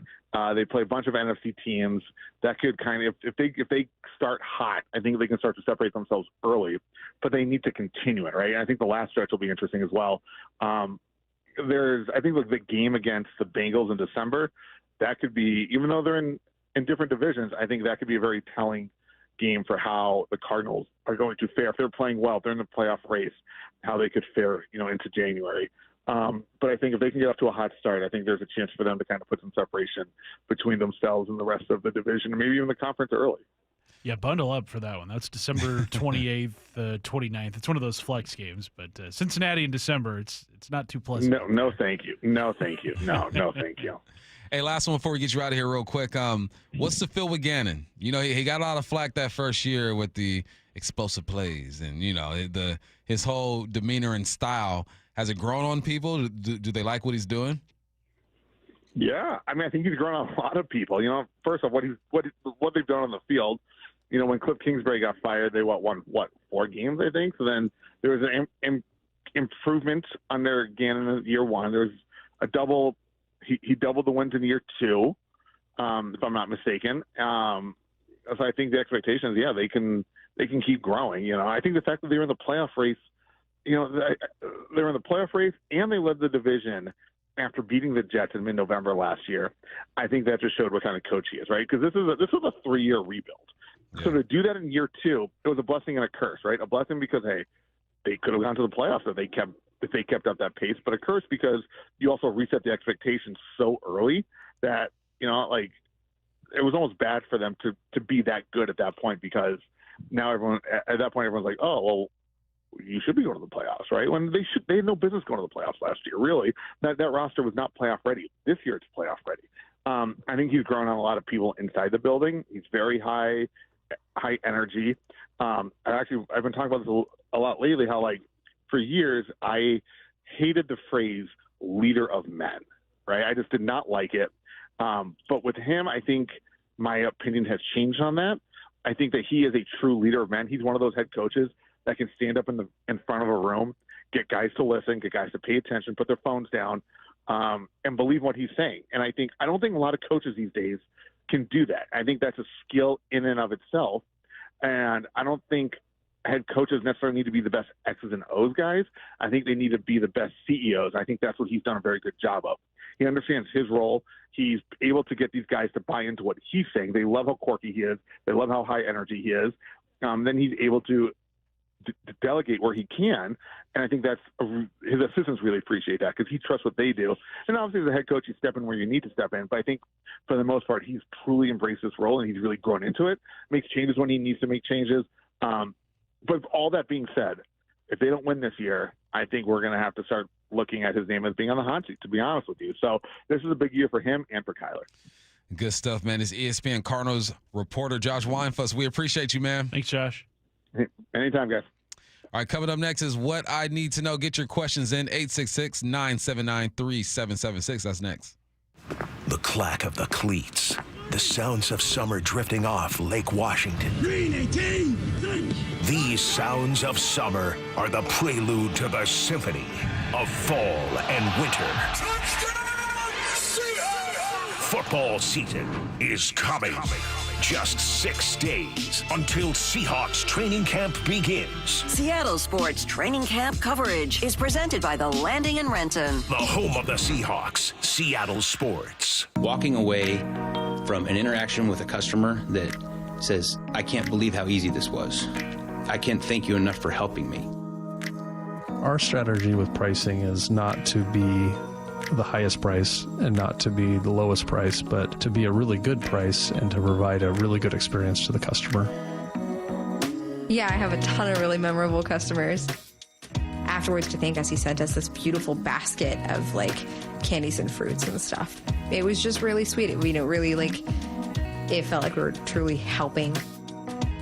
Receiving a handwritten letter that's personalized to a salesperson or a service advisor or a technician expressing gratitude, and then taking that home and sharing that with your family and hanging that on your refrigerator, that's the difference. You hear it from one person, and then another, and another.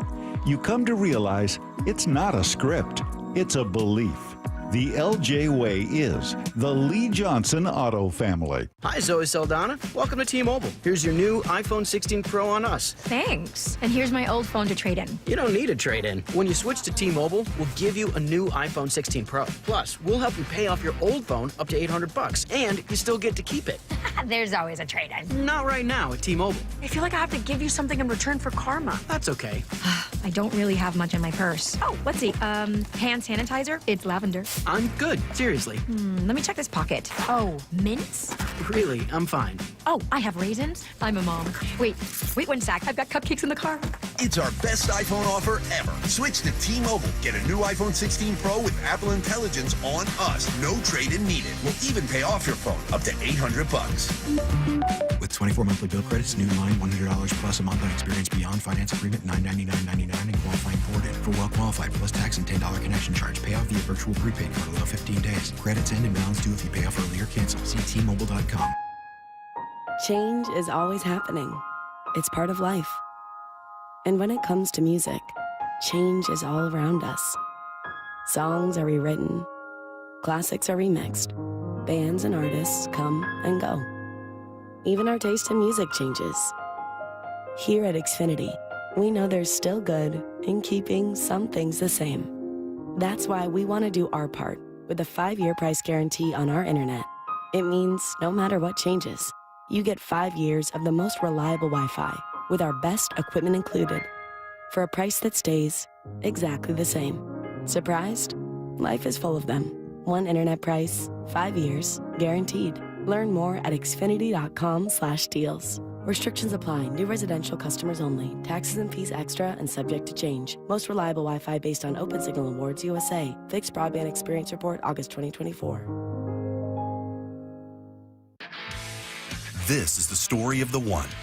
As a lineman, he does whatever it takes to keep the power on in his community. And he wants a partner like Grainger who does the same. Grainger offers the professional-grade products he needs, from voltage detectors to harnesses to hard hats, plus fast, dependable delivery, so he can rise to every challenge. Call 1-800-GRAINGER, click Grainger.com, or just stop by. Grainger, for the ones who get it done. The home of the Mariners. It is gone! Cal Raleigh, 2-run home run! Hear every pitch on 710 and the Seattle Sports app. If you want that summer body you've always dreamed of, then this message is for you, ladies, and you men too. Get rid of extra stubborn fat and address areas of loose skin around the waistline, chin, and under the upper arms with ProSculpt, the new one-day instant permanent fat removal and skin tightening treatment. Maybe you've tried the lasers, fat freezing methods, even those new pills, but without the desired results. ProSculpt is different. It's minimally invasive, performed while fully awake, gentle, yet powerful. Designed to target the waistline, chin, neck, arms, and thighs, ProSculpt uses FDA-cleared plasma technology to deliver immediate, permanent fat-reducing and skin-tightening results, all in just one visit. If you want that summer body this summer, then you must act now. Go to ProSculpt.com today to schedule your free consultation.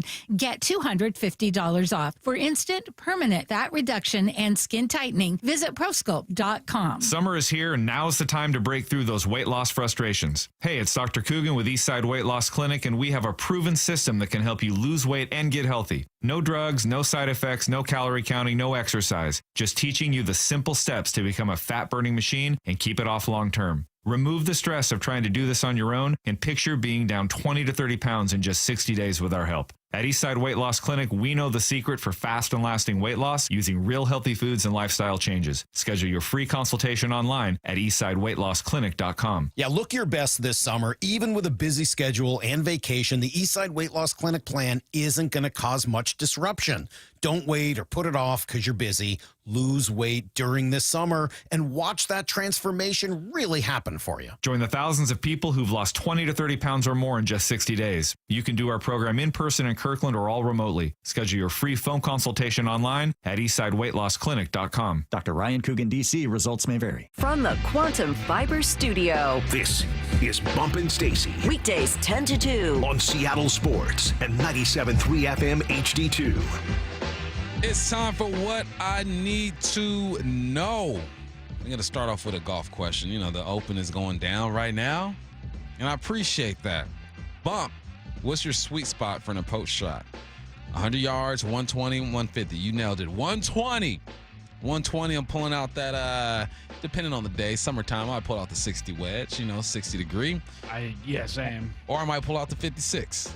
Probably the 60 because it's warm out. I'm going to get some roll out there. Curtis, what club are you pulling My out? approach shot is put it in the hole. That's kind of what I'm doing in my approach. That way you don't have to have any subsequent shots after that. That's where I'm aiming. I think you have figured out golf. My 39 wedge. 39 wedge? Yeah, 39. That's a good one. Yeah.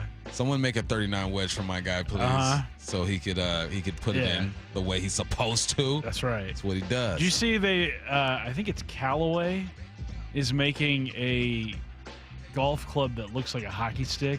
Really? Oh, because for of Happy Gilmore? Yeah. I like it. All right. What I need to know, Curtis, what's your celebrity look-alike? What celebrity do I look like?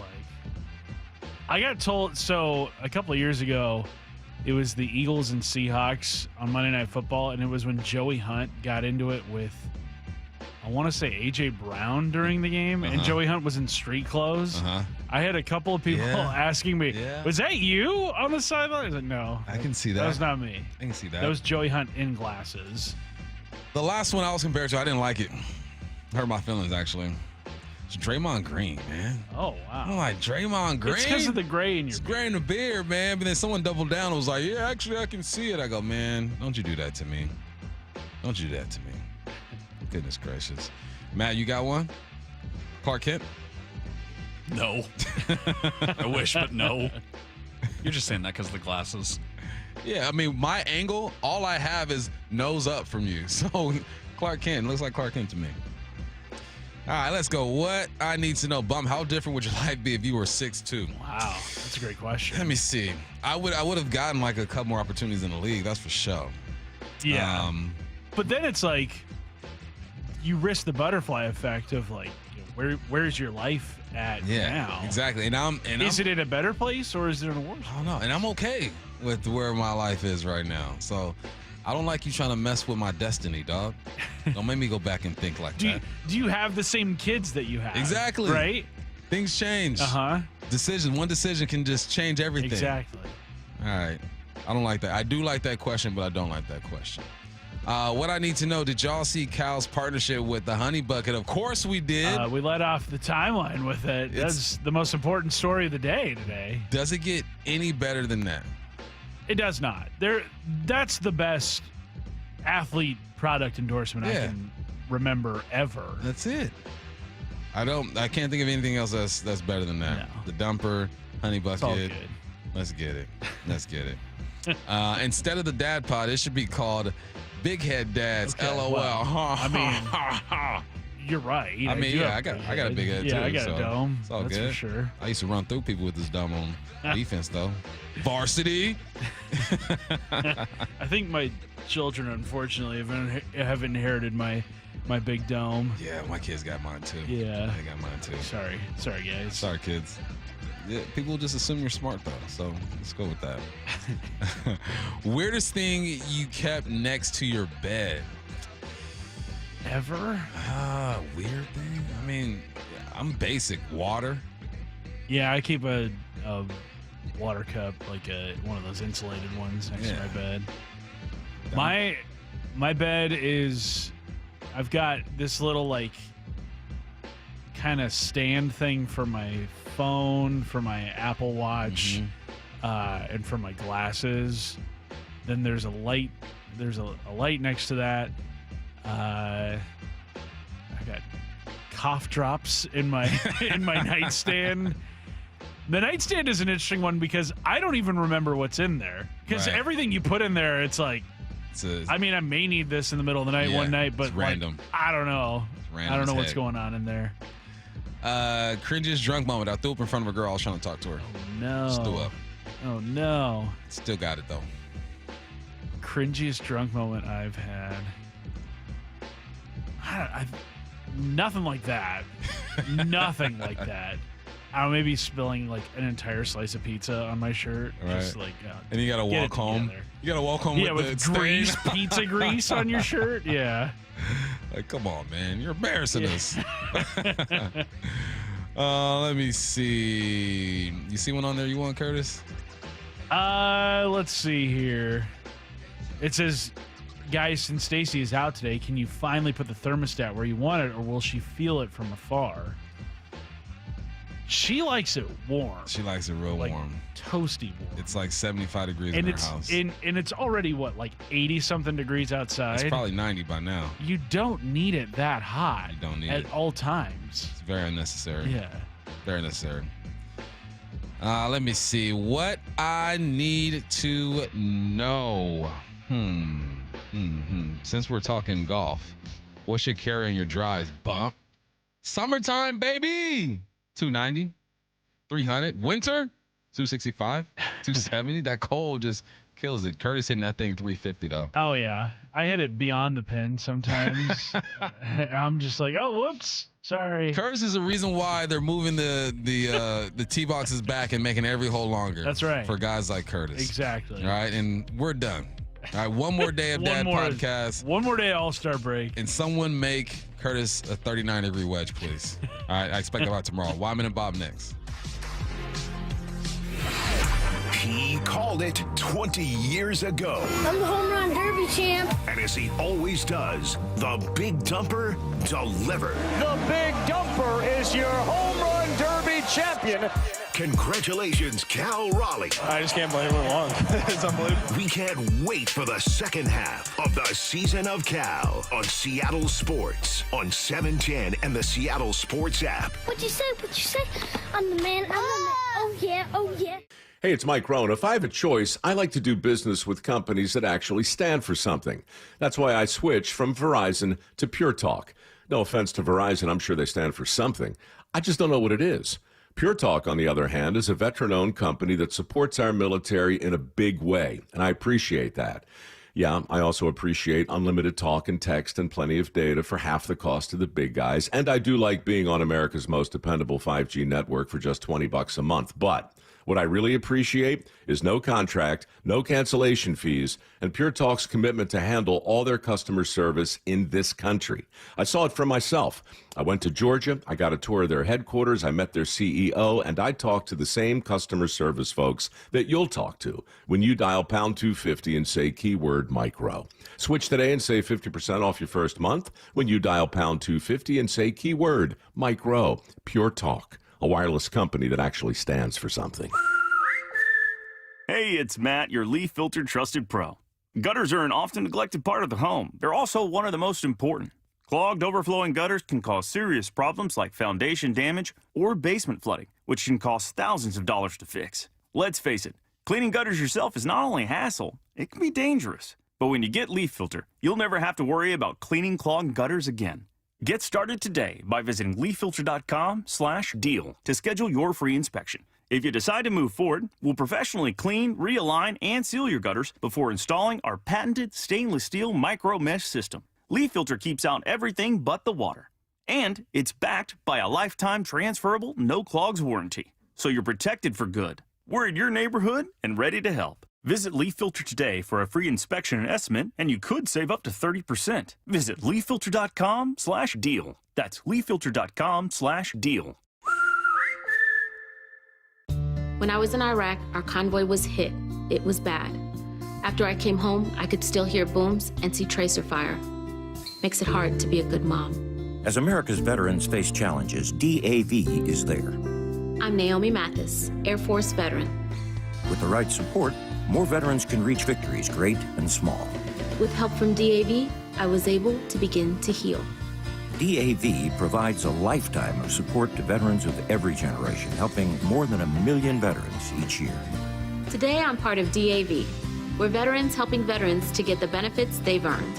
And I give my veterans my all. But there's more to be done and more victories to be won. My victory is being able to be here for my children. Naomi Mathis, thank you for your service. May your victories inspire many more.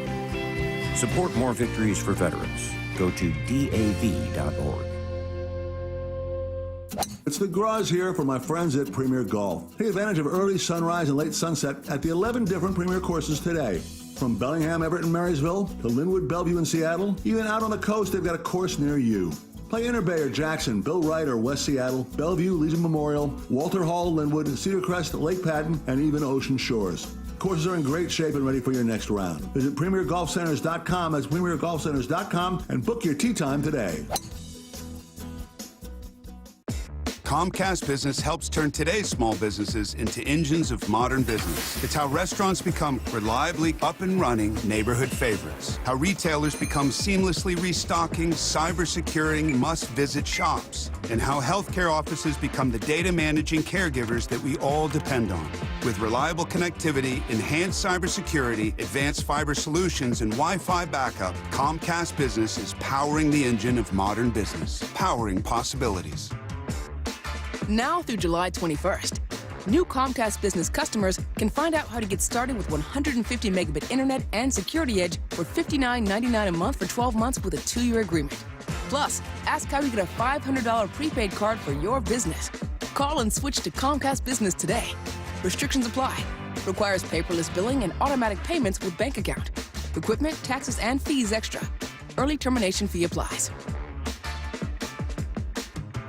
Do you find yourself searching the medicine cabinet for pills and sprays during allergy season? How about having to buy one more medication when the season hits? I'm Dr. Ryan Stern with the Stern Sinus Center. We offer a solution that will save you time, money, and frustration. Rhine-Air is a simple, minimally invasive procedure that significantly reduces postnasal drip and stuffiness.